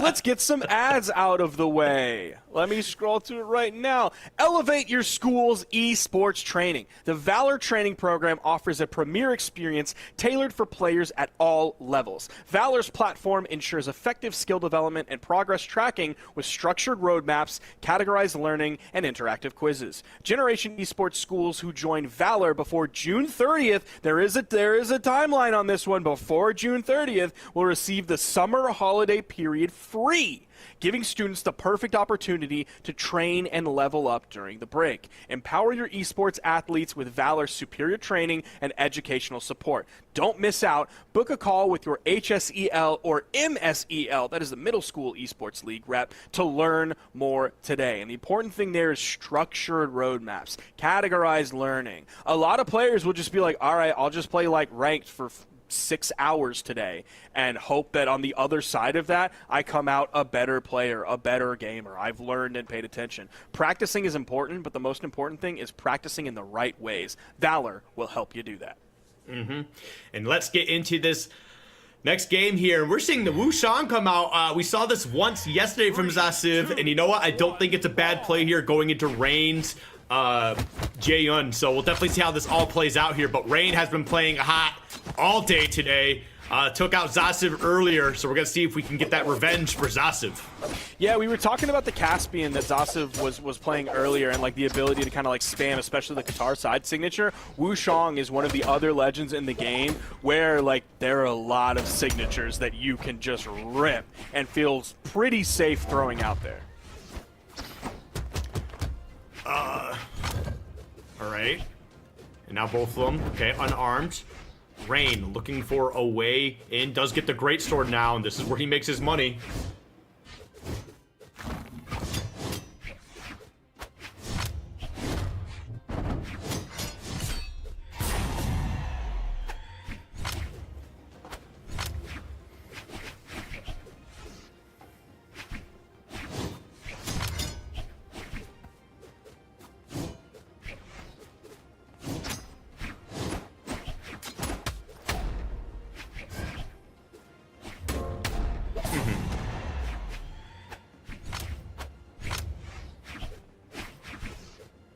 Yep. And now as we get into the rest of this, the second stocks here, Rain looking to kind of keep this going. Nice little solid lead. Nothing super crazy though. Okay, there we go. Zasiv giving him an opening and takes a little bit of damage in the process. There's the falling side there. There's the down signature as well. Again, he didn't get punished for it. All right. And now last stock scenario here in this game one, Rain continuing this miracle run. Keep in mind, last chance qualifier. That's how they got into this bracket here, and they've been killing it ever since. And now, okay, goes for the weapon toss. Yeah, barely missed out.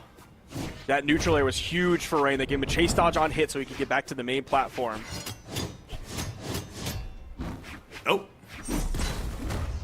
Oh, wow, okay. Definitely tried to go for something a little crazy there. Not going to find the hit, but definitely looking for it and just putting that into your opponent's mind that you have this tool. Yeah, there's that down air into the neutral air. Rain has, I think, been one of the few greatsword players that we've really seen bring that out here. It's a very powerful tool in the greatsword kit. I mean, even Skeldra, one of the best greatsword players in the world, wasn't really using the dare into neutral air as like a KO or really a combo option until like we saw him do it like at the Royale. Mm-hmm. And now, here we are. Rain looking for a way in here, and that's not going to be enough to take it. One more of those might be enough, though. Oh! All right. Goes for the sidelight into the jump. Sayer. Interesting choice there. Does find the connection with it. Zasiv's got to be very careful, though. All right. Oh, there we go. Oh, big hit. And that's going to be enough. I really love this little flex that they do where they show their full name. It's really funny. And like when Zebra Pet was doing it, it was because he would have his name as like Zebra Pet and then stuff after it. But like some of these people, like Rain and Zasiv, like they just both have their name. And it's just like just their name and they still do it. I think that's the tech from now on. I'm gonna have to start telling some of the pro players about it. Add a bunch of stuff to the end of your name, and then you get to start flexing that after you take a stock. I think iThrow used to do that like way back in the day because his name was iThrow and then OW, OW, OW. He had a bunch of them. Like it was unbelievable how many OWs he had, and like he would put that up. That's raw. I love that. All right, but anyway, as we move forward here. All right, now, yep, going to be switching to the Artemis, and it seems to be working out better. I mean, once you get that sight back into rotation here, you definitely have a lot more combo game, it feels like. Ooh. Oh, try to grab that neutral signature. Charged it up just a little bit, hoping Rain's hurtbox would peek into it. There's the side sig. That can cover like a lot of that area over on the wall. Like if you're not careful, your hurtbox will peek up just a bit, and it'll make a contact with you. Okay. Ooh, that was a great call out, just a little too early. That would have taken the stock, though. Nice. Beautiful. Okay, now, ooh, that was a very scary position. Does he have the resources to get back? Oh. He did! Messes up the ground pound. You hate to see it. That can be really tough. Like, you get the D-light in, and it'll, like, bounce you far enough away from it. But I really like, even though it was definitely dangerous for Rain to, like, recover that low on the wall, like, he was really worried about the scythe down signature from Zasiv. That can definitely have some lingering frames and can be tough to get away from. So he was, like, putting himself in a dangerous spot, but ultimately it was the safer spot, so he didn't peek over the corner and get caught.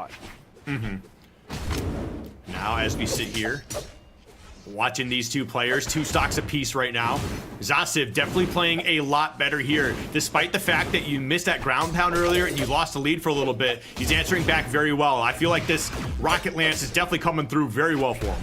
Yeah, this was definitely a smart choice and a quick choice to make. Again, Zasiv's been very quick to make the smart legend choices when he needs to, even if it's on win. Oh, okay. He doesn't have a lot of resources to get back, I believe. Yep, there you go, keeping that pressure up. Beautiful. Zasiv now taking a lead here. A pretty solid lead as well, barely getting into that orange. I would just stay away from Demon Island. Again, just don't don't go to this stage. Zasiv has so much coverage on that edge. It doesn't matter what weapon he has in his hands. Of course, like, you're dealing with a scythe on the edge, even if we're just looking at light attacks. But even if he's just being a safe person over on the corner, the D-Sig is rough. The side Sig on the Lance is rough. The D-Sig on the Lance is also rough to deal with, as we've seen now. Catch someone recovering high, perfect 45-degree angle with a neutral Sig. There's just so much coverage he has that Rain doesn't quite have as much of, so I would just avoid this stage. I feel like I agree on that one. But here we go. Oh, decent damage. Rain looking for a big play there. Definitely needs to find a way to close out the stock. Will get it done. And you're just starting to get into that orange here. You got great sword in hand. Your opponent's unarmed. I'm going to need to see a big play, Rain. Get the read here. Okay. Oh! Gets the read here. That's huge. That was so much damage put down on the board. And Rain continues this offensive onslaught. Oh, I tried to go for the neutral signature in the same direction. Now he actually backdashed before dashing forward and throwing the neutral signature in case like a dodge away or a spot dodge came out. That little backdash is like just enough time to get through the iframes of the dodge. Oh, Rain is getting aggressive here, looking for these strong options. A little too aggressive there, and Zasiv took advantage of that. Oh, tries to gravity cancel Sig, not gonna be able to find it. Oh my god. Oh, they're both last stock red. This is so close here for game 2. Rain taking this, even though it's extremely close right now, would be a lot of momentum, putting it up 2-0 over Zasiv. Oh. This is scary for Zasiv. Is Rain gonna win the salty run back as well? Oh man. Oh, that was something else. But we're seeing another character switch. We're bringing out the Volkov, which we also saw from Zasiv earlier, yesterday actually. Are you gonna ban Demon Island? Because Rain's sitting on it.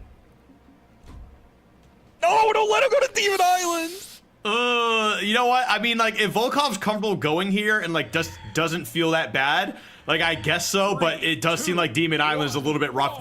I feel like every time I see a Jaeyun, if Demon Island's open, we're going to Demon Island, so. But also, from the side of Zasiv, like, I really worry about the down signature over the corner, the little, like, trap that we were kind of talking about with Arcadia, and then, like, the side signature as well, like, right over that corner with how fast it is and how it has, like, it kind of has, like, a little bit of a misleading range. You think it's, like, a close get-off-me tool, but ultimately it does have some solid range with it. Yeah. Okay, and right now, doing some pretty good stuff here. God, Zasiv so looking fast, very aggressive. dude. Yep. Now controlling center stage, trying to see if he can get Zasiv to approach on anything, but Zasiv just being patient, finding his openings, getting his hits as needed.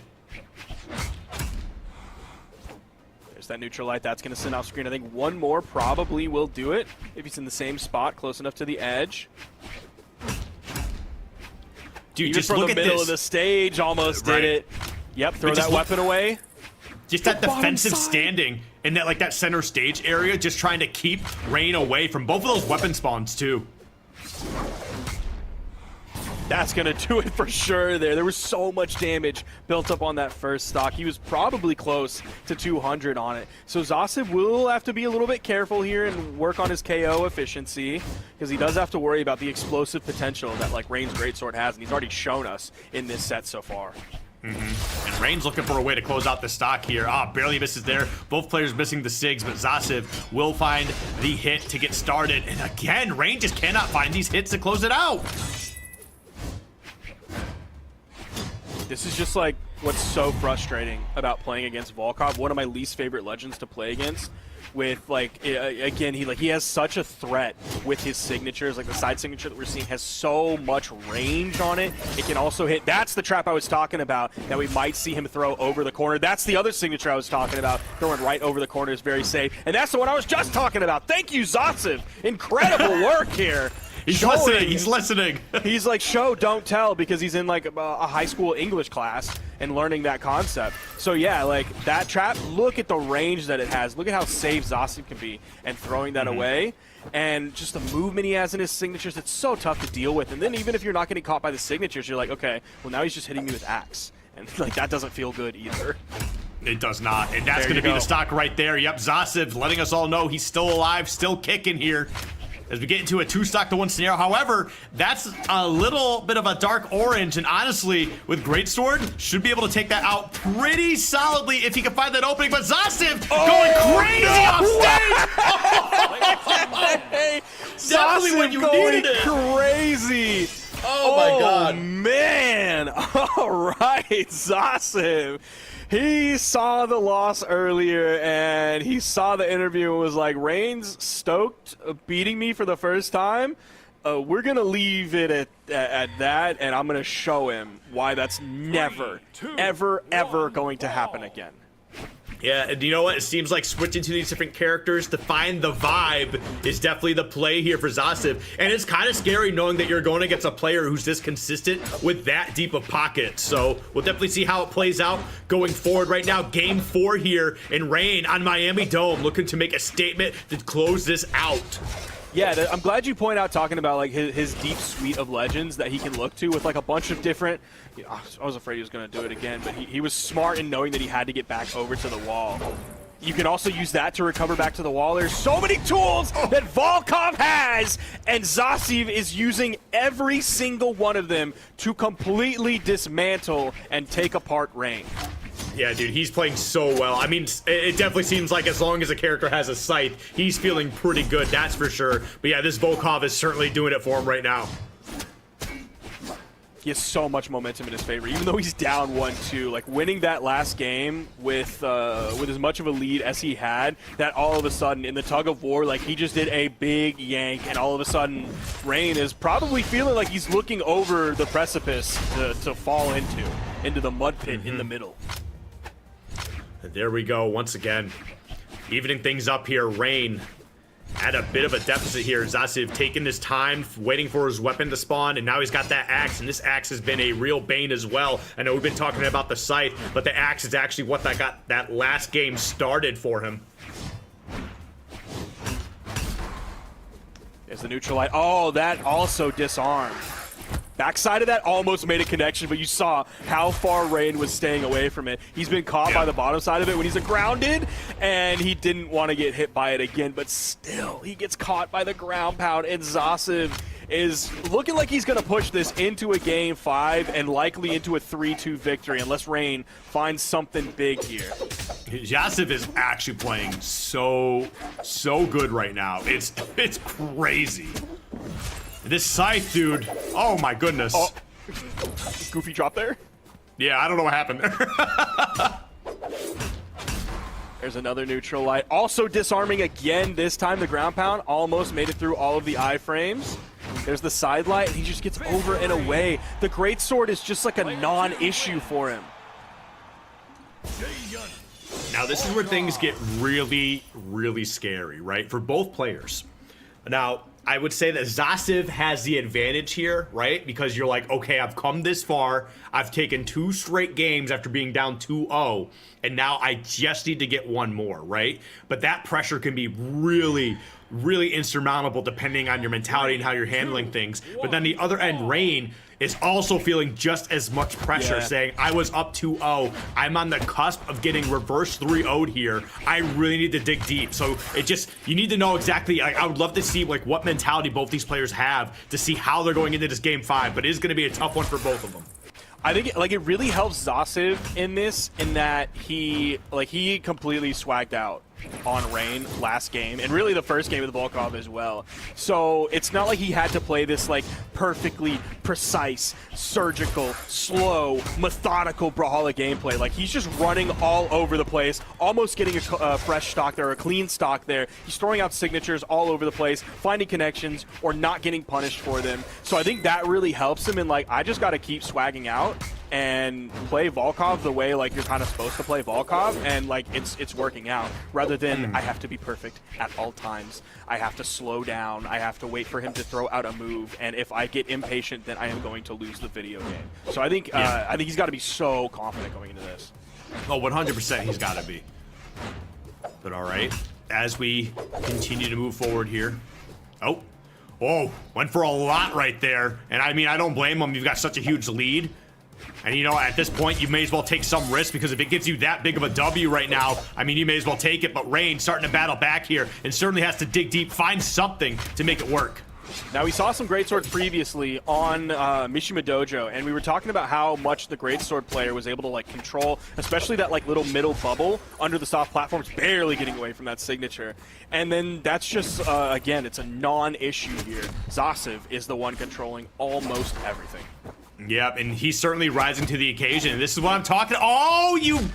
That was almost so sick, and I really like the attempt there, but just not able to close out that stock. But man, you were so close to that.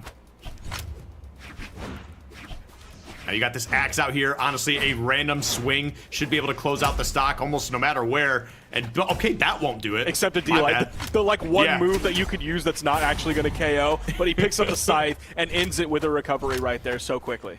Yeah, my fault, OG.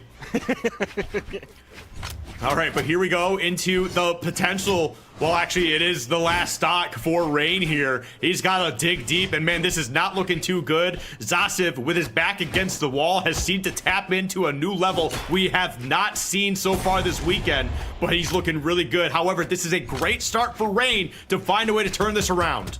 Rain is going to deny the 3 stock. Oh, goes for the GC downlight. That's, of course, going to, when you gravity cancel, is instantly going to give you the finisher version of that move. That's why it glowed orange there as opposed to yellow. Getting away from that, using the soft platform, using his jumps to get up and away from that signature. Again, this time going down, so changing things up. Oh, this could be it. Okay, he gets back. Dude, he's already taken so much damage, though. He's in the red here on his final stock. He's got so much to go through with Zasiv, especially the way that he's been playing this entire weekend. Or not even this weekend, but just this set alone. And that's going to be it right there with the ground pound to secure his spot in the finals tomorrow. Zasiv fought back, got the salty run back against Rain. This tournament was the first time that Rain had ever beat Zasiv in bracket, and that was a huge milestone. And all of a sudden, Zasiv saw that, was like, that's the last time that ever happens again. I am going to show you why it took you this long to beat me. Today is your groundbreaking performance, but for me, it's just another day here. He swapped to the Volkov. The Artemis stopped working. Smart swap, using the signatures, using both weapons, showing us his scythe edge guard potentials with that one incredible stock he took over deep on the left side. I believe in either game 1 or game 2. I can't remember exactly which game it was, but man, Zasiv's Volkov is so amazing. Honestly, super good. And I don't know, it makes me wonder if he's just going to start with the Volkov tomorrow, because I honestly can't tell you who Zasiv's going to start with at any point, because I feel like in every game we've had, he started with someone different. That's what it feels like. And then he's like, he would just swap to some random character. Definitely a jack of all trades, that's for sure. Master of Volkov. Master of most. Yeah, master of most. Yeah, he's playing very, very well. I think he should be very confident going into tomorrow. But yeah, make sure you get your studying in, keep your hands loose, right? And make sure you get some rest. That's going to be the big thing, because Zebra Pet is still looking undefeatable at this point. So I'm so glad man. that we had some extra time because we ran through this bracket so quickly that we got to see those semifinals matches. So thank you to everyone at HSEL Nationals for letting us do that and eating into the Super Smash Brothers time. Sorry, Smash gamers out there. Brawlhalla on top, baby. But yeah, thank you so much for letting us do that, and I'm very glad. Final words, Skiff, so we can give it over to the Smash gamers. Listen, I am just ready for tomorrow. Well, before we even get into the Smash Gamers, we're actually going to be setting over to the Zasif interview, because I would love to hear his words about how he felt going into this set, like going into the set, during the set, and after the set. I would love to hear what he's got to say about that. We should be heading over there in just a little bit. Are we good? Are we good now? Waiting on. So we're not. So, you know what, since we're here, actually, we got a little bit of time. I do want to talk to you about computer applications with gaming concepts. Introducing the latest and greatest course offering, Gaming Concepts Computer Applications. Cutting-edge course immerses students in digital technology, focusing on real-world skills vital for today's tech-driven world. Through project-based experiences inspired by the gaming industry, students explore Google Suite, mastering fundamental software programs and applications. You can prepare your students for the digital age and success within it, exploring Gaming Concepts Computer Applications today, and you can visit gamingconcepts.gg to learn more. So you know what, let's round this one out here, because we've talked about the young gamers we've seen this weekend, the high school gamers, but you know what? We didn't forget about the middle school gamers here. Middle School Esports League, that is MSEL. Discover the exciting world of youth esports with the Middle School Esports League. MSEL is where you can play your favorite games, make new friends, and develop valuable skills for the future. Learn about teamwork, communication, good sportsmanship, and all within a safe, secure, and structured seasons. Don't miss out on the action. Find out how your school can get involved. Visit msel.gg. That is M as in middle, S as in school, E as in esports, L as in league.gg, and start your esports journey today. And again, thank you for all the sponsors and, of course, HSEL for running this production this weekend. We still have some more Smash Bros. Action after this. We've got a lot of action happening tomorrow where everything's going to be closing up, but we are going to get to the Zasif interview. Let's hear what he has to say here. And we're back once again with another post-game interview. I'm here again with Zasif from Lancaster High School in California. How you doing? I'm doing pretty good. Now, fresh off yet another win. What's this? What's your score count right now? My score count, like, what do you mean, like rounds? I think it's like 10 games. I took them all to the last game. Incredible. How do you manage to stay so, so vibrant and not tired from the just back-to-back games and matches? I don't know, man. I'm like a sunflower. I like the energy, like the positivity I give to others, it feeds back to me. So like making others smile with, like, whether it be my jokes or just genuinely my positivity, like that feeds back to me, and like that just makes me keep going. And that's an excellent mindset to have in this competition. We're very impressed with it. Do you know who you're playing next? Yeah, Zebra Pet. Of course, yes. Everyone has been having some issues with Zebra Pet in the bracket. He's quite difficult to play. So, well, we wish you best of luck against Zebra Pet. Good talking to you again. Did not sound super happy to be fighting Zebra Pet tomorrow. Would you be? No, I wouldn't. Not in anything either. Probably because also these kids are young. They've got more energy than me. So fighting them in anything would just feel like a chore, because I'm just so tired all the time. You know, it happens when we get older. But no, but he is feeling good. I do like the he remains vibrant because he tries to bring a positive energy, and then he feeds off that, of which he gives to others. And you know what? I love that. I love that mentality. I love that attitude. And, I wish nothing but the best for this kid. Win or lose tomorrow. I mean, he's a champion in my eyes for sure. But yeah, it's going to be a tough one tomorrow. Sparky, how do you feel about our two opponents going into the finals tomorrow? And, like, who do you expect? I mean, I probably know the answer, but who do you expect to come out on top? And, like, just how do you think that matchup is just going to play out? I think it's got to be Zebra Pet. I think he's got to be coming out on top tomorrow. He's been, like, undefeated this entire weekend. He looks undefeatable right now. I just, like, even the Volkov was great. I'm very curious what Zasev is actually going to lead with, whether he's going to start off with the Artemis, start off with the Wushang, or if he's just going to go straight to the Volkov there. That'll be an interesting choice for Zasev to think about overnight and figure out what he actually wants to do. So I think that it'll definitely be an interesting set regardless. It's going to be a great set regardless, but my money's on ZebraPet.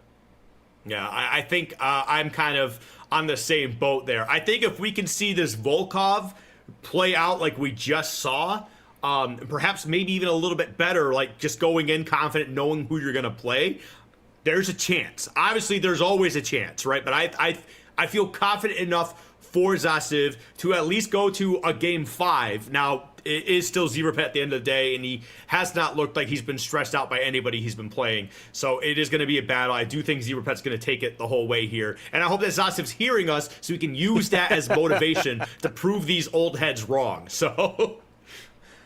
All right, so that's pretty much going to do it for us today here for the Brawlhalla portion of this. We're going to be sending it over to the Smashcasters in just a few moments. But if you're here, you already know one source on how to watch the HSEL Nationals tomorrow, or the finals for Brawlhalla. But it will also be on twitch.tv/esports U. That is esports and then the letter U as in university at 10 a.m. Central Time. That'll be 11 a.m. Eastern Time. And if you have another time zone, just like look it up. Just do like 10 a.m. Central to whatever yours is called, and you'll find out another spot where you can watch it. If you watch it on Twitch TV, there will be, I believe, category-wide drops for all of Brawlhalla, so you can watch the tournament, have a great time viewing the tournament, and then pick up at least some progress or some actual colors in the game. I can't remember what colors are on there right now, but there's a whole track of rewards there that you can earn on.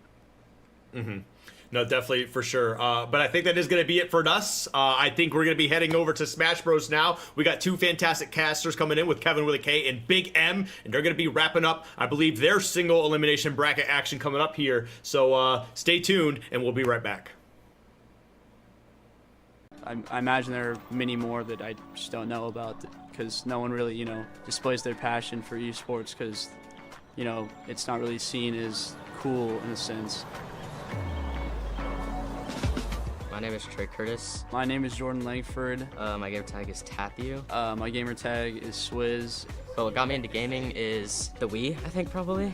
My parents got me a Wii when I was really young. Played like Wii Sports, Super Mario. Definitely my older brother, watching him play, hearing about other kids in my school playing games. So yeah, that's really how I got into gaming. I don't really do any like extracurricular things. I take like AP classes and honors classes, but besides that, I don't really do anything extracurricular. So having like esports, like something I like to do a lot, I think it's just really cool, especially like being able to do it with friends and things like that. I love the guys. We practice a lot together. It takes a lot of chemistry to make a team work.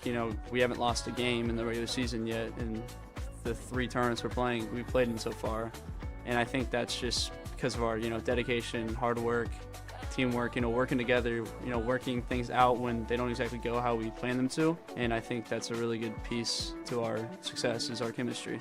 I guess I wasn't really too talkative in school and stuff. Meeting like 2, they were juniors at the time, is like kind of cool as well, because they added me to their group on Discord, and so like I kind of talked with a few people there. So I guess kind of brought me out of my own friend group a bit and like just talk to other people. So I know a lot of people that love the game at my school. I mean, I play with a lot of them, but I imagine there are many more that I just don't know about, because no one really displays their passion for esports, because it's not really seen as cool in a sense, and I really think that can be put away, that stereotype.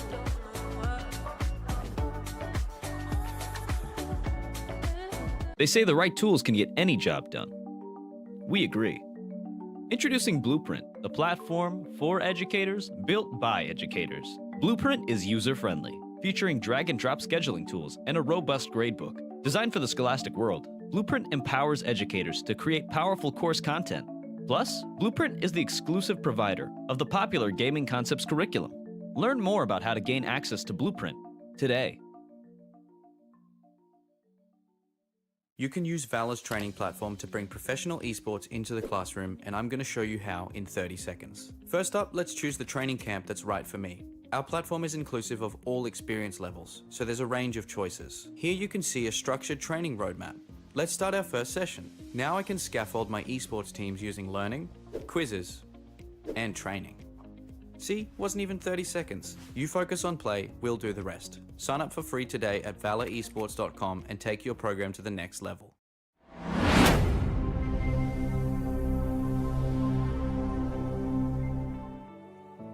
Hi, my name is Jaden Gorham. I'm from Hebron High School just outside Dallas, Texas. I teach chemistry and I started the esports program at our school. I've had the privilege of getting to implement gaming concepts into the curriculum just this past semester.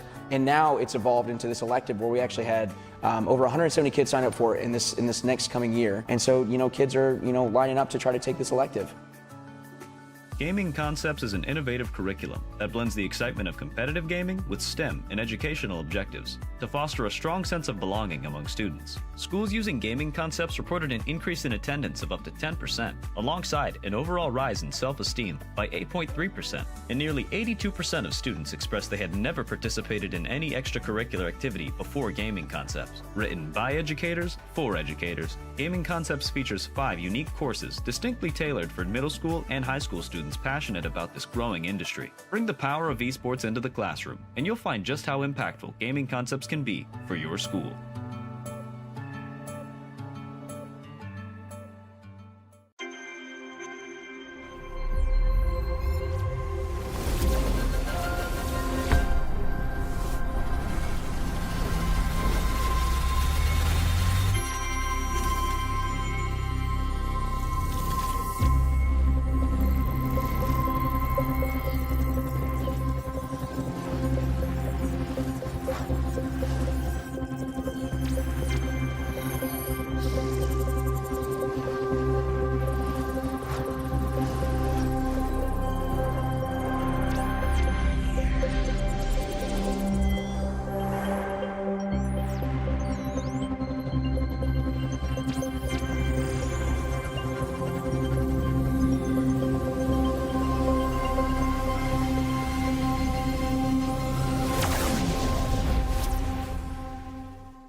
I learn a lot from the kids. I kind of let them run things. I let them set their own captains and set their own practice schedules, and I will check in periodically to see how they're doing to offer guidance and ideas. I'm Brandon Bishop. I'm an educator. First and foremost, I'm a teacher. I teach social studies, history.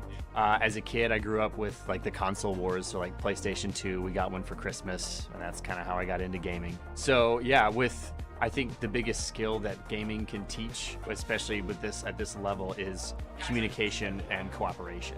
Watching the kids play and communicate, I learn a lot more, and so I can kind of see what things are working for them, what things don't. These kids are playing games on their own all the time, and they spend a lot of time on it. So I want them to harness that and turn it to something that can be used for like school pride. Like, look at these cool jerseys you can get. You win a game and you get on the morning announcements. They say your name and say you guys are winning, and the school gets to learn about your accomplishments. I really appreciate what you guys are doing. Thank you so much for inviting us down. I think we had some kids that were on the fence about being in the esports club, but getting them here, getting them to wear the school uniform, getting them to see what the company is like, I think that's going to spread. When they go back to school, they're going to talk to their friends. So this is a great opportunity. So you should definitely continue to do stuff like this, invite schools down to see firsthand what the benefits can be.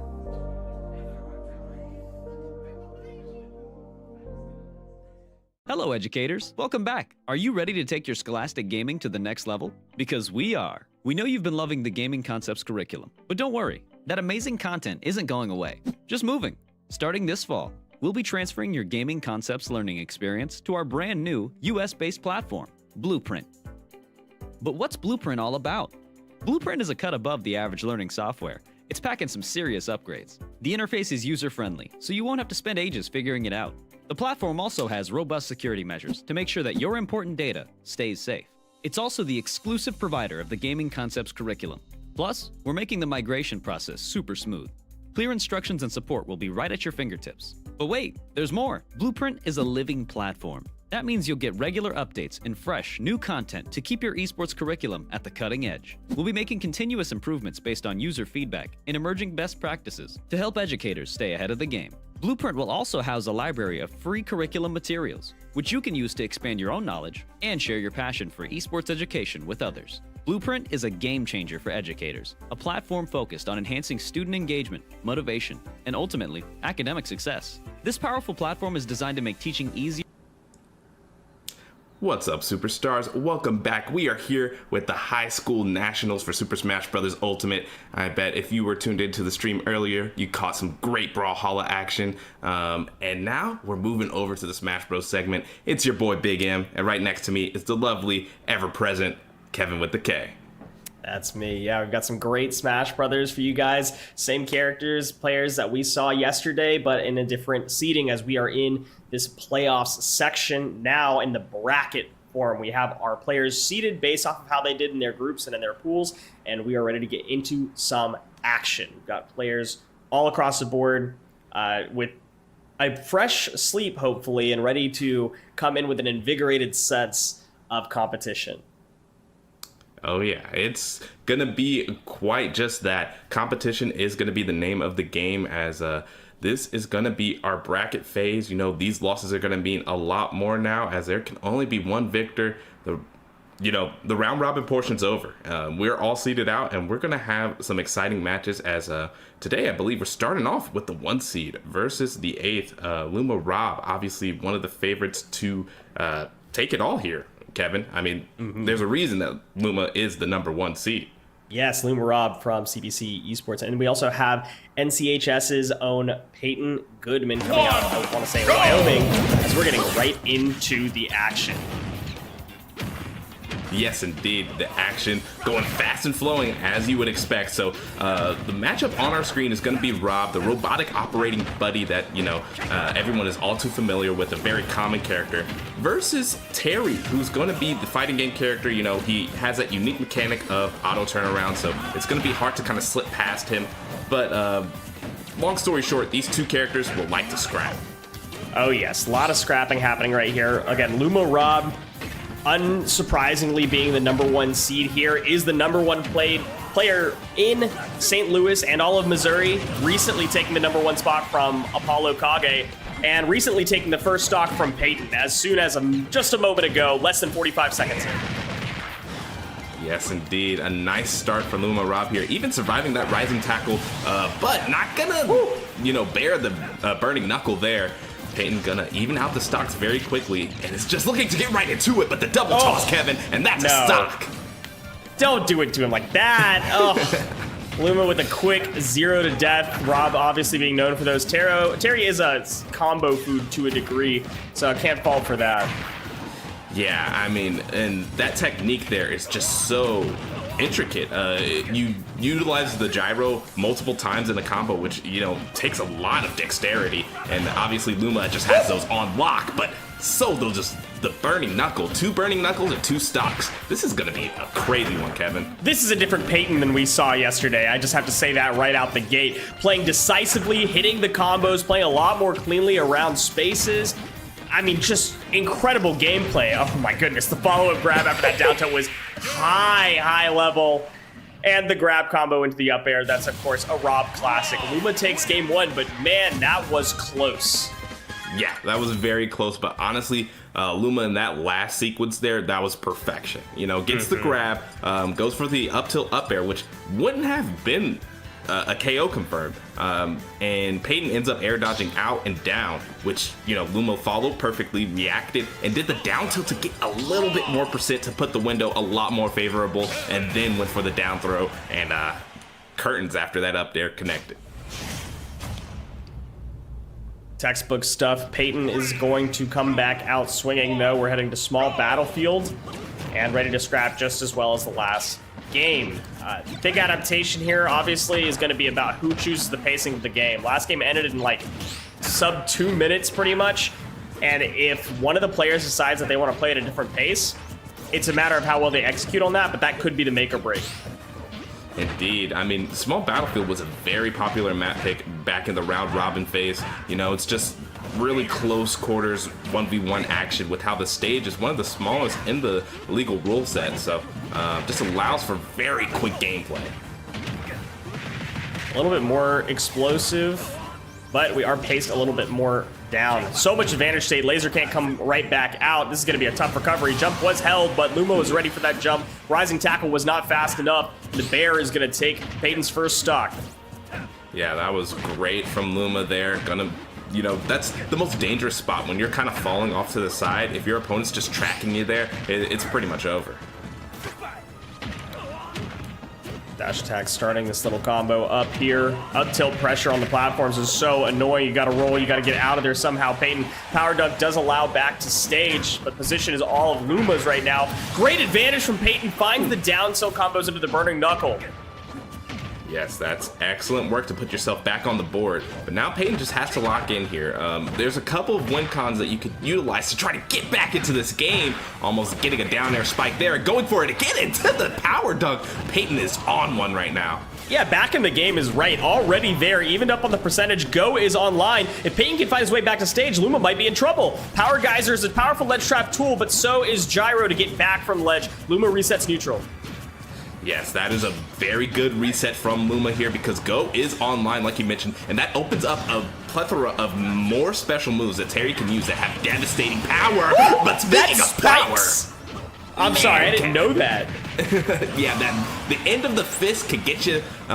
Typically, you're getting the combo starter of power dunk, so you never ever see that spike hitbox. But if you meet the raw end of the fist there, you're going straight down.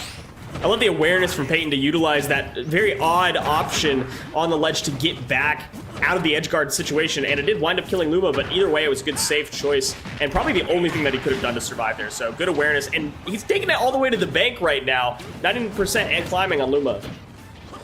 Yes, indeed. This is down to the wire here, but Luma has been in these scenarios many times before. Payton's gonna have to compose themselves and not fall to the back air that Luma uses and takes it to game 3 here. Luma's just ready for any sort of adaptation that needs to happen. The awareness is so quick there, and Payton was not aware enough. You had plenty of time to see the back air winding up, so after that jump, I think you have to air dodge back to ledge as quickly as possible, or maybe air dodge in and hope that the back end of back air doesn't catch you, but caught sleeping at the wheel for just a moment, and Luma takes it the whole game pretty much, so that's a tough way to lose games. Yeah, especially with, you know, Payton was starting to gather momentum and starting to roll it down, but obviously Luma, like I mentioned, has been in those scenarios before, isn't gonna fall just because you're building up a little bit of steam. Luma many times in that match kind of slowed down the pace, like you talked at the beginning of game 2, and kind of played it favorably to themselves. So. We did learn from yesterday that Terrys do like to play on Final Destination, and it is especially helpful. Wow, that kills there. I think Luma maybe had a chance to react, but in any case, you have a chance to frame trap your opponent, and Rob does have some difficulty landing if, you know, Nair isn't a viable option. But speaking of trouble landing, how's Payton getting out of this one? He's not. Yeah, you're gonna meet the ground, but not the ground of the stage. Just sent straight down with that down air, and now you can see Luma searching for a stock. You know, those primings with this gyro, that's like dangerous territory, but Payton doing really well to get out of it. Oh, good shield pressure there, but Luma just very quick out of it, ready to respond. Look at that combo. Payton's ready for the response as well. Yeah, but Luma firing right back, another up air, and yeah, Payton has to get out of dodge there because the next one probably would have took the stock. Up tilt up air is a good combo, not going to kill quite yet. Go is available. That could be dangerous, but you're never going to really be hitting a Buster Wolf on Rob. You're kind of trusting just having this rage or maybe hitting a Power Geyser off a ledge trap, but that's going to be difficult. Wow, fantastic match from Payton. Yeah, that usually is curtains, you know, getting grabbed at 140 plus. That one is going to be it. Honestly, the match probably not going to help out that time. Just way too much percent on the board. Yeah, just a little bit too much, and the up air is going to be guaranteed no matter what. You have the not mash there, which is just not intuitive. And once again, we're going to get some fair edge guards, and the arm rotor closes out the stock, and Payton did not get to have feet on the ground for that entire last stock. As close as this whole set was, Henry Luma kind of made it look dominant at the very end. Yeah, that was a dominating finish. Exactly the words I was going to say. You took them right out of my mouth. Cleaning up that stock with an arm rotor just kind of shows where Luma was. And that final stock, after that back throw, it felt like it was already curtains. Yeah, definitely difficult. But, I mean, credits to Payton for putting up such a hard fight in that 3-0. I know it's cliche to say, and we casters say it all the time, but it didn't look like a 3-0. It looked really, really close. The first two games were last stock, almost last hit. But again, you're playing against one of the best players in the nation. You're the top 10 Rob in the world. It's the expected outcome. But a lot of pride, I think, can still be taken from that. And I think that's a fantastic VOD that Payton's going to be able to go back and review. Yes, but speaking of review, I want to know exactly what happened in terms of... because it felt like Payton would constantly get these offensive sparks of hope. And you could just tell that it's probably the experience on Luma's part, but being able to just lock in, be like, Payton was pulling out combos I've never seen before. Even, that power dump spike is just something that you commonly aren't going to be faced with. But Luma, like we saw from yesterday, was able to compose and then bring it all the way back. So I don't know. What are your thoughts on that, Kevin? Yeah, I think that composure, that experience from playing on the local, regional, and national stage all comes into play, especially when you're playing against somebody who's a little bit more isolated in a slightly smaller scene in Wyoming.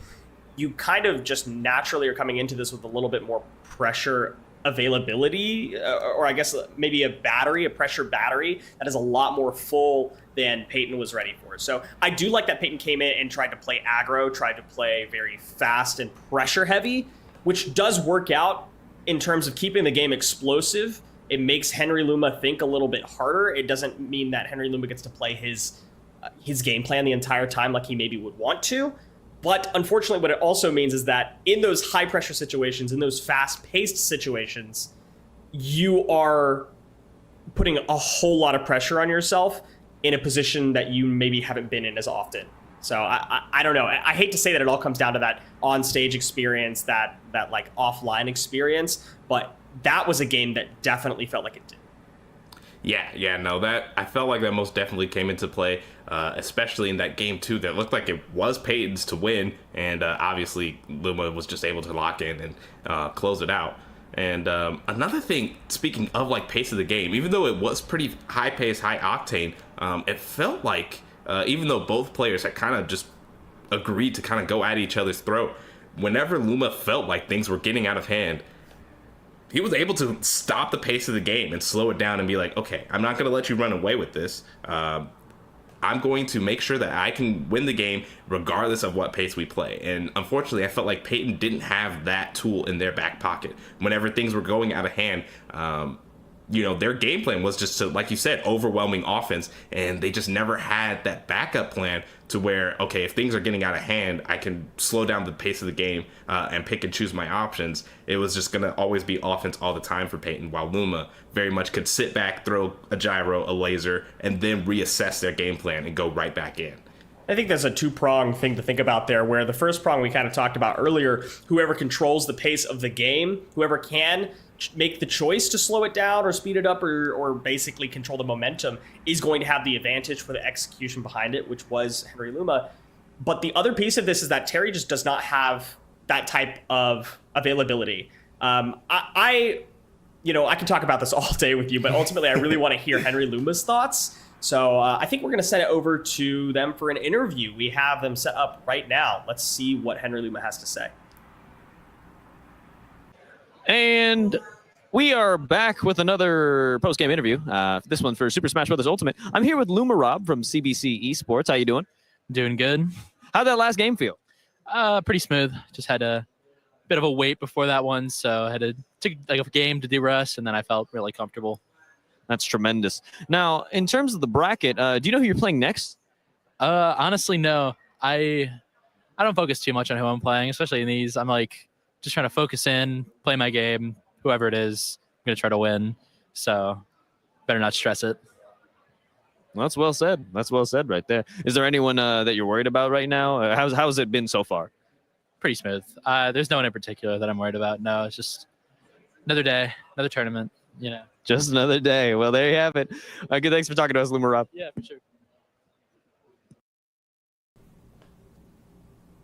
Love that. The shirt was incredible. I don't know if you caught that one.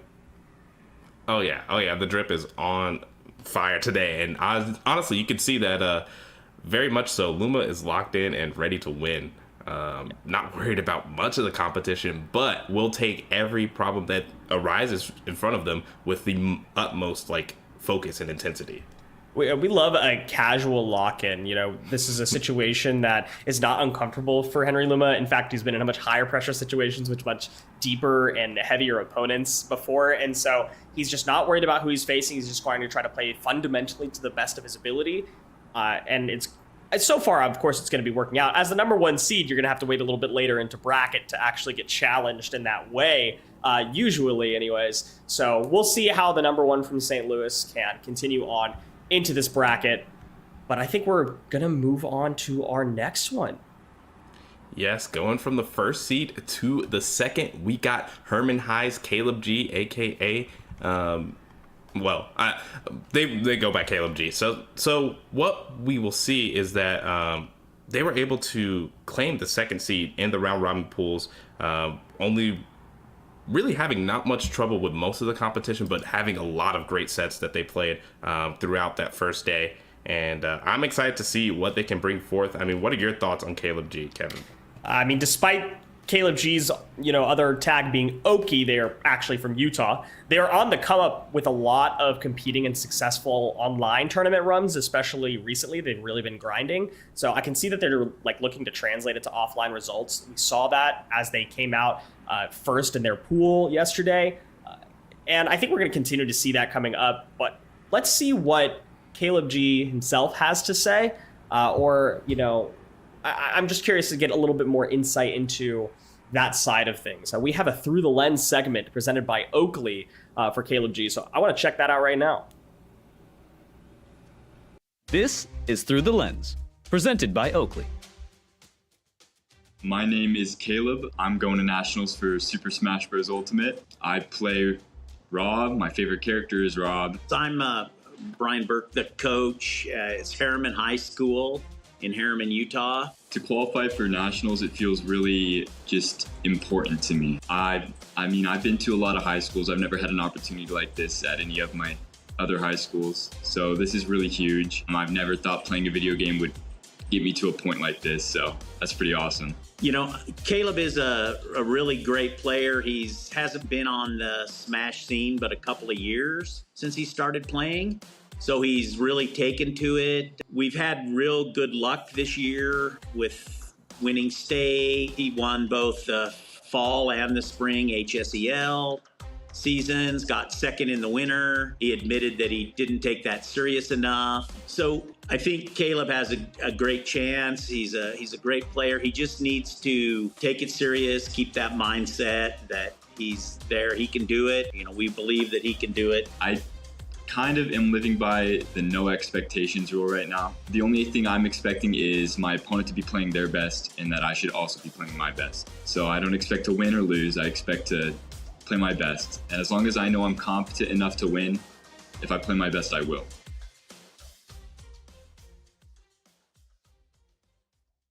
This is Through the Lens, presented by Oakley.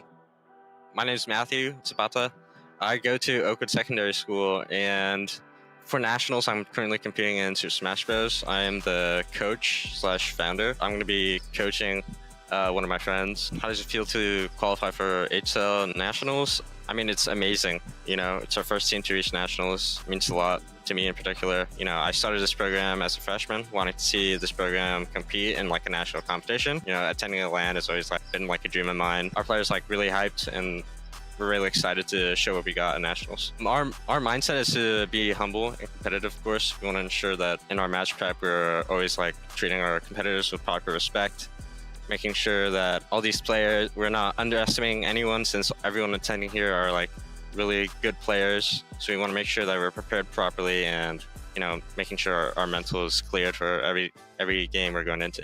We're looking forward to compete against Harriman High School, especially a player named Oki. We lost to them in our regional competition in the grand finals 4-5. So we're looking forward to getting our revenge on that team, and hopefully we can play them again in this tournament. To win an event like this, especially a national title, is it's obviously not an easy feat. Myself and our player Mirage, we're confident in each other and our abilities. We trust each other with the prep work that are going into these matches, and we both have a lot of competitive experience in terms of comp outside of HSEL. So we're looking forward to bringing our experiences together and lifting this trophy on Sunday.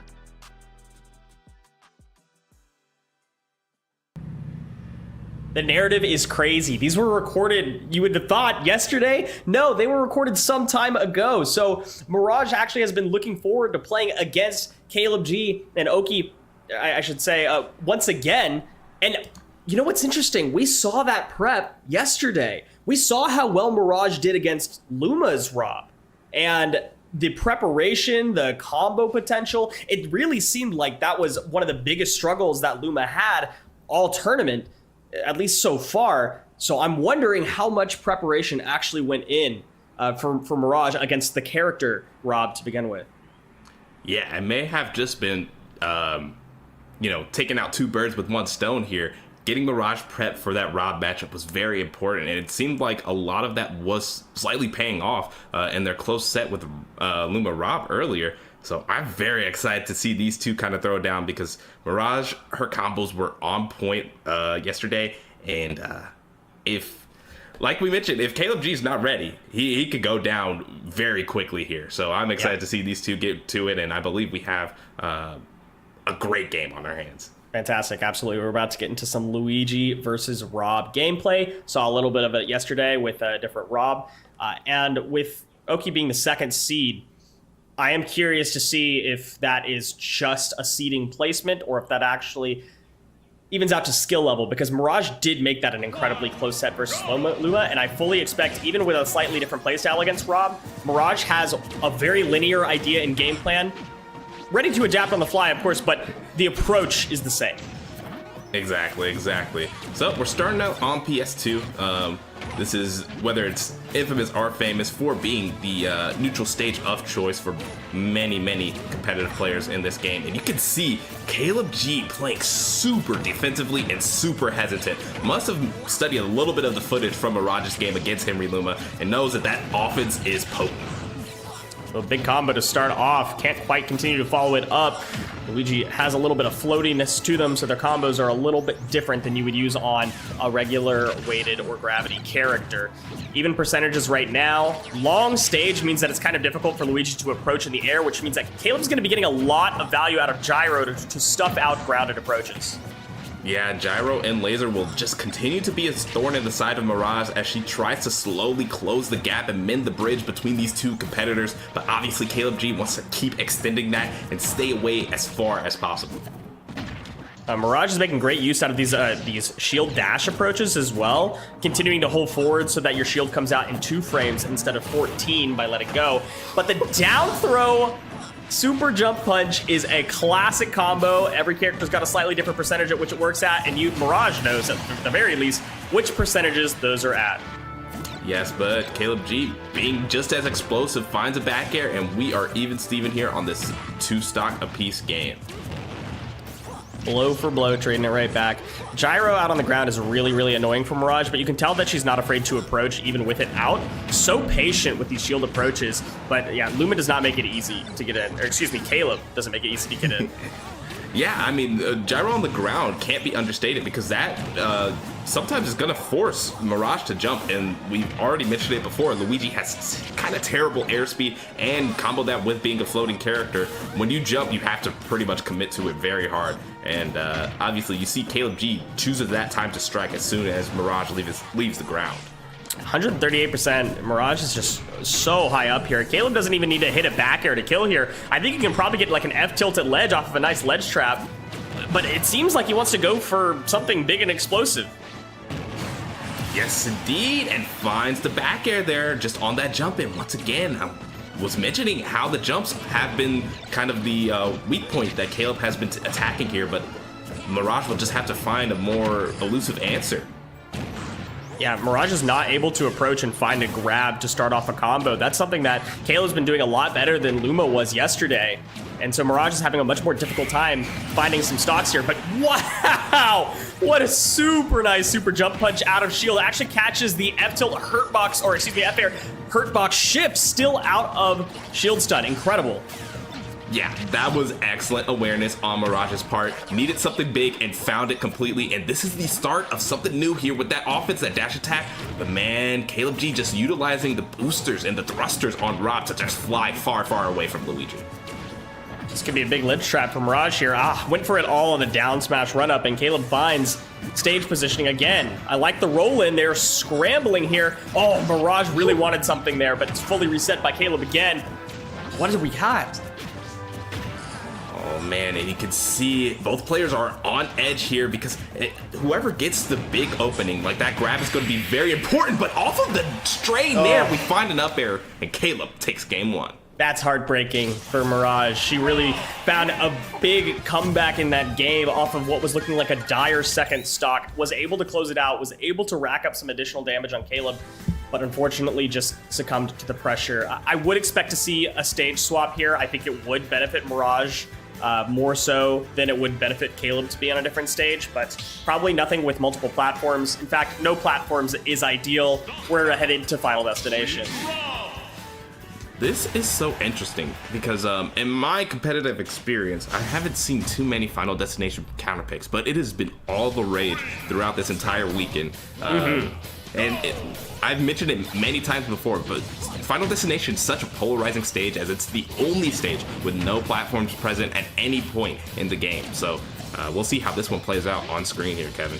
Yeah, I think that's obviously going to benefit Mirage. You're not having to worry about landing on platforms. Caleb's pressure on the platforms as Rob is going to be a lot more annoying than like Mirage would be able to pressure on the platforms with that very, very slow airspeed on Luigi. You can't really chase on the platforms. You're kind of relying on that flat ground. So yes, you have to deal with more approaches on the ground, which Caleb has been really, really just trying to stuff out as hard as possible. But you do avoid having a worse disadvantage state, essentially. Yeah, and honestly, it also makes it so that when Caleb kind of goes up and uses those thrusters to try to get away from Mirage, eventually Caleb has to come down on solid ground, and that, is ripe opportunity for a grab. Caleb's finding some really good DI off of these throws that Mirage can't even find simple follow-ups because Caleb's mixing up the DI so well. Ooh, that was a good two-piece from Caleb, but unable to close out the edge guard, but we're right back off stage. Oh no! Misfire! Misfire. Oh, it always works out for the Luigi players at the exact time. I like the chase on the dash back, and F-tilt closes out the stock. Oh, wow. So Mirage got the misfire exactly when she needed it, and now a little bit of a cook combo there, gonna get 41%, but not any of the craziness you usually expect to see from Luigi at 0%. Gyro's paying dividends for Caleb as always. Having it out on the screen, having it available to use at any given time is ideal. Having it where Mirage can grab it or where Mirage isn't going to be pressured by it is the only place where you can't have it be. So Caleb has got to be a little bit more selective about where the gyro lands.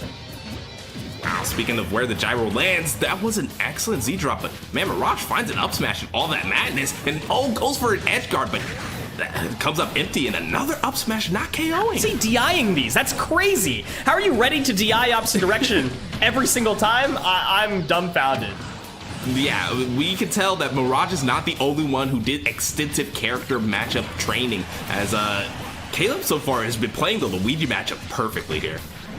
I do like that aerial chase, not something that you usually expect on Luigi, but Mirage finds that unique opening to close out that stock, and it's evened up a lot here. That's a nice, unique combo again. Mirage is the epitome of unique right now. Yeah, I mean, Mirage just has so many unique combo openings. I've seen Luigi gameplay time and time again, and a lot of times it feels like the combo game feels very, very box standard, but Mirage has been pulling out new and unique things every single advantage state.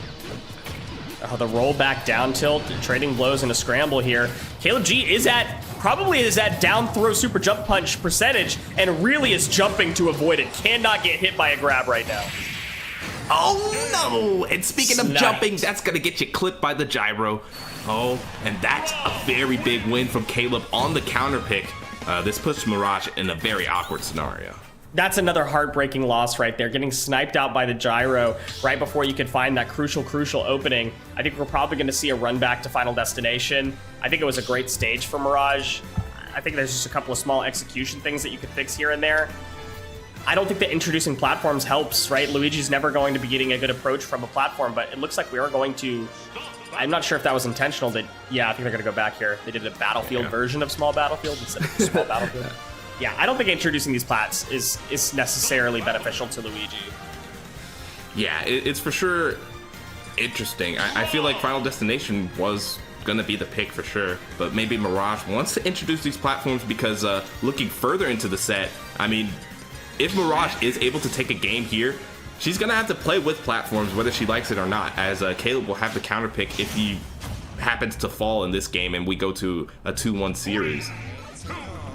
A couple of controller connects there. Hopefully that's not going to be a theme that could really mess up the flow of this game, and we'd hate to start this one over, especially with this opening that Mirage just got, 45%. Yes, indeed. So far, so good, but obviously the calm before the storm isn't going to be indicative of what we see for the entire set, because things can change on a dime with these two characters. I think that maybe the platforms as like a defensive option here. Yeah, I love that super jump punch out of shield. And that's, I think, afforded by the fact that going to the platforms is a little bit dangerous for Caleb G. And so feeling like you can't do like an aerial approach because the platform is above Mirage, you feel like you have to do a reversal option close by. And that afforded Mirage a quick opening there. Ugh, but this is kind of tragic. Okay, does save the jump, you know, expert Luigi players always do, but actually giving a little bit of Mirage's own medicine there, the up smash out of shield, gonna take the stock. Yeah, unlike Caleb G, Mirage was not ready to deny that one, and so dies a little bit earlier than probably they could have lived for. We've evened it up as Caleb is walling out Mirage once again. Yeah, a little bit of a combo here, but unable to follow the defensive options, and Caleb, on the other hand, is able to just purely reversal that and put Mirage in a very sour scenario here. No way! That was such a good option. Going back to the ledge because they knew that Caleb would run up and drop the gyro once again. Roll in on the super jump punch knowing that the end lag from gyro was still coming out. So smart from Mirage.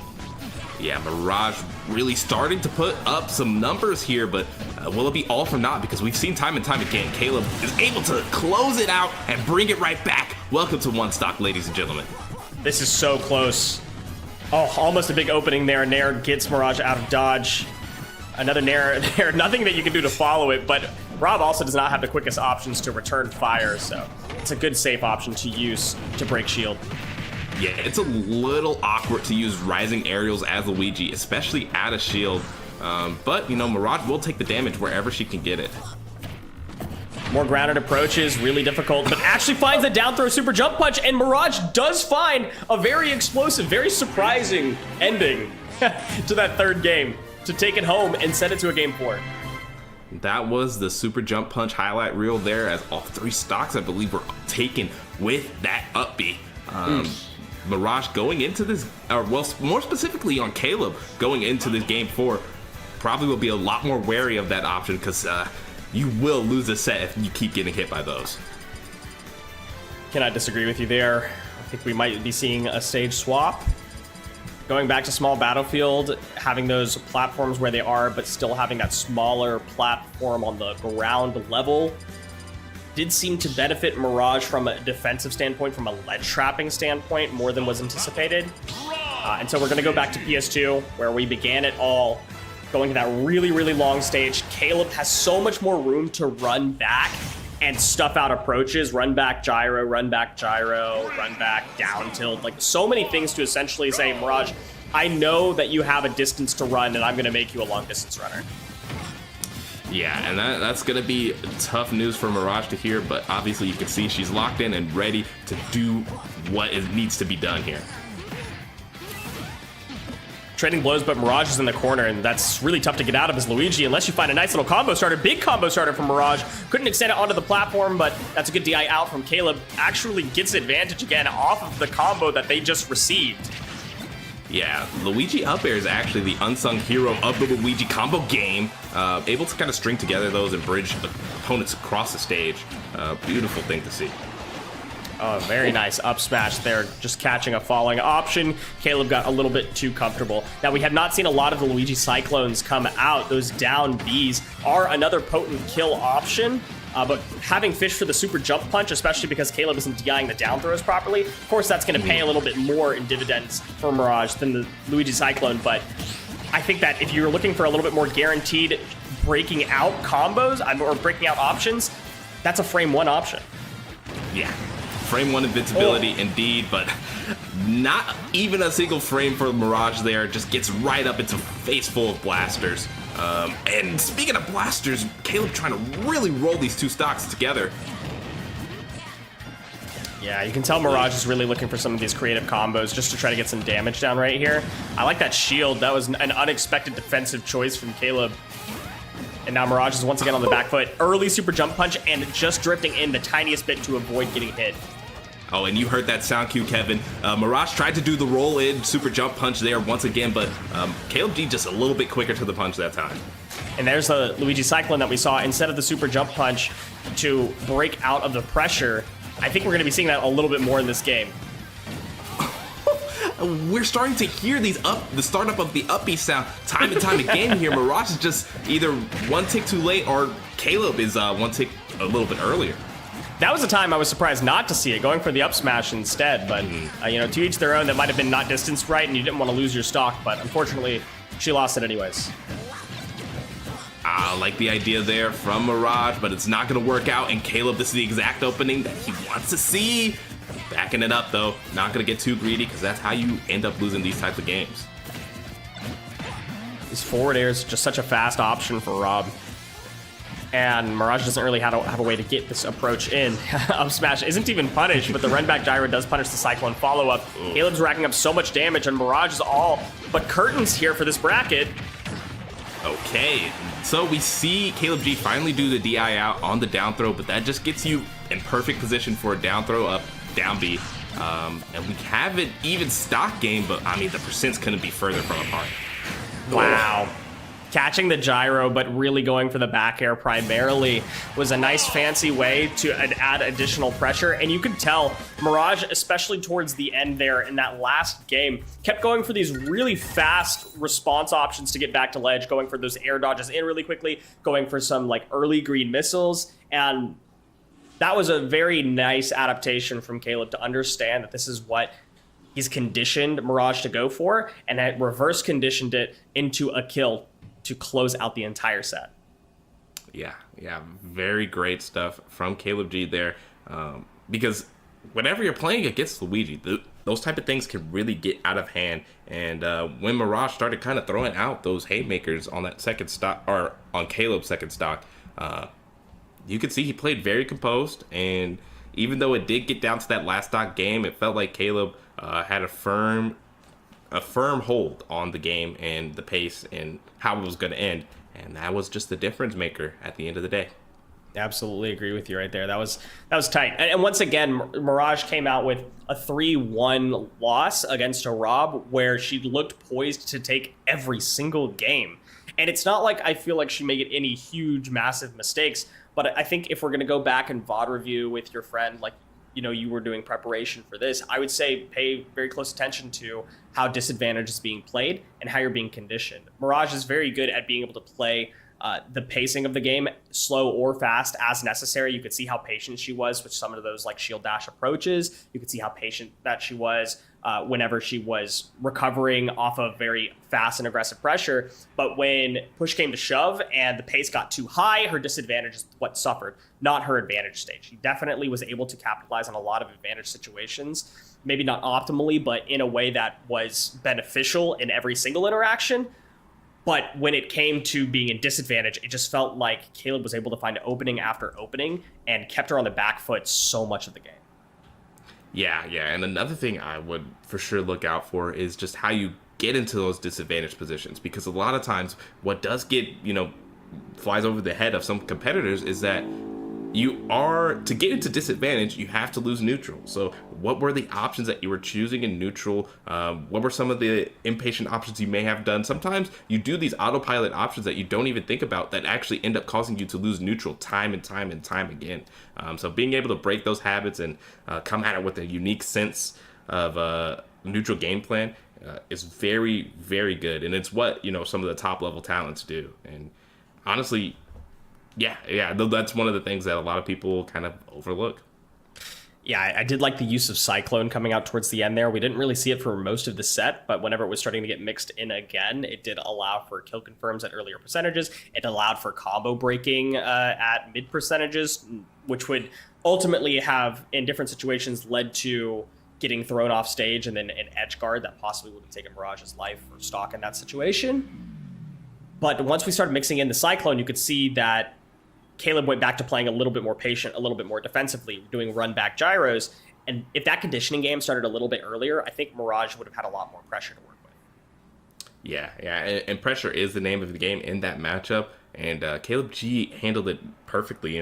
Like you mentioned, anytime pressure was applied, you can always just run back gyro. And obviously, he wasn't doing it in like a very predictable way. It was like a lot of times I would see Caleb G win neutral, get a little bit of an advantage state, see that they're, didn't dig into the cookie jar to say it in, those type of terms. Was just kind of seeing, okay, I got my 10, 30, even sometimes it's just getting your opponent off stage and then backing up and then reassessing the scenario so that you can just play neutral again, because obviously Rob has a lot more neutral tools and a lot more just general neutral game plan than Luigi, who kind of has to just, Rob threw out gyro, I have to run up shield.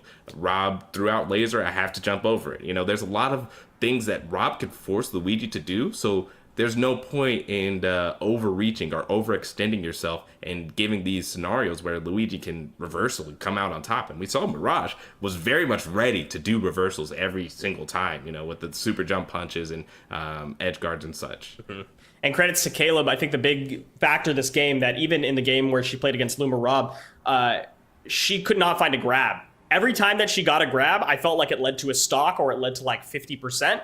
But it was so difficult for her to get in and find these grabs. At close range, Caleb was jumping. At mid-range, Caleb was dash back gyroing so that she was not comfortable to go for a grab without dashing forward. And there was just so few situations where I felt like a throw was even possible to start a combo or finish a stock. So credits to Caleb G. Knowing what Luigi wants in advantage and understanding Luigi's disadvantage is horrendous. And exploiting both of those things while also not, like you said, overreaching in the cookie jar.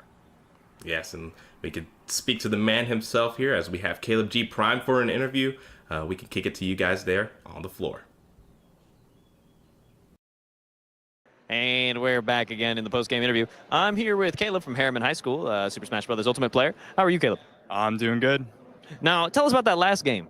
It was, I mean, most nervous for that one so far, so I'm glad I got through that one too, just like the last one. Yeah, I mean, it was difficult.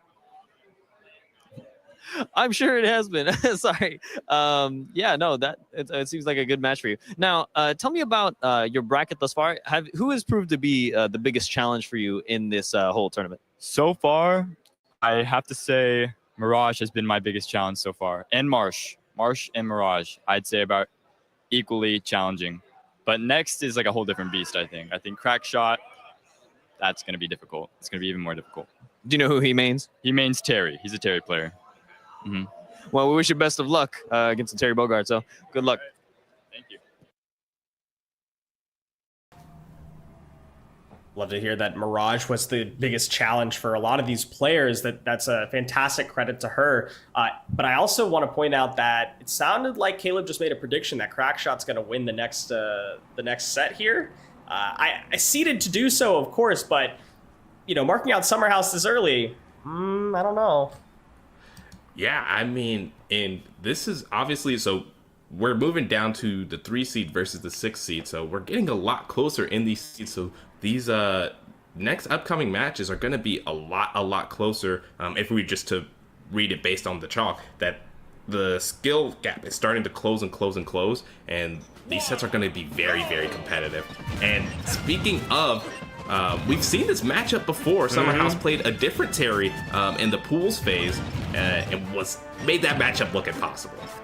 Yeah, I want to say Summerhouse played Payton Goodman actually on that Terry, and yes, last time we saw Crackshot looked really, really polished on this Terry, was going for a lot more of the reliable combos. Payton actually came out today with a lot of unique options, things that we hadn't seen before, and still looking very fast-paced and polished. But if Crackshot put in any of that same preparation that Payton did, I think we're going to be seeing a much different type of matchup than Summerhouse was ready for before. Yeah, you can already see the pace of the game is a lot slower here. Crackshot trying to pick and choose openings as it's just going to be an uphill battle to kind of close the gap on the paper menace and then actually, do the thing when you get that advantage state. Go is online, and we cannot forget that Game & Watch is a very light character. If we can find like a combo into a Buster Wolf, which against a character with a 2-frame air dodge may not be so easy, we could see an early stock here. And we know Crackshot is more open to using the Go than even Payton was as of yesterday.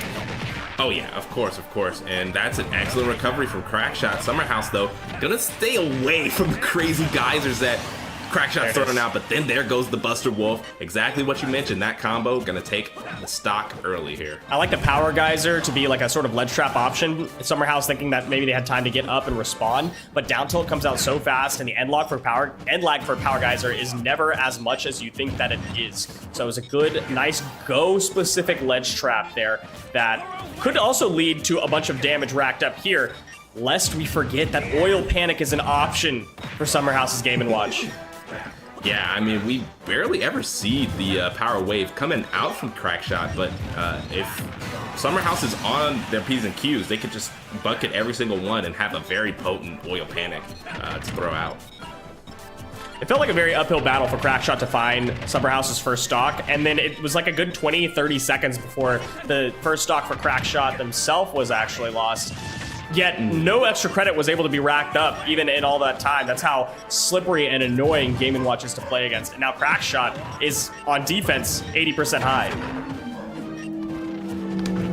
Yes, indeed. So the thing about the Game & Watch matchup is that I mentioned it yesterday, is that Game & Watch has a lot of tools to kind of keep characters out. Those disjoints are just so hard to kind of get past. But, Terry is a character who has a little bit of disjoints himself, but just potent and low lag options to really try to mix up your opponent and condition them for certain timings.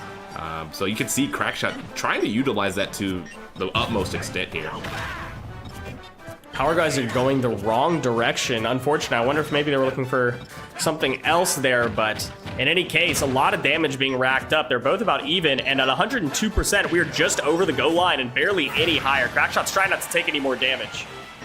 Yes, I mean, because at this 119 percentage, any of Terry's special moves will just take the stock here, and a nice response on that up B to take the stock there. Good prediction. Nice special move. Did take out that stock. This recovery is going to be difficult. I love that high jump into the neutral air dodge, allowing Crackshot to recover, but you still have to make something out of this recovery. You have stage, but where are you getting this extra credit from?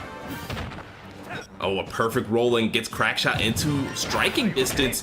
Summerhouse here is just on the receiving end of a crazy Buster Wolf. Gonna survive there, but gonna put Summerhouse on a platter here at 86%. Anything can take it. Okay, nice. I can't believe that almost killed it 40%, but the next one definitely will.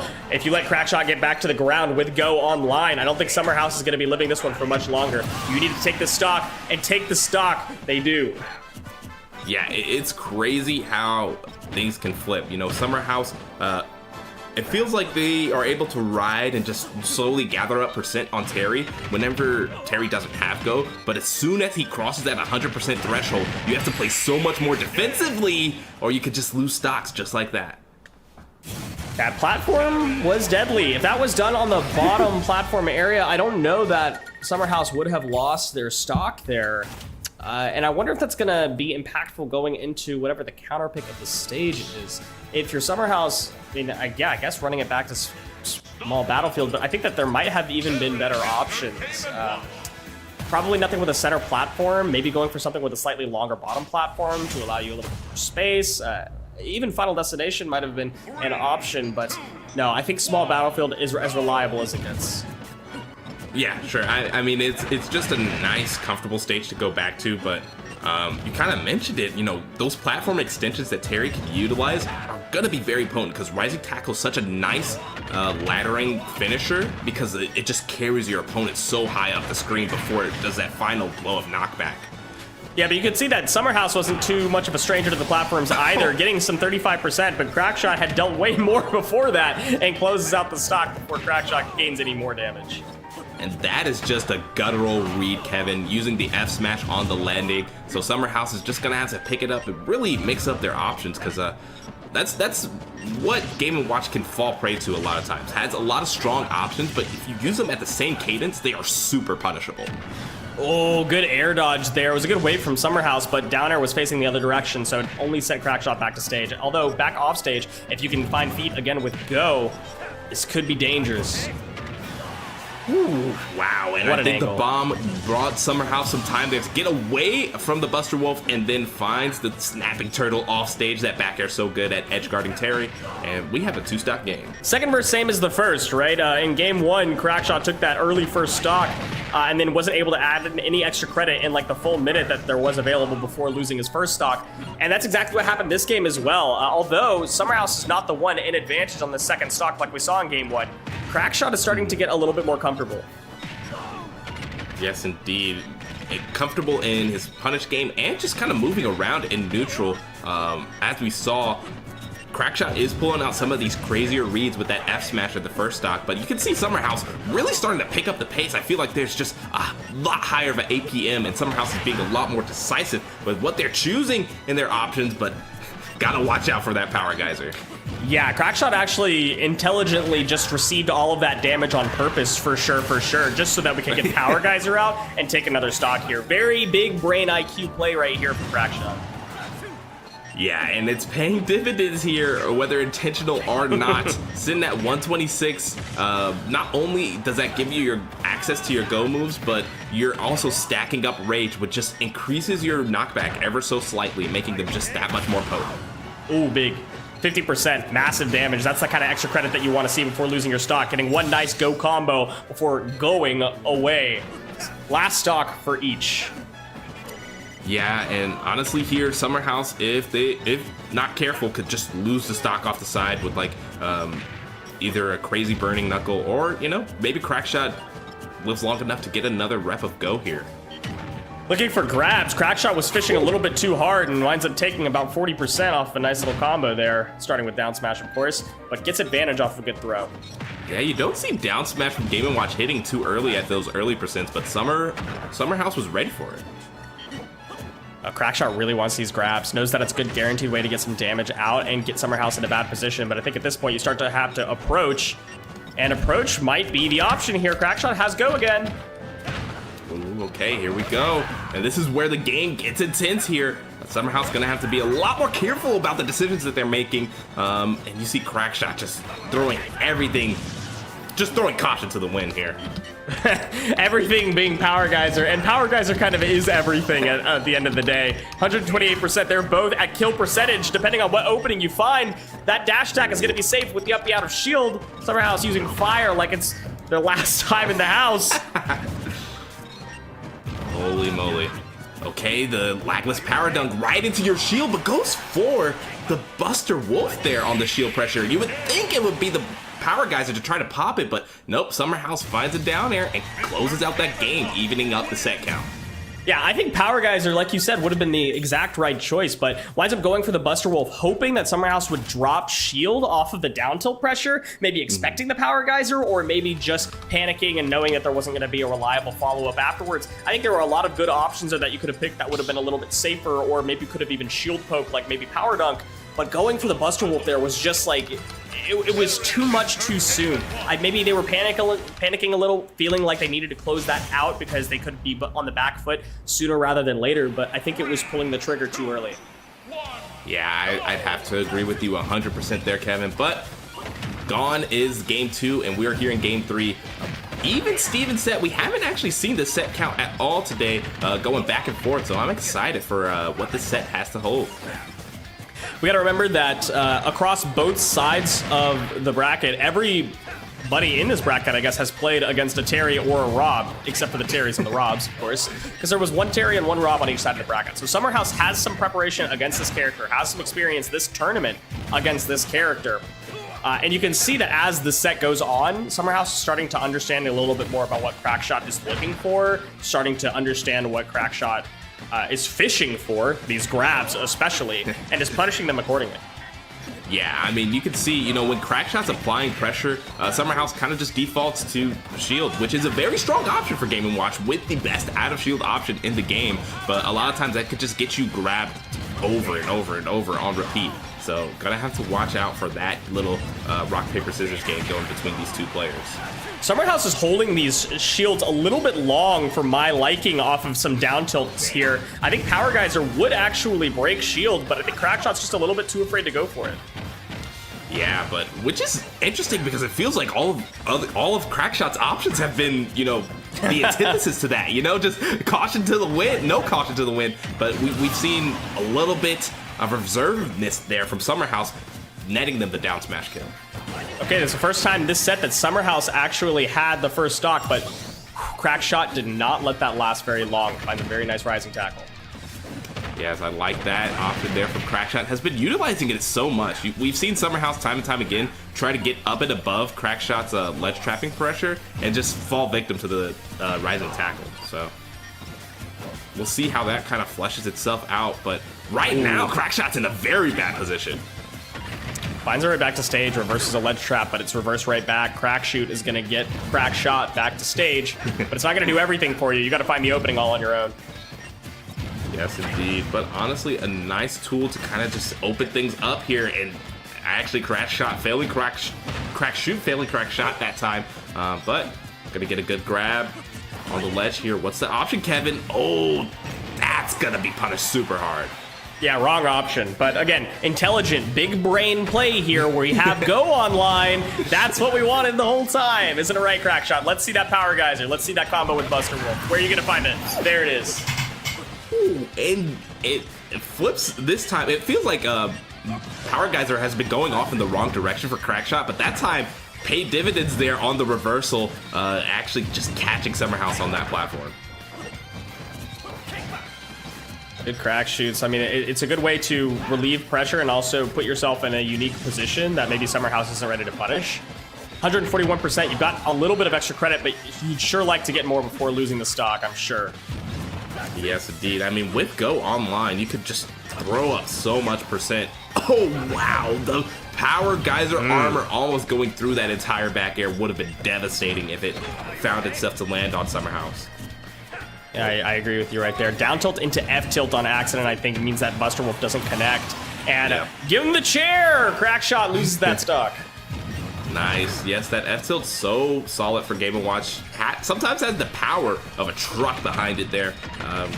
Gonna close out the stock, and then Summerhouse gets a very good neutral opening here.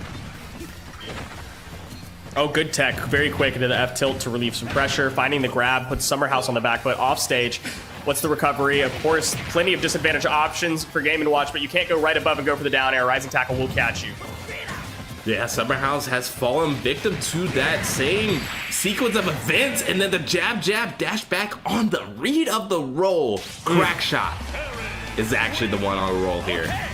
Big read there. Love that from Crackshot. That's the type of stuff that's going to make or break some of these games, is how hard of a read you're able to find. That's going to lead Crackshot with a 2-1 in this set. Yeah, this has been a little bit intense here, as we are going to gear up for Game 4. Obviously, Crackshot with that 2-1 advantage means that they just need to close out one more game and they move on in the bracket. But you see, Summerhouse has been putting up a great fight so far, and I wouldn't expect them to go out without, answering back here, especially on this FD counter pick.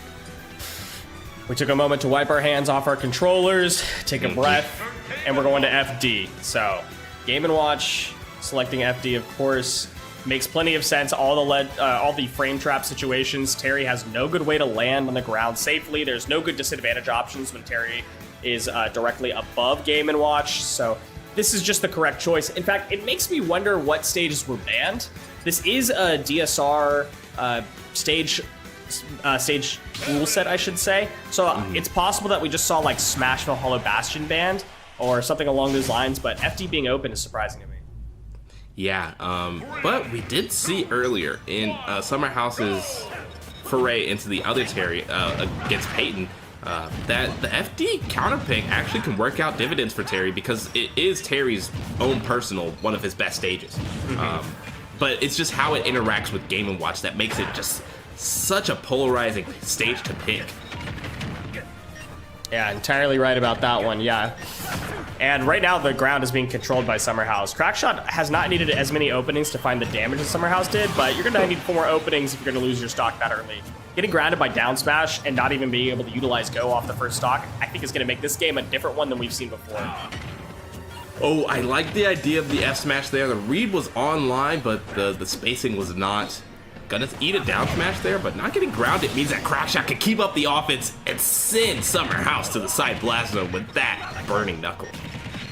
Yeah, up air juggles are going to be devastating here. You don't have a platform to land on, but Summerhouse actually does not find the landing, and Crackshot gets on the ground again.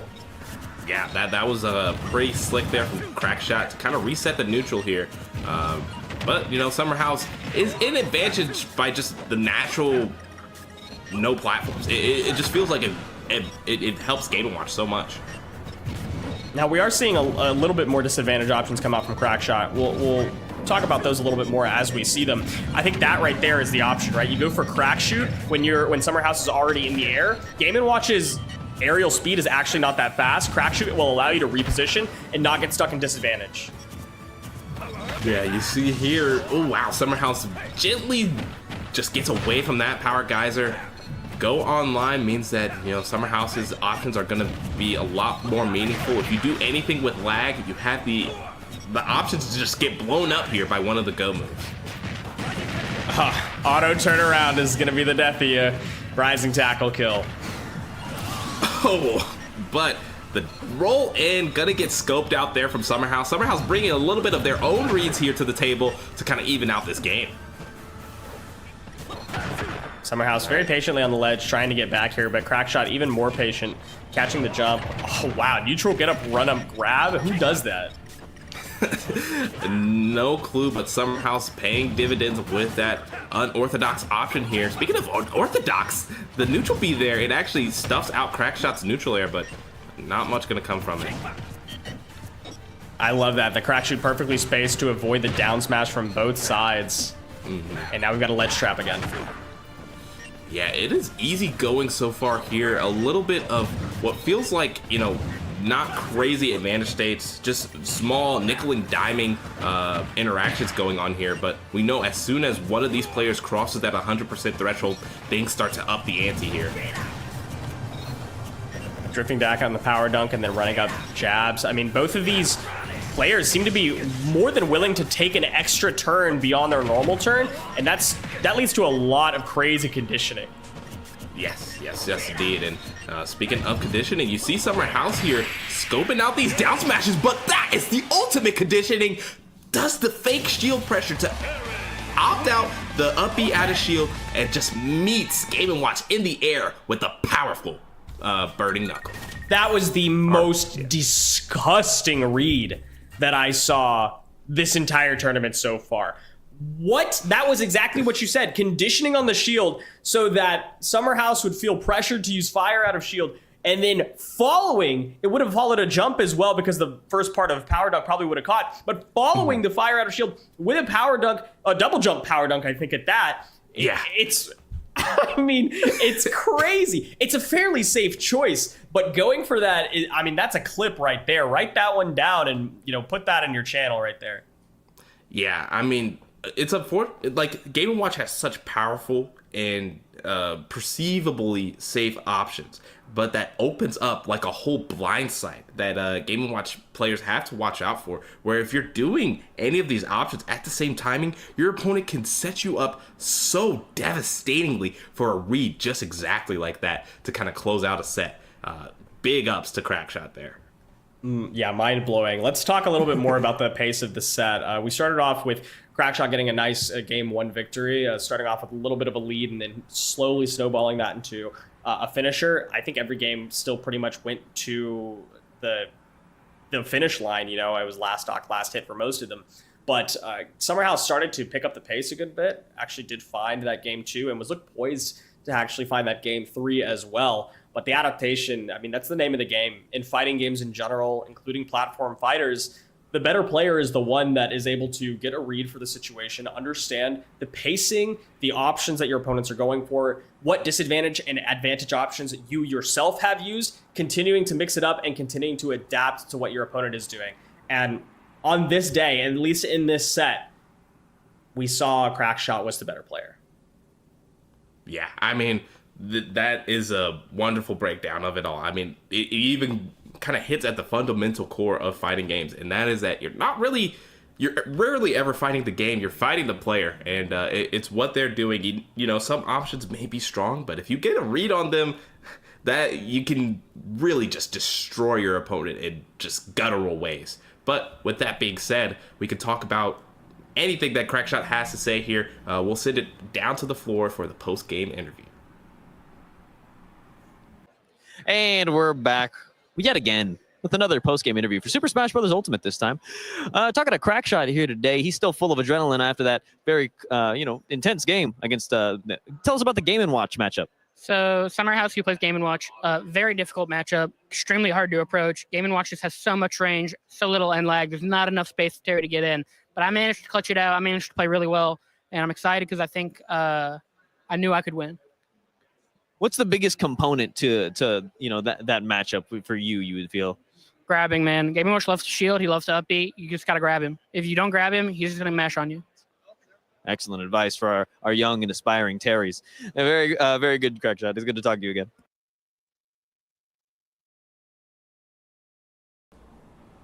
I wish I could have been there to ask about that very last interaction with the power dunk. That was so incredible. But I do like the analysis there, running up and grabbing the Game & Watch, because Game & Watches are always looking for their best option, that up be out of shield. Yeah, and we kind of touched on it a little bit during the set. Yeah, the shield for Game & Watch is such a powerful option because if you as an opponent don't have grab in your purview, Game & Watch is going to win that interaction 90 times out of 10. And except that 10%, that 10 times where you have a read on that up B and you can just really blow them up for it. Yeah, absolutely. Fantastic stuff. Continuing to move on in the bracket is Crackshot. It looks like the prediction actually was there for Oki. They are going to be playing Crackshot, but we have one more set in the quarterfinals to play, and that is going to be Tyler Legacy's Bargain versus Pace's Marsh, or Marsh Arcana. And I believe we have a Through the Lens segment for Marsh Arcana presented by Oakley. I am curious to hear what their thoughts are, as we haven't done that quite yet tonight. This is Through the Lens, presented by Oakley. My name is Eric Norman. I go to Monsignor Airway Pace High School, Miami Gardens, Florida, and I play Super Smash Bros. Ultimate. How it feels to qualify? If it feels nice, honestly, it's been my dream ever since like my freshman year that I get to travel for high school esports. So it's cool. My mindset going into this, I'm a senior, so I'm graduating already. So honestly, I kind of just want to have fun. It's going to be my last high school esports tournament before I go off to college. So I'm just going to have fun and make a lot of experiences. Any opponents I'm looking forward to competing against? I think my number one is a guy named Crackshot. We've been friends ever since 2020. We started meeting on Wi-Fi crews and started playing online. And this is the first time I'm finally meeting him in person. So it's going to be pretty cool. Honestly, what would it mean winning nationals? It wouldn't mean a lot to me, but it would definitely mean a lot more to my school, because it definitely get my school out there a lot. And for me, I'd enjoy it, but it would definitely help my school a lot more. The number one reason is because, I've been playing since basically 8th grade, I got the experience and I have the mentality, so if I just keep a good mentality the whole weekend, I think I'll be all right.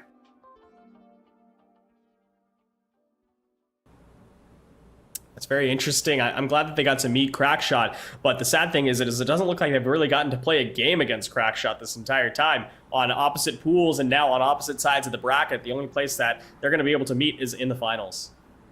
Yeah, but I do love the beautiful part about, talking about mentality. That is something that you have to have in all forms and fashions of any type of competition. And it seems like, you know, all of our competitors have brought, you know, some great mentality to this bracket. And that's why we've had some great competitive sets. But let's get ready right into the action here as we got Marsh, Arcana versus Bargain. Joker versus Steve matchup. Joker definitely has some options. I would probably call this fairly even, but it does kind of require on the ability to utilize Arsene to the best of your ability. Arsene is about to come out, but it's not looking good. A 70% Arsene, a 77% Arsene especially, is a little bit too late. Ideally, you find a good early Rebels guard, and you're finding like 40% Arsene so that you can get 2 Arsenes before the stock is over and out. But let's see how much value Marsh can get. Yeah, I mean, things can always change on a dime, especially when Arsene is out to play. You know, he empowering all of Joker's attacks gives you very early stock taking potential, kind of puts you right on the level with Steve, as, you know, Steve kind of just has access to that at all times. Arsene kind of gives you a very great fighting chance to kind of flip the script on him. Arsene disappeared just soon enough that back air doesn't actually wind up killing, but a good up smash out of shield. Arsene isn't even needed for that. You can tell Bargain, by the way, playing very anxiously and very nervously when Arsene is out, and that's not what you need to do. You need to be able to deal damage to it so that it doesn't get as much value. It's on the screen for less time, and you're not losing your stock so early. Yeah, I do love how the Rebels gauge kind of works in the fact that you can drain it super quickly if you're able to combo your opponent. So it gives you like the 2-pronged counterplay. You can either try to run away from Joker and try to outmaneuver him, which is a tall tale in itself, or you could just go to blows with him and try to just siphon the Arsene right out of him by just boxing with him, which is also going to be a tough tale to do. We might be seeing another Arsene here, and again, not due to any use of Rebels Guard from Marsh, but I'm realizing that Rebels Guard is not very easy to use in this matchup. A nice little back air into up smash combo. Bargain does take that stock. Yeah, there was just running out of percent there to actually get Arsene out with the Rebels gauge going so closely to how high percent you were. It just wasn't really in the cards. But with that being said, Bargain just utilizing all these tools and materials to keep Marsh Arcana out. Oh, Arsene is out, but again, it's at 78%. Good DI out to not get hit by the up smash. Let's see if Bargain plays a little bit more aggressively against this Arsene. Yeah, but Diamond is out and about here, meaning that Steve has as much, if not more, KO potential than Arsene Joker here with some of those back airs and that forward smash being so potent, taking straight off the top there. That was the no fear that we were expecting to see before, and maybe it was at the cost of having some blocks on the screen, or maybe it was just because you had more resources in your tool belt, but Bargain was definitely a lot more aggressive and willing to trade blows, which is the right choice against Arsene. Yeah, and that's what's so powerful about Steve is that you can, you know, if you're ever uncomfortable in a scenario, if you have the materials, you can formulate it to become a scenario where you are comfortable, you know? If you're at a high percent, just put a wall behind you. You're not dying off the side. If you find yourself with not enough KO power, get that diamond online and send the forward smash. Bargain goes up in the set.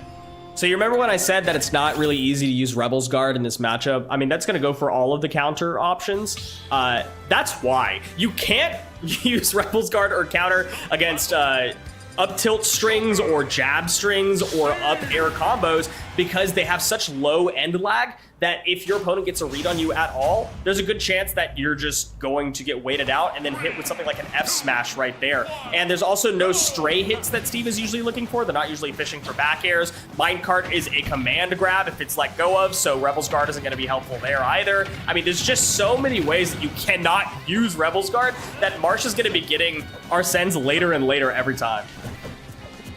Yeah, it's a little tough. I would say, I would scope to say that, yeah, Rebels Guard just doesn't feel like the risk reward is there at all in the Joker's purview, but man, so far so good for Bargain, just collecting a lot of percent, and you see a super late Arsene here who's going to get siphoned out by just a couple of freaking aerial swings. Nice footstool down air, but Marsh is able to get out of that one. No Arsene is available anymore. 130% is definitely kill percentage. Down smash almost connected. Blows being traded. No more iron for Bargain. All right, yeah, and no iron means that Marsh Arcana can kind of throw caution to the wind, not having to worry about that powerful minecart or the anvil, and just cleans up the edge guard there. Very good stuff. Two of the three, all three now iron that Bargain spawns with have been used, and Marsh is not letting up on the pressure. Bargain can't set up blocks, can't get any mining done, so no iron is going to be available. We have one that's going to help Bargain get out of dodge if necessary, but there it is, already used, and now Marsh can be as aggressive as they want. Yeah, I like it, but it's also an interesting strategy. Bargain pretty much utilizes iron as soon as they have it available. It really puts your opponent on edge because it makes it that you feel like Bargain will use it if it's available. And obviously all the iron options are going to be super strong, so Marsh has to just play around those with, you know, Joker superior movement. Oh my god, Marsh is crazy with these grabs and the movement. Absolutely nutty. I cannot believe that that's how that stock was taken. Oh my goodness, if only we saw. Yeah, that stock was gone basically in a flash here. Marsh Arcana looking to really put this game away and answer back with a 2 stock of their own like Bargain did to them in game 1. Trying to go for the right guns. Here. Yeah, we have some iron on deck now. Oh, try to use it for an edge guard, and that's a little bit too risky. That might come back to bite them if they can't get any more mining done. Oh, expecting. Oh my goodness. The big brain play, expecting the anvil and then not expecting it again, but going for the Tetra card twice. Finding a back air to close out the stock. Marsh is in Bargain's head. Yeah, that was a crazy finish there. With the counter to start it off, it was actually a flip of what we saw in game 1, where Marsh Arcana went for the Rebels guard in game 1 and got punished hard with an F smash, while on this side, Bargain went for the F smash and got punished hard by a counter. So these two are going back and forth, and I'm excited for this game 3. Yeah, that was bonkers. I mean, both of these players at different points during that game showed that they understood what their opponents wanted and went for a creative solution to punish it or avoid it. And that's just going to continue to compile and compile all of this data back and forth, all of this intel, until they're essentially running up at each other and shielding. And then it starts all over again. So, oh, look at that. Again, reading the roll right there. Finding the up air strings and massive 65% combo. Arsen's still not out. Oh, yeah, and just one more up tilt does the trick, but that means that Arsene pops as soon as Marsh Arcana's in advantage state, but unable to find the big up smash there, and that is a checkmate scenario. Bargain collects Marsh Arcana in that minecart. Marsh didn't mash because they thought that Bargain was going to come out and go for the back air spike early. Bargain said, I know you're not going for it early, and reads the late mash, but Marsh is able to, with some good movement and good technique, close out the stock back, and we're evened up just as quickly as that. Doesn't matter who's reading who. Yeah, speaking of early, we're not a minute into this game, and we're already on 2 stocks apiece. This has been insane. Absolutely bonkers. I cannot believe that this is the most hyped matchup so far with a Steve in it. What is this? This isn't 2024? Yeah, this has been insane so far. Oh, Bargain rolls right into the A-ha there, but doesn't matter about the ticking percent. Gets an up tilt back air, gets great stage positioning here. Oh, but avoids the magma block there. Marsh Arcana has Arsene and is in poised position to take the stock. Did not have any iron, and Marsh is paying close attention to those resources. You can always tell when an opponent has an eye on your resources because they're going aggressive whenever Steve is off stage. Yes, indeed. Okay, but speaking of off stage, Bargain again trying to get straight back to stage. Don't get caught here. Avoids the down smash, and now Arsene is gone. Bargain has another lease on life. Another lease on life, but still no iron in the bank. How are you going to get out of disadvantage? Trying to set up some wooden blocks, finds 1 iron and finds Marsh again. Able to get 1 or 2 irons on each of these little mashing options, but up smash isn't going to catch. Marsh is ready. Yes, indeed, and just the constant stream of side Bs here. But Marsh Arcana throws away all that neutral pressure, jumps right into the magma block. Bargain gonna be set expertly here for this last stock. Oh, diamond up air strings is not where you want to be. 72% Arsene is available, but it's fully evened up by Bargain already with just a little bit of diamond. Yeah, double-edged sword. That diamond does a lot more damage and a lot more knockback, but that means that Arsene comes out to play earlier. Doesn't matter. There goes the diamond back air to send off game 3. Oh, such an unhyped way to end such a hyped game. I cannot believe that diamond was the difference right there. Bargain finds a good combo and then just finds a kill confirm after that. A good back air to close it out. Arsene didn't get to play at all. I mean, that was 0 to death in probably 15 seconds. Yeah, I mean, I'm not shocked though. I mean, the diamond makes quite a difference. Like you said, it just brings so much potency and power to all of Steve's moves. You get hit by a straight up tilt, you're just going to lose it. If you get hit by a straight aerial in general, you're just going to lose your stock anywhere above 80%. Big grappling hook combo, but combo of their own, Bargain finds a little bit back. Yeah, a little give and take so far here in the beginning of this game 4 here. Marsh, trying to play around all the potent options. He's doing really good job at avoiding, the crazy Steve combos that just extend forever, but just getting caught on these jump-ins time and time again. I, again, don't know what the stage bans were, but I feel like it's hubris to go back to PS2. You do get a little bit more space to avoid the Steve, but you need to close the gap as soon as possible. Now, Marsh isn't having too much of a difficulty doing that, but the amount of iron that Bargain is able to get from being on PS2 is just too much. Yeah, and it feels like, Bargain, like I said, is a not really frugal with their iron. They utilize it very often, very quickly, because all those iron options are just so powerful. So I feel like on different stages, you could probably choke Bargain out of that crucial resource. But on PS2, not only do you have the time, you have the ample amount of irons are just mine. Yeah, and the space to do it. But I think that also means that Bargain's choices are more predictable. The game plan is a little bit more understandable. You don't know what your opponent's going for on a different stage where they don't have as much iron to reliably use. Are they going to use it immediately? Are they going to stockpile it? You know on the stage exactly what Bargain wants, and that's why this is a 3-stock to 1 so far. Yeah, this has been insane here so far. Marsh Arcana has just been rolling here, finding the edge guards, and honestly getting KOs with Arsene Joker and Base Joker alike. Oh, big pressure right there. What a ledge trap, going for the double short hop. That was some Sephiroth style ledge trapping with the short hop fast falling and then finding an F smash to close that out. 2-2. We're finally seeing a good game 5. And that's a dangerous precedent to send. I think on the stat sheet there, Bargain didn't even apply more than 100%, which is a crazy stat to have on the docket going into game 5. Predictability is the name of the game here. I think Marsh is bigger brain than I could ever hope to be, constantly going back to PS2 because they've conditioned Bargain to act in exactly the way that they're expecting them to. Iron is always going to be coming out fast, which means Bargain's off stage with Iron more often, which means that Marsh can edge guard and ledge trap more effectively and a lot more confidently. That's been what's taken a lot of these stocks. Yeah, and that's the name of the game. If Marsh can kind of just collect that confidence, bring it from game 4 into game 5 here, it feels like it's all but over. But as you can see here, Bargain able to slow down the pace and really stifle out that momentum, but man, Marsh is just right back on the chase. Some really intelligent gameplay here, offstage again with no iron, but the roll-in does allow Bargain to get their own combo out, but Arsene is also out, and Bargain still has no iron. How are you going to avoid this one? Yeah, Marsh Arcana looking for the big Arsene hit that will put Bargain in that deadly scenario. The double block tech, though. Kevin, Bargain's still fighting. Still fighting, but still no iron. Marsh doesn't go off stage for this one. Went for an F-tilt, but Bargain's been rolling a lot. That could be some information. We'll see if Marsh is able to utilize that on the next edge guard here.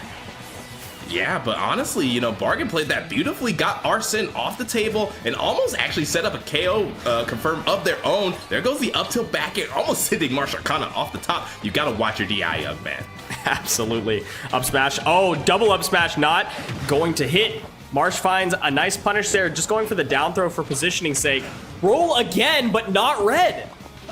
Yeah, honestly, the up tilt does work out there, but way too high of a percent to find the back air. And there goes the stray hit of back air. That move is just so active for so long, and Marsh Arcana barely gets tipped by the pickaxe.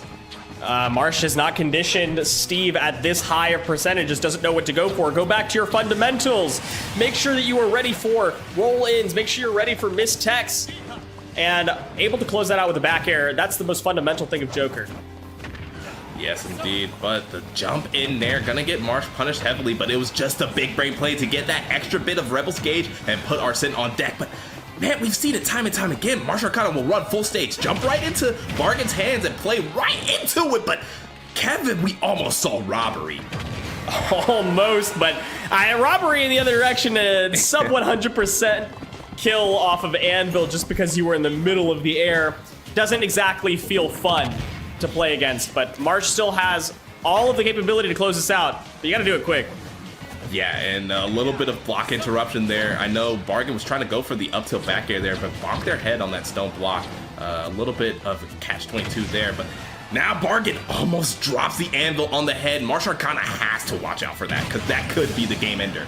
Ooh, I love that back air, falling back air into up smash, quick shield up smash, expecting Bargain to go for like a jump back air or some other option like that. It was really, really intelligent. Marsh is able to close out that stock, but Arsene is gone, and unfortunately the DI means Marsh is too. Bargain closes out game 5 and takes the set.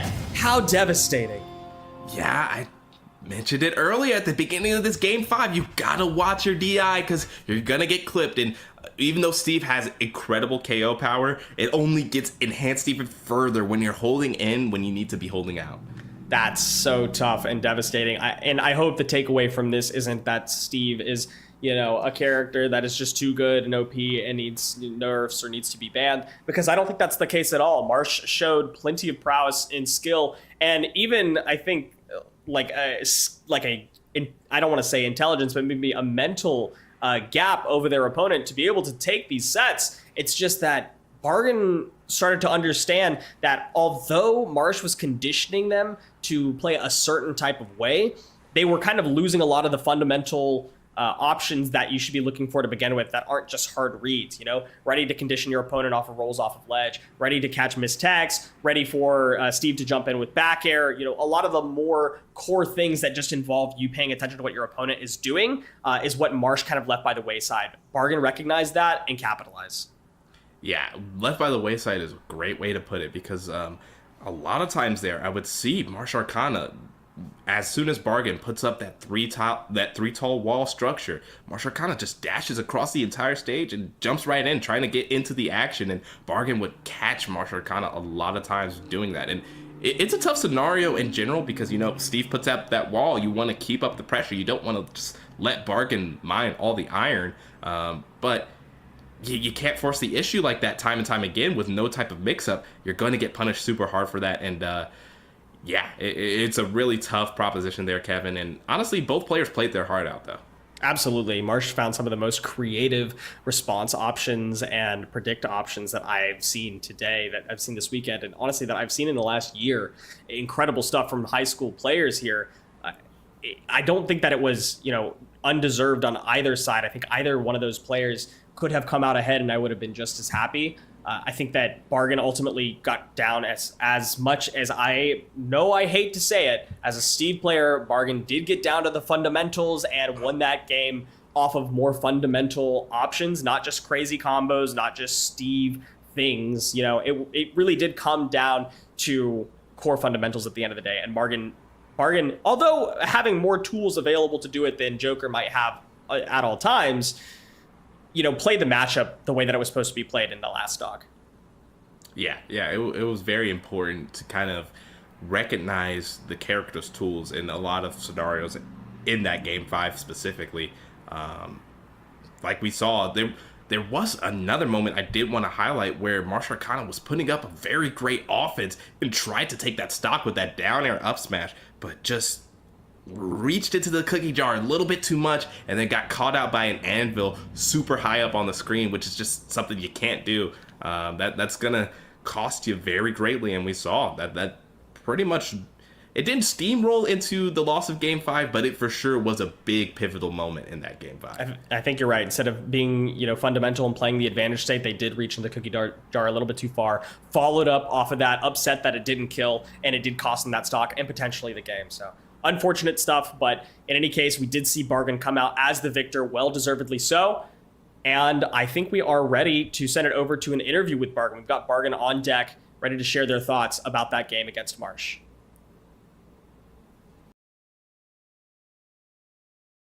And we're back with another post-game interview. I'm here with Bargain from Right Legacy School. Hi. How you doing? Oh, I was about to ask you the same question. How are you feeling after that game? Honestly, really happy. That was such a tight game 5. There's a lot of adaptation that went into that set. And who was your opponent in this most recent match? I fought Marsh Arcana from Miami, Florida. How's that matchup go for your character? You play Steve, I believe, yes? Yes, I do play Steve, and Marsh Arcana mostly played Joker the whole way.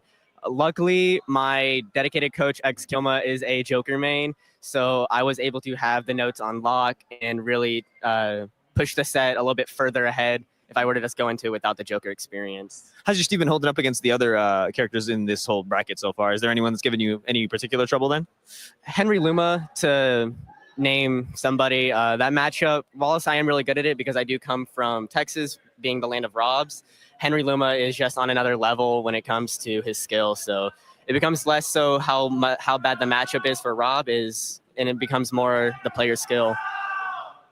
Well, it was good talking to you today. Good, best of luck in your following games. Thank you. I appreciate it. Yep. Love that analysis. Entirely fair, and they are looking forward to playing the person that they said is going to be their biggest difficult matchup in Henry Luma, as that is their next match. Yeah, the #1 seed looking to take the entire tournament, hasn't dropped a set all weekend. Henry Luma is for sure a potent opponent, and it's someone you got to be prepared for. Like Bargain mentioned, coming from the land of Robs, they are all too familiar with it, but especially against a powerful character like Rob, it almost really doesn't matter if you're ready for it. It just matters if you're ready to apply all that knowledge you have, because you can know that the crazy options that Rob have, that they're coming, but it's a whole different thing to actually play against them.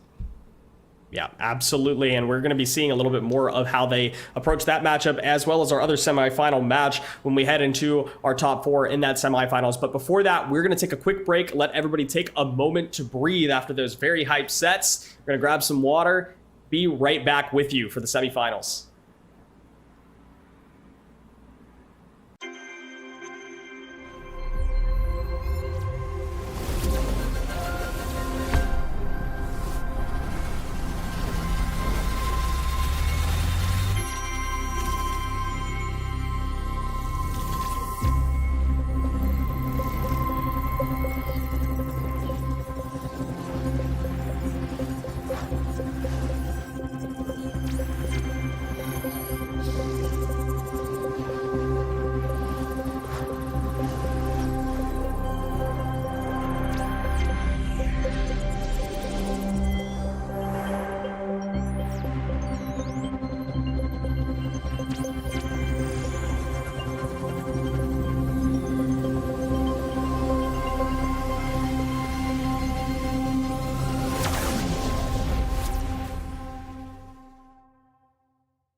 I learn a lot from the kids.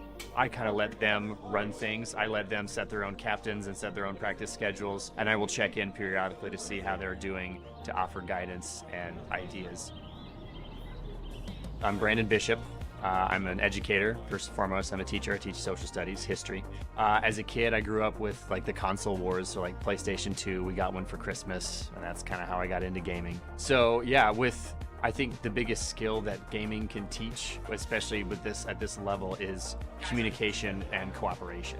Watching the kids play and communicate, I learn a lot more, and so I can kind of see what things are working for them, what things don't. These kids are playing games on their own all the time, and they spend a lot of time on it. So I want them to harness that and turn it to something that can be used for like school pride. Like, look at these cool jerseys you can get. You win a game and you get on the morning announcements. They say your name and say you guys are winning, and the school gets to learn about your accomplishments. I really appreciate what you guys are doing. Thank you so much for inviting us down. I think we had some kids that were on the fence about being in the esports club, but getting them here, getting them to wear the school uniform, getting them to see what the company is like, I think that's going to spread. When they go back to school, they're going to talk to their friends. So this is a great opportunity. So you should definitely continue to do stuff like this, invite schools down to see firsthand what the benefits can be.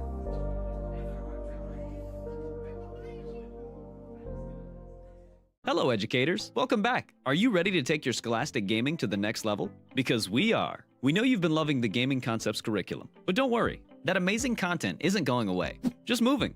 Starting this fall, we'll be transferring your gaming concepts learning experience to our brand new US-based platform, Blueprint. But what's Blueprint all about? Blueprint is a cut above the average learning software. It's packing some serious upgrades. The interface is user-friendly, so you won't have to spend ages figuring it out. The platform also has robust security measures to make sure that your important data stays safe. It's also the exclusive provider of the Gaming Concepts curriculum. Plus, we're making the migration process super smooth. Clear instructions and support will be right at your fingertips. But wait, there's more. Blueprint is a living platform. That means you'll get regular updates and fresh, new content to keep your esports curriculum at the cutting edge. We'll be making continuous improvements based on user feedback and emerging best practices to help educators stay ahead of the game. Blueprint will also house a library of free curriculum materials, which you can use to expand your own knowledge and share your passion for esports education with others. Blueprint is a game changer for educators, a platform focused on enhancing student engagement, motivation, and ultimately, academic success. This powerful platform is designed to make teaching easier, more collaborative, and way more exciting. So what are the next steps? Change can be scary, but don't worry, you're not flying solo. Generation Esports is going to be with you every step of the way to ensure a smooth transition. So keep an eye out for emails from the Generation Esports team, featuring upcoming training videos to get you familiar with the platform, and info on how to access Blueprint. Finally, be sure to share this video with your fellow Gaming Concepts educators, and get ready for an amazing fall semester, brought to you by Blueprint. Tired of looking for tutorials on YouTube that are designed to keep you watching instead of actually learning and practicing? Well, look no more. Here at Valor, we prioritize only relevant information so you can apply it in-game instantly. Sign up free today at valoresports.com. If you are not looking at new ways of engaging learners, you're becoming stagnant yourself as a teacher. The reason this works in schools is because if you give kids what they love, they will do it in your school. The gaming concept curriculum is that for video games. It's saying video games are here. They've been here for 30 years, but now it is broadly used. 97-98% of middle to high school students play video games of some sort, and how can we bring that structure to that world and use it to our advantage for engagement and innovation inside of schools? Gaming Concepts gave me the opportunity to bring career exploration. It gave me an opportunity to provide college exploration in a way that none of the programs that I do now. These types of games will provide those students with an eagerness to be at school. All of these different types of kids can come together and they work together, and it's just so fun to see them winning together. So my name is Lori Burney. I'm with Geyer High School and from Denton, Texas, so part of Denton ISD. There is a future in it. You can go to school and get a scholarship with it. You can go into so many different areas and aspects of esports, leads to game design, computer science fields, and I just think that it's pretty limitless, what they could do. And it's our job as the adults and the educators to kind of, help guide them through, these different avenues that they want to go through and explore. Now our district has passed a bond where they're actually going to put $500,000 towards building esport labs in all of our 5 zones. So we're really excited about that and how they're going to build it out. And that may never have happened had, this group not have, persisted and, kept at it to continue to play and put Geyer, Texas or Denton, Texas on the map. Me coming from the outside, not ever playing Rocket League, but taking the time to sit back and learn and absorb as much as I could, it wasn't hard for me to see all of the different aspects that transcend, just beyond, esports in general. It goes across every plane.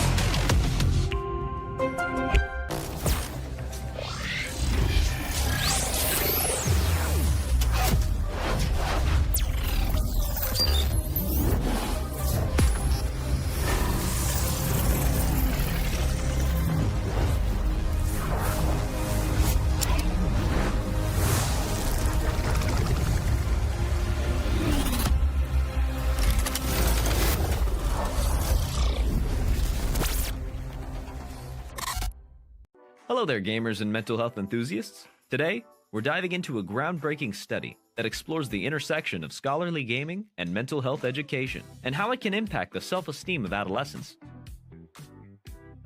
Picture this: a world where scholarly gaming isn't just about mastering technology-based career skills or dominating the world of video game business. No, it's a world where gaming becomes a gateway to improving mental health.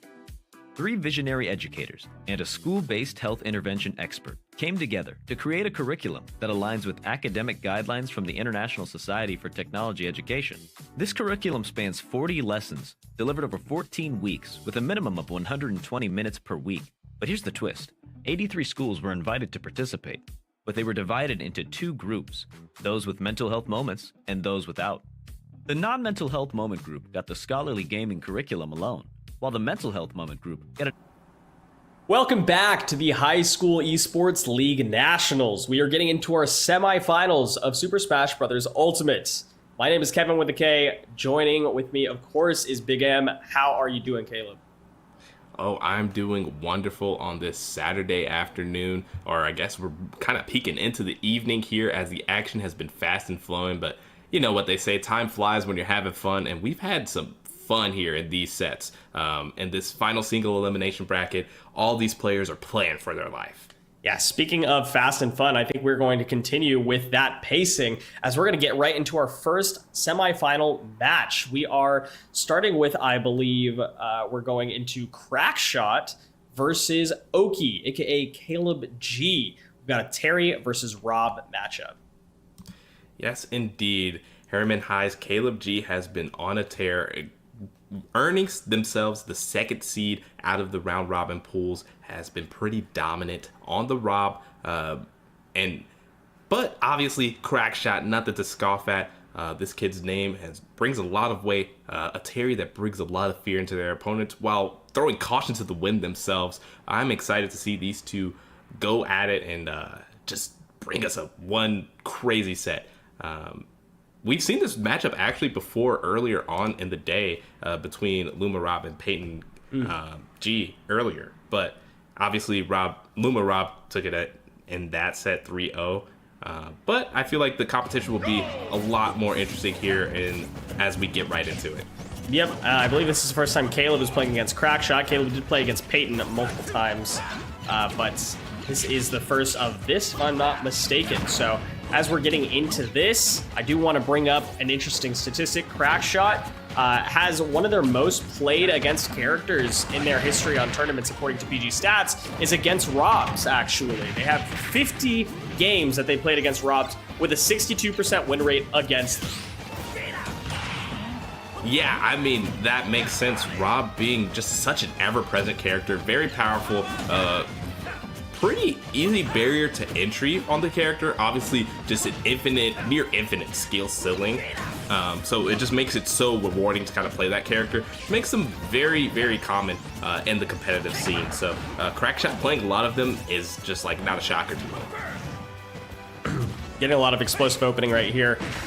Seeing kind of this experience lining up 114%, and Caleb G is not able to stuff out Crackshot's approaches. Fantastic burning knuckle to put Caleb G off stage, and maybe a missed input on the arm rotor there. Maybe you have been looking for Robo Burner, but either way, Caleb G loses that stock, and almost a full one up now. Crackshot's keeping the pressure high.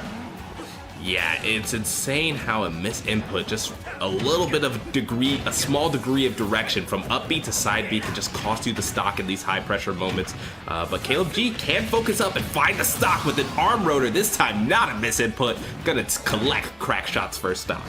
Still an uphill battle. You have to be able to find these openings. Now, Terry is a comboable character, as we saw earlier with Caleb G dealing with a Terry very nicely. That we saw with Henry Luma dealing with a Terry nicely. I mean, we've seen this over the course of the weekend. The ability to 0 to death Terry is fully present and available. But Crackshot is not making it easy. Crackshot's movement is just so clean. Yeah, and we've seen in earlier sets, Crackshot is not afraid to really bait you out with that tricky movement, you know, kind of go in like Crackshot's about to pressure your shield, but an unfortunate SD here coming out for Crackshot. Both of these players having their miscues in this first game. Yeah, I think they wanted to Z-catch the gyro on the ground, maybe accidentally missed input air dodge, or maybe they didn't realize how far their air dodge would go, expecting to grab ledge, but a little bit too far, and unfortunately gave up their entire advantage. That would be a devastating way to lose all the momentum in this game, but Crackshot is not phased. Yeah, not at all. And that's how you know these two have the heart of a competitor. Both have dropped stocks to unfortunate circumstances and just came back and took their opponent's stock immediately. Trading blows, approaching with shield. Players are patient. That's what you have to be against a Rob that's trying to use their tools for trapping and camping. And Caleb is running. Yeah, Caleb is running, but honestly, he's not quite controlling the pace of the game. Both players have had their moments here where they are just running over their opponent. Oh my god, Crackshot was just maneuvering around the gyro and then wound up picking it up and doing some very scary Z-catching on it. Almost broke Caleb G's shield there. Has go online, and it's a last hit situation. Yeah, it's been insane. And okay, on the parry, Caleb G looking to find a stock here, and it's not quite working out. Okay, there goes the jab, and that will collect the stock, and we are good to go. Crackshot going up 1-0. Surprised that we're not seeing more of Caleb G going for like down tilt options or run back instant gyro. There's definitely some choices here that they could be controlling the pace of the game in a way that I feel like we've seen them do before. But not actually doing that right there. Crackshot is able to maneuver around the gyro fairly easily. It's not actually having to deal with any of the pressure of the fast options that Rob has available to him, and using their own. I mean, it was an SD into a stock take into a game win for Crackshot. All right, so we're getting a bit of a controller switch here on Crackshot's end. Looking to get a little bit more. So typically the pro controllers that a lot of players use are going to be wireless, and in an environment, especially when you have a lot of players there, it's going to be it like causes like a Bluetooth interference. The more Bluetooth connections you have going to these separate switches, a lot of times that can cause a slight delay that will like throw off certain players. So with that being said, Crackshot is going to switch to a wired controller, try to get that direct inline, giving up the comfortability with that pro controller to just opt for a wired and not have to deal with that delay. So understandable, totally makes sense, especially when you have to be doing some quick inputs, possibly like half circle inputs. If you have go online, you definitely don't want to be in a position where you aren't able to input those quickly and effectively. You want to be able to do that immediately out of shield. You want to be able to react to your opponent missing an option with a power geyser right away. And those are the types of things that it definitely does matter, having that input delay. And again, comfortability I think is probably more so than anything. We can only speculate here from the caster's desk. But in any case, that is what is happening right now after this game one. We're going to taking a little bit of a breather right now to rethink what the game plan is going into game two for Caleb.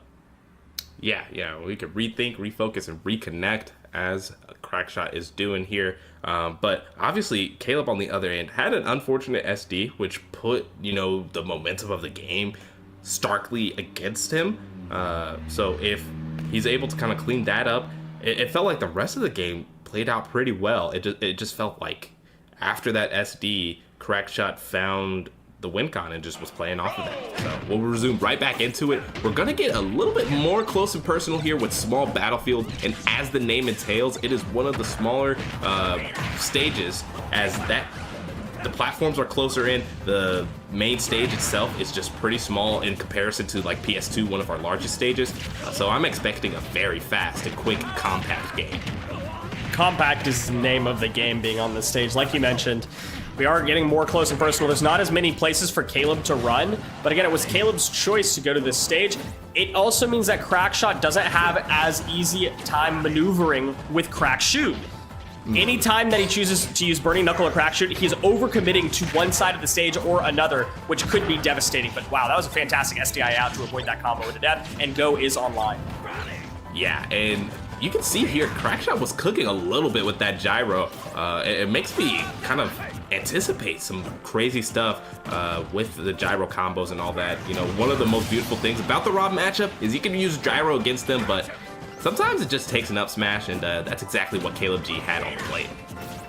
Yeah, I think you're dead on too. And maneuvering around gyro is not going to be as feasible on a smaller stage because of the overcommit that it would take to use Crackshot and Burning Knuckle. In fact, overshooting with Burning Knuckle is what cost Crackshot his first stock this game. Was able to trade it back with a Rising Tackle, as we've seen many a time before.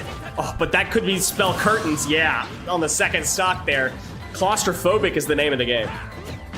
Yeah, it has been very close, and honestly, Caleb G benefiting greatly from that, which is a bit of a shocker because, Rob has the camping tools in this matchup, but it seems like, that's the beauty of Rob, can also have the boxing tools to outbox the man who loves scrapping himself in Terry Bogard.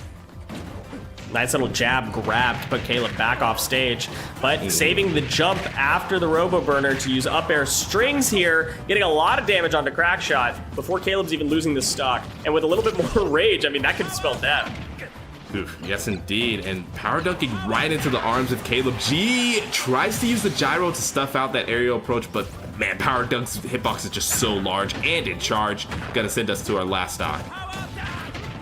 Oh man, that power dunk was dangerous, not able to capitalize. Caleb is trying to go for these dashback back airs that have worked so well for him in the past, but Crackshot is not having any of it. Go is available. And last stock, I mean, big combo here. A Buster Wolf coming out could take it off of Caleb this early on a heavy character. Yeah, I mean, Terry is the comeback kid, and for very good reason, popped right up with that power dunk, and now Crackshot in prime position to take this game. Caleb G gonna have to play defensively, finds themselves on the tips of the power geyser. Finds another power geyser right there. Lovely spacing too. Going for that, I'm not sure if the Burning Knuckle was a power geyser missed input to begin with, but it did kind of at least function as a conditioning ledge trap to force your opponent to think that jumping was going to be their safe option. You're definitely not going to go for that again. And then Power Geyser catches such a deep angle that it's going to catch a neutral get up, it's going to catch jump, it's going to catch get up attack. It might even catch roll. The only thing it doesn't catch is hanging out on ledge. And that, of course, was never going to be an option for Caleb as he's trying to keep the pace of the game high too, wanting to turn this around, get a reversal on Crackshot. But the patience is what was needed in that moment. Yes, indeed. But patience seems to be something in the back of the mind here. We're running right back to small battlefield. Caleb G looking to try to put his name on the board here and doing it in his way. He wants to go back to this counter pick and take this game off of Crackshot here on small battlefield. Understandable. This did make it more claustrophobic for Crackshot. It was just a matter of how the disadvantage options were played, and Caleb was just a little bit too impatient. If playing a little bit more trappy and campy, I don't think is necessarily the answer, because Crackshot is able to burst in at any moment. All the burst options from Terry have been used right now. Yeah, I mean, it really isn't a name of the game plan. It's just about tightening it up and playing it to perfection. I felt like Caleb G for sure had opportunities to put the game away and just kind of failed on some execution sometimes. So if Caleb G just cleans it up, this for sure could be their set to take. Absolutely. Goes available. Oh, a little crack shoot right there. It looked like maybe a Buster will fake out. Down tilts into a reverse nair. Caleb is trying to keep him on the back foot. Can't find the landing. Down smash is going to eat that. And what's the edge guard here? Don't need one because there's no jump available. Yeah, that was a beautiful down smash catch from Caleb G. The perfect tool for the situation there. Caleb G gonna survive the power dunk even with the assistance of the platform, but Crackshot just ends off the stock off the top with that rising tackle. Even with the adjustment of Caleb playing a little bit more trap-oriented, a little bit more running-oriented, and Crackshot, of course, not succumbing to that, going for a lot of zone-breaking options, which is a Terry specialty at the end of the day, it's still very even. Yes, indeed. Even in only name, because we're starting to get the percent to rack up immediately using every single one of Terry's specials there except the rising tackle. 75% is on Caleb G immediately after we spoke. This drift is crazy from Crackshot. The spacing and the movement in the air is just so otherworldly in a way that you wouldn't expect from a character that usually isn't playing so aerially. But the aerial power dunks are like meta-defining for Terry right now. That's crazy. Yeah, I mean, it's such a powerful hitbox, you know. We've seen that spike box at the end of it. It's just so huge on Terry coming down and powerful Power dunk for a reason. It is large and charged and shows just pure power. I know, that aerial power dunk again, taking that stock. I'm not sure if it's just good on how big a body as Rob is. Oh, I love that combo. Good DI out to avoid dying to it. But yeah, the aerial power dunk just providing so much value. Buster Wolf, not so much. Up smash out of shield's going to take Crackshot stock. So, in prime position here to take it for either player here.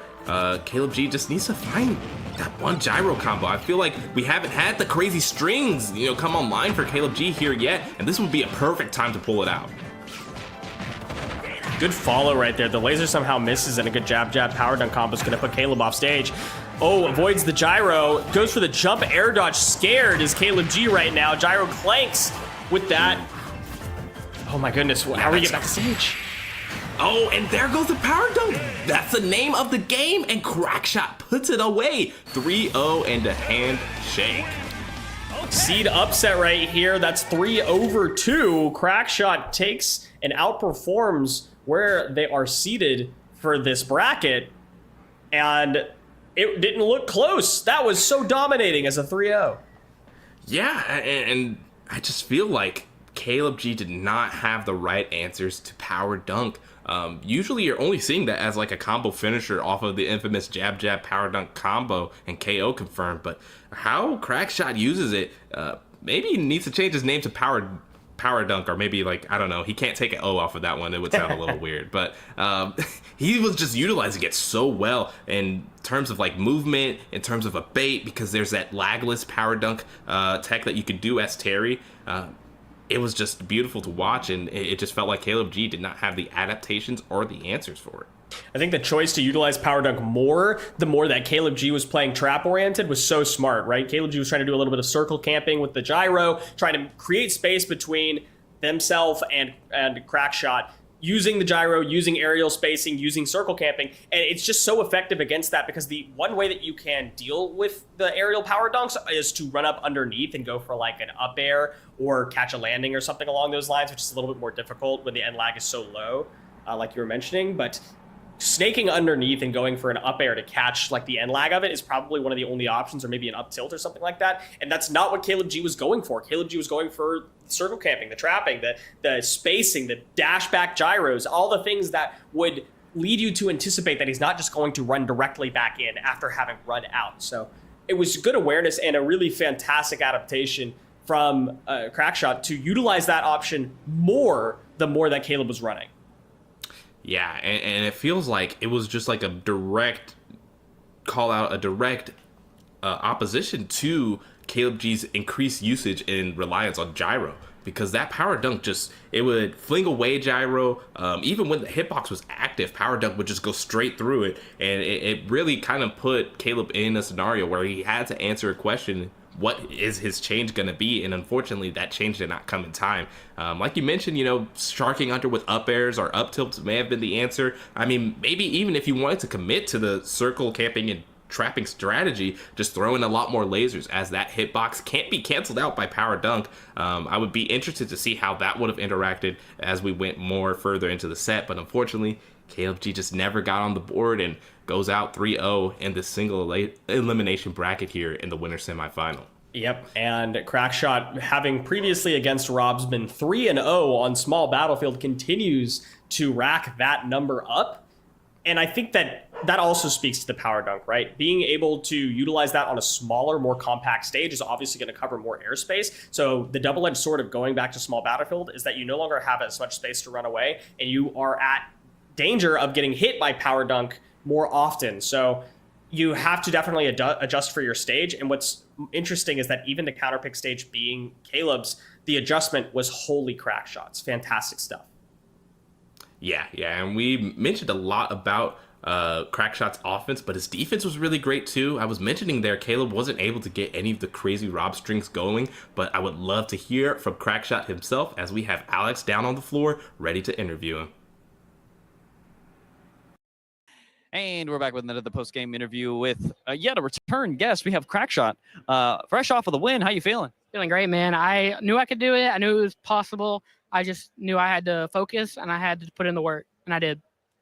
Now we talked previously about the Rob matchup being difficult, but what was the game plan that allowed you to overcome this hurdle? So Rob just shoots stuff at you. If you block all of it and get kind of close to him, you can start punching on him and wailing on him. And I just kind of reused that strategy a lot and kept him at the ledge where I could get him and get some early kills. Now, he's not the only Rob here. So, seeing potentially what your matchup will be against Luma Rob, how do you feel with this experience? Do you think it'll, influence your following games? For sure. I'm pretty confident that I'll do well against Henry. I don't think there's any shot that I don't win this tournament. I am completely confident. All right. We love to see it. All right. Well, good talking to you, Crackshot. Good luck, man. Confidence. That's what we like to see.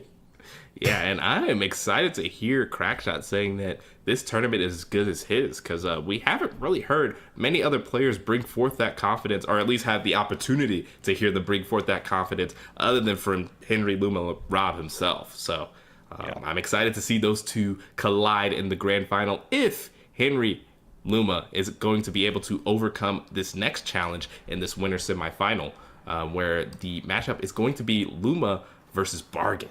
Yeah, that casual confidence might come back to bite Henry Luma in the back if they are not ready for what their opponents are bringing. One of Henry Luma's least played against characters actually is Steve across the roster. I think that they played, half the roster more than they played Steve, which is surprising, in this meta. And against Steve, I want to say that their win rate is, it's like 60%, but that's about that's less than average for their average win rate in total. So I don't know how many practice Steves or good, fantastic Steves like Bargain that they've played against in the past. I'm not sure that they're necessarily going to be prepared for what preparation has come there. And then even further than that, we haven't even gotten to Terry necessarily. So I don't think that Henry Luma can be as laid back as they are just yet.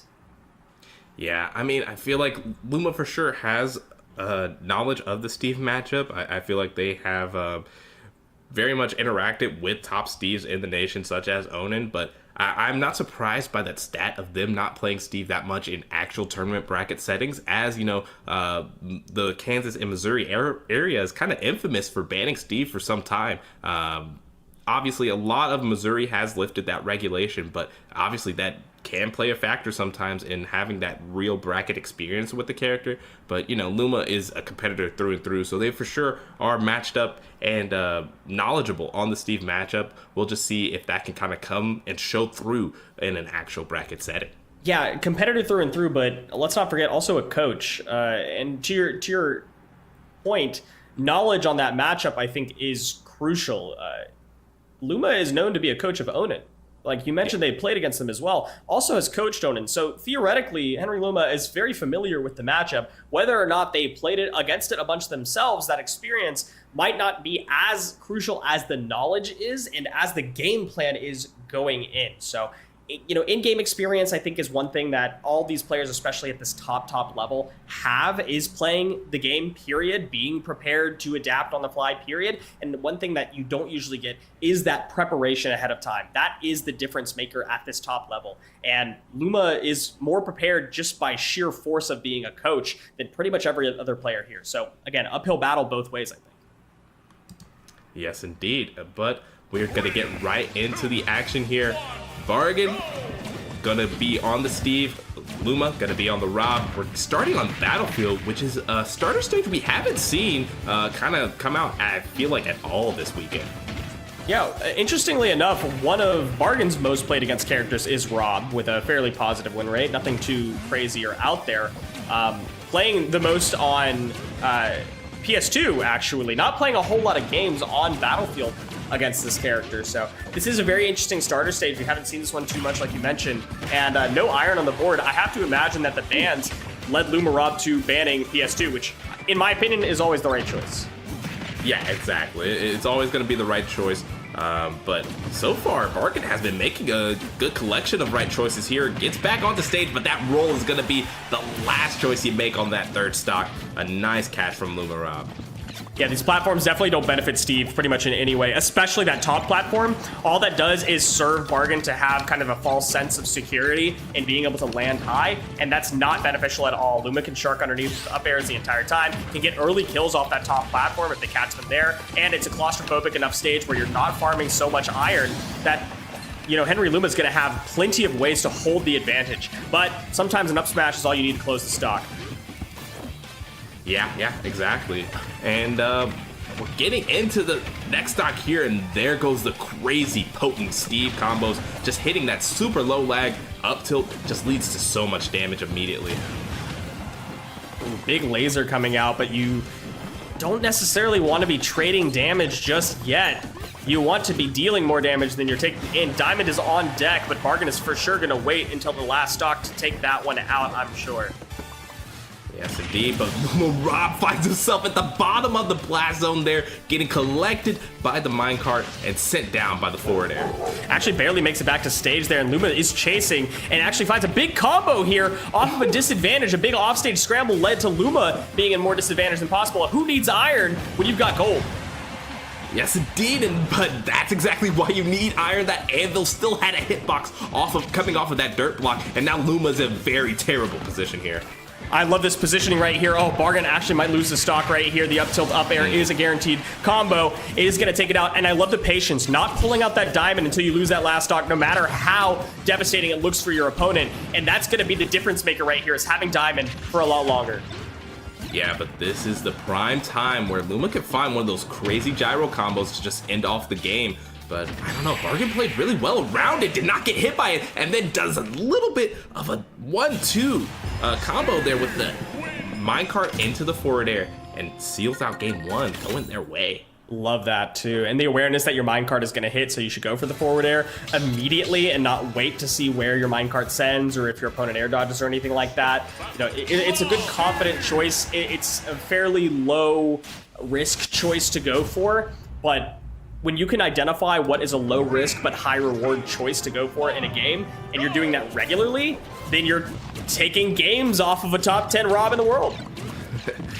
Yes, indeed. Anything is possible if you have the right game plan and the mindset. But that double toss, we've been seeing it all week, and Luma Rob has those on lock. Yeah, get rid of the platforms. I don't know how the stage wasn't banned. I'm not really sure what Bargain was going for bans anyways, but you need that platform to allow you to place your blocks and mine safely. This does not look like a favorable stage for Steve at all. Also, the platforms probably make that combo a little bit harder, because I felt like Bargain, was primed for something like that earlier, but found respite in the platform, but there's no platforms down there. Bargain, a long trip down to the blast zone. This game is comebackable, but I don't know. I think if you're Bargain, you start thinking about game 3. I mean, where do you want to go? What did you do wrong here? Try to condition your opponent maybe a little bit here, but I don't think that this is necessarily one that you need to be putting all of your mental and emotional energy into to try to salvage. That said, if you get a big combo here before losing a lot of damage, there's a chance.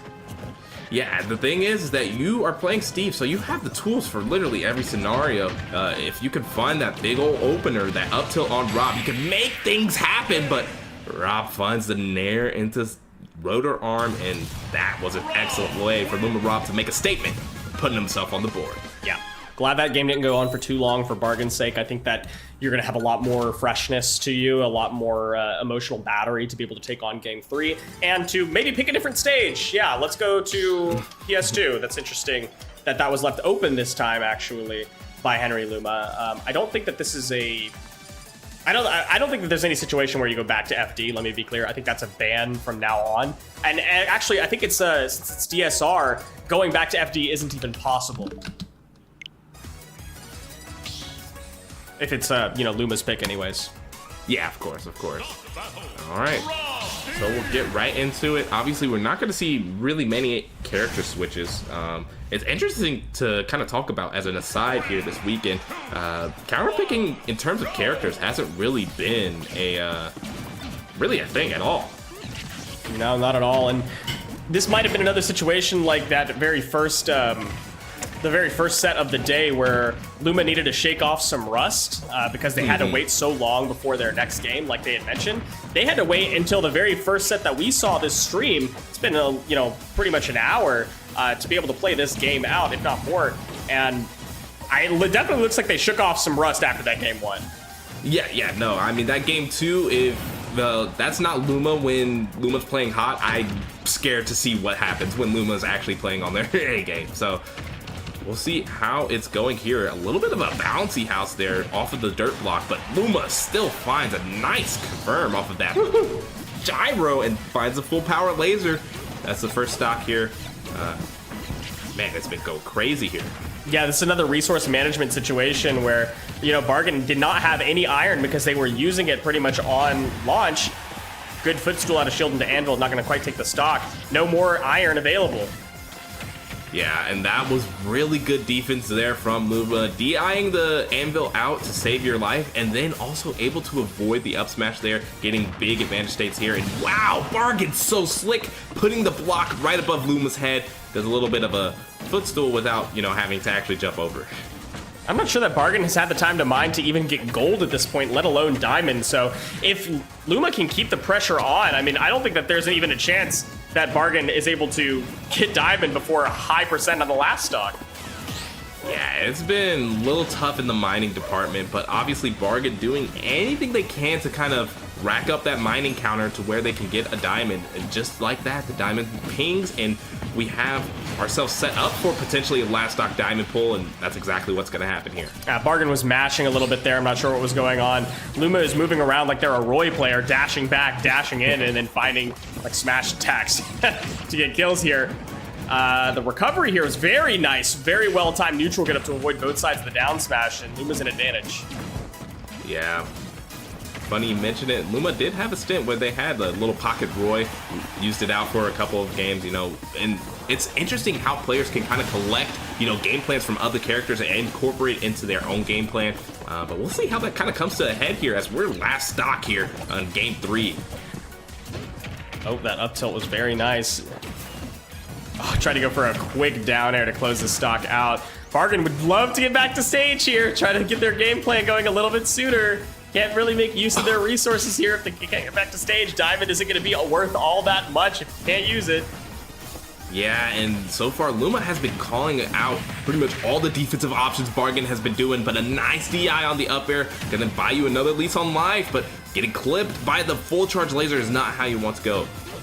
If Bargain needs a quick opening here, he needs to use a high knockback option to get Luma far away so they can set up blocks and actually get some mining. They need the resources. Yeah, because the up tilt combos aren't really going to do it here. You need to just find that classic old Steve. Wow, it's going crazy here. There goes the slip in with that Electra on the up B, and now, oh my goodness, Bargain is set up here to possibly win this game. Massive rage here. A good back air could take it, and it does! Even the game was mixed up there as we did not see the final flash because Luma just got sit in the blender there. Like usually that back air sends you up high and away, but because of the block, it altered the angle and sent Luma straight stage left, and that's gonna claim Bargain a game 3. With the rage, I mean, it all worked out so well. Incredible game for Bargain, looking to make a pretty big upset here over Luma. Is Luma getting too comfortable, or are we still shaking off Russ? You're going back to PS2, you're a mad lad. Yeah, I mean, but if anybody is going to be able to bring it back on their opponent's counter pick, it's going to be Luma. It just really depends on if they lock in here, if they're going to be able to find some of the crazy stuff they did in that FD game. Confidence or hubris? I mean, that's where we really have to toe the line here as Luma. I definitely know that they're confident coming into this, but going right back to PS2 against Steve, not trying to go for a stage counterpick that worked out so well on FD, you're just running it back. It feels like hubris to me. I'm worried for him. Yeah, I mean, hey, and a bit of caution is something that you need to employ. Hopefully that's not what Luma needs, as if they're just confident enough in their ops, I feel like they could totally brute force this, but that's a hard task, especially when the opponent is going to be on that Steve and piloting them so well as Bargain has. Oh, Luma finds advantage with Gyro. The Elytra, again, doing so much work and actually catching the Miss Tech with an up smash. Oh man, Bargain's looking poised to take it, huh? Yeah, and it's hard to just kind of exclaim about how important this game could be, as this is the single elimination bracket portion. Luma's fighting for his life right here. This could be the tournament game in which Bargain upsets the top seed. My goodness, dancing around. Bargain's trying to make as much out of the stock as possible and actually is doing quite some work. Some stone tools, getting good combos out, getting a little bit more mining. 1 iron on deck could be all you need, but unfortunately not too much as Luma takes the stock back. Okay, we get the double toss, but it doesn't connect. Luma gonna have to go back to the drawing board here as they can't rely on that to take the stock super early. Diamond is out, and Bargain would definitely like to utilize that on the mining front and on the damage and knockback front. And that's exactly what they do in F Smash. Don't break my blocks. Yeah, I like to call that one the lightsaber, the sword going straight through the stone.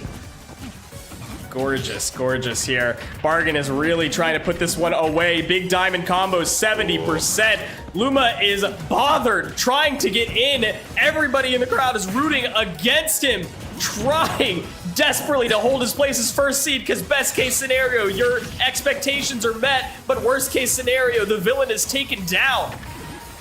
Oh, and that's a big up tilt, but misses on the back air and that up air. You DI'd it wrong in the one scenario you can't. And now Luma is in poised position to just rob the stock here, but the minecart capture, no, doesn't find the anvil. Kevin, this is going down to the wire here. No more iron, but Bargain did get some diamond right before dying, and I mean right before dying, so was able to get some diamond tools, not actually feeling like they need to farm any resources right now. I think that might be a mistake. You can't get in disadvantage before you start farming for iron, but if you can hold this advantage state, you might take the set all the way home. Gyro, off stage. Oh, wow, the back air doesn't last long enough, but right into the gutter of Luma.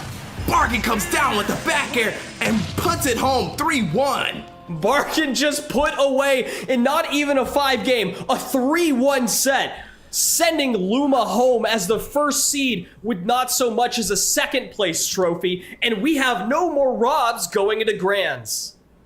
Wow, and that is crazy, putting home the undisputed champion of high school Smash Bros. In a 3-1 fashion. Bargain is on top of the world right now. Incredible set from Bargain, so well deserved. Both of the first and second seeds coming into this bracket have already been knocked out in massive upsets. And speaking of massive upsets, that definitely was one. I'm not sure that Crackshot was expected to be playing Bargain in the finals, but was Henry Luma getting a little bit too relaxed there? I mean, that's... Yeah, I mean, you gotta bring up how we ran it straight back to the PS2 pick, which was the only stage that Bargain was able to take victories on. And seeing how drastic difference Game 1 and Game 2 was when all we had was a stage switch shows me that maybe there was some potential there to kind of counterpick on stages potentially. But honestly, Luma felt like he had the skills to take him down on his stage of choice, and it just didn't work out. Yeah, Game 1 was a neutral stage in Battlefield. It was a very tight game, and Bargain edged it out. Final Destination was the counterpick for Luma. Devastating, dominating, minute-and-a-half set, 3 stocks, didn't even... I mean, it was over, right? Going to PS2 on the reverse counterpick, you lost, and it was kind of close, but you still let Steve go to PS2. What's the incentive to run back to PS2? You counterpicked once. I mean, it feels like just do that again. At least send it to a Game 5. Yeah, it's a little tough there, but obviously Bargain played their heart out. You always have to bring your A game against the top rep, because we saw many times there that Bargain let it slip for just a little bit. Luma was there trying to take their stock immediately. So big ups to Bargain for taking out the top seed, and I am very excited for what this bracket has to hold for us here, Kevin. Whew, me too. I mean, Terry versus Steve is going to go hard in the Grands, but just to recap a little bit more, I mean, I want to talk about some of the more finer details about what made that set so interesting. The resource management choices from Bargain were incredibly surprising. You know, choosing to go in and fight without having iron on deck half the time, you know, choosing to save iron sometimes, hard utilize it other times, rarely setting up blocks to mine, and really keeping like the pacing of that game fresh. It looked a lot closer in the Marsh set, but I think Bargain learned a lot of lessons from that set. Yeah, for sure. And going into the grand final, it can be very tempting to be like, oh, the hard challenge is over, but that is not the case at all. Crackshot, if not the #1 person to beat, is probably the second second person to be on that list of top competitors coming into the weekend. So Bargain for sure has still quite the challenge to overcome, but honestly, celebrate your victory as you get it here. This is something to really ride on for a little bit. Yeah, I can't wait to see this interview, but I do want to mention, if I'm not mistaken, we saw the Through the Lens with Bargain earlier, where they were excited to meet their friend Crackshot, who they had played online against and was their practice partner a little bit. And I had mentioned that the only way that they're going to meet each other is in grands, which would require 2 upsets. And here we are. I mean, tomorrow we're going to be able to see that grand finals and how that plays out. But do you think that either of these players expected that both of them would make it to grand finals by the end of this? Not at all. I mean, maybe Crackshot. Crackshot was very adamant that he was going to win it all. So maybe Bargain had that same mindset, and, you know, the power of friendship wins out in the end. And you can see here, you are a master at foreshadowing there, Kevin, as you pointed it out very early on that the only way they'd meet is in grands, and here they are in grands. So this is going to be a wonderful championship Sunday, regardless of who comes out on top. But once again, I can't continue to speak the praises of Bargain. No, I want to hear what Bargain has to say for himself. Let's take it down to the interview. And we are back with a most momentous post-game interview. I'm here with Mr. Bargain and his entourage. Tell me how you're feeling after that crazy upset. Honestly, I feel like I'm on cloud 9 right now. Like, that was so insane. I studied so hard till like 2 a.m. last night, just in case I fought him. And then everything came to fruition in that moment, and I'm so happy. It's true. Now, this is a bit of a game changer. The game was one way, and now it's another, as you can tell. Now, what's the plan going forward now that, you know, the Luma Rob has been, you know, defeated in this match? I'm just going to go home, and I'm going to do my studies and get excited to fight one of my best friends in brackets tomorrow for finals.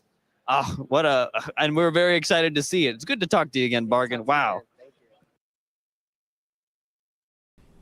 Oh, fantastic. I mean, they do get to see each other in the grands. It's so exciting. The studying paid off. We talked about this, how at this, you know, higher level, all these players have like that experience in game. They understand what they're going to be doing going into this. And we expected Luma to come out with that experience being a little bit more hefty in the weight that it carried. But really what mattered the most, and I mean, high schoolers, if you're listening to this, study, right? Learning the matchup is entirely what took Bargain all the way home. Yeah, and I mean, it is insane. You know, as a competitor myself, there is no better, more elating moment than to have like the hard work you put into something actually pay off when it comes down to game day. Whether that means working on a combo and finally hitting it in bracket, all the way to VOD reviewing and studying a specific opponent that you are not slated to win against, but pulling out that major upset to face your best friend in grand finals tomorrow. There has to be no greater feeling to that young man there. So once again, big ups to Bargain, and I'm very excited to see the grand finals tomorrow. Yeah, I mean, a hard-fought bracket path for both of them, taking out, you know, players below their seeds, players above their seeds, fighting their way through pools. I think both of them made it out second in their respective pools. So the fact that they, you know, were able to take out the people that took them out in pools as well, or at least on the opposite sides, was a feat to be had. I mean, that's the power of friendship, right? You know, oh, this guy beat me. I need you to beat him for me so we can see each other in grands. Yeah, indeed. It was quite the story, quite the narrative we had coming up. So I don't know what else to say, as we have had quite the weekend here, Kevin. Yeah. And as we are winding down here for today, you got any lasting thoughts? I do want to say big ups to all of our players that have participated so far. Thank you all for joining and watching and participating. Big ups to Bargain's entourage in that last interview with the Oakleys on. It's a good time to remind you guys that the HSEL Nationals 2024 is presented by Oakley. So you can elevate your gaming experience with the Holbrook, Latch, and Helix Gaming eyewear collection. Designed with precision and style, Oakley's gaming glasses are engineered to provide ultimate comfort and superior protection against eye strain and fatigue. You can experience sharper visuals and reduce glare thanks to Oakley's advanced lens technology. It's fantastic for you gamers out there. You can level up your gaming performance and protect your eyes with those Holbrook, Latch, and Helix Gaming Eyewear from Oakley's. You can explore the collection today, actually, at oakley.com. See the difference for yourself. Get some of that filtering. Make sure that you are protecting your eyes when you are running these brackets like Bargain is, like all these players have been. Yeah, whether it's, gaming here on the biggest stages or doing that late night 2 a.m. VOD reviewing, you want to make sure you have those Oakleys on to preserve your eyes and see the difference yourself. Once again, be sure to check out the collection at oakley.com. Yeah, and we will be back with you guys tomorrow. Grand finals for our games will be on tomorrow morning at 10 a.m. Central. Smash will be starting, I believe, at 11 a.m. Central. So please join us back here at 11 a.m. Central to watch the amazing grand finals match that we have coming up for you between Crackshot and Bargain. And until then, I think we are about to sign out. Any last things you want to say, Big M? No, once again, it's just going to be an exciting finish. So it would be quite a shame if you guys missed out on it. So join us again tomorrow at 11 Central. We'll see you there. Stay tuned.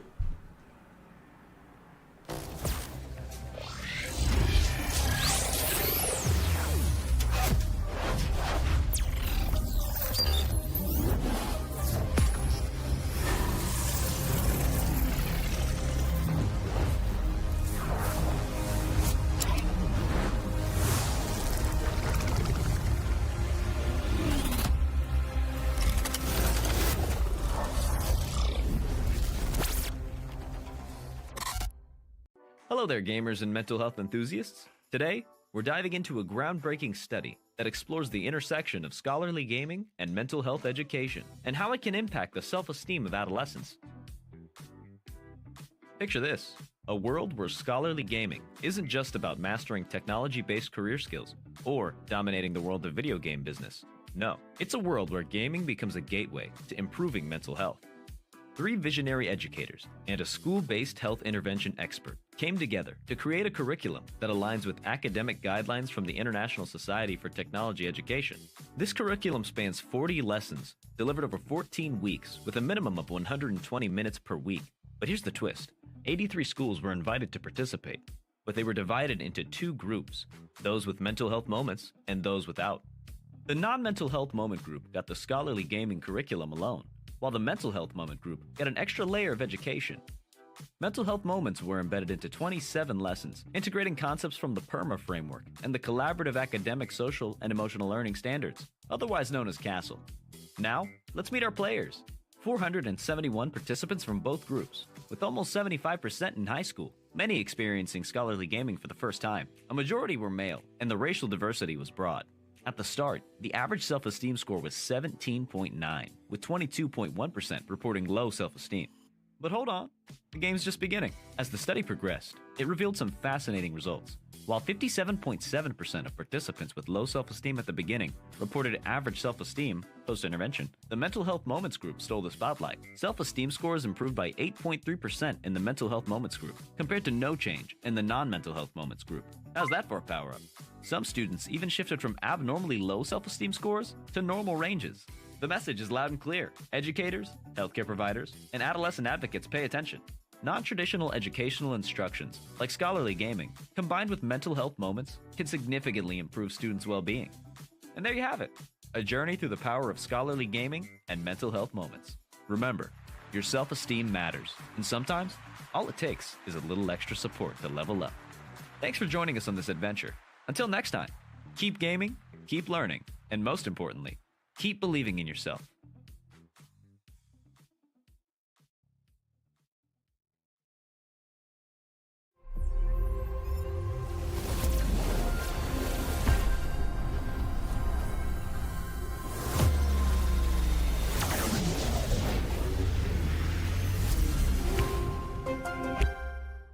It's game on. Introducing Rising Champions. This summer school course features 20 ready-to-go lessons from day one. Utilizing the Blueprint digital learning platform, you're able to fully customize your experience. You can either use our preloaded lessons or add your own. Encourage your students to have fun while learning technical skills like 2D and 3D animation, computer maintenance, social media design, esports career building, and much more. Summer is about having fun. So sign up for Rising Champions today. I love it. Like, I know a lot of people from other schools that I talk to, They envy us in a sense because they wish they had an opportunity to be able to be with your friends and compete. Even talk to my parents, they're like, wow, I wish we had that when we were younger. So it's a cool opportunity for sure. I would have probably never became friends with these people if I didn't join it. They're really cool. They're actually fun to hang out with. We got the hang of it pretty quick, and yeah, Generation Esports is a pretty decent website, I will say. The queuing is easy, you can figure out what time you want to play, and it's all around just super fun talking with other people from other schools.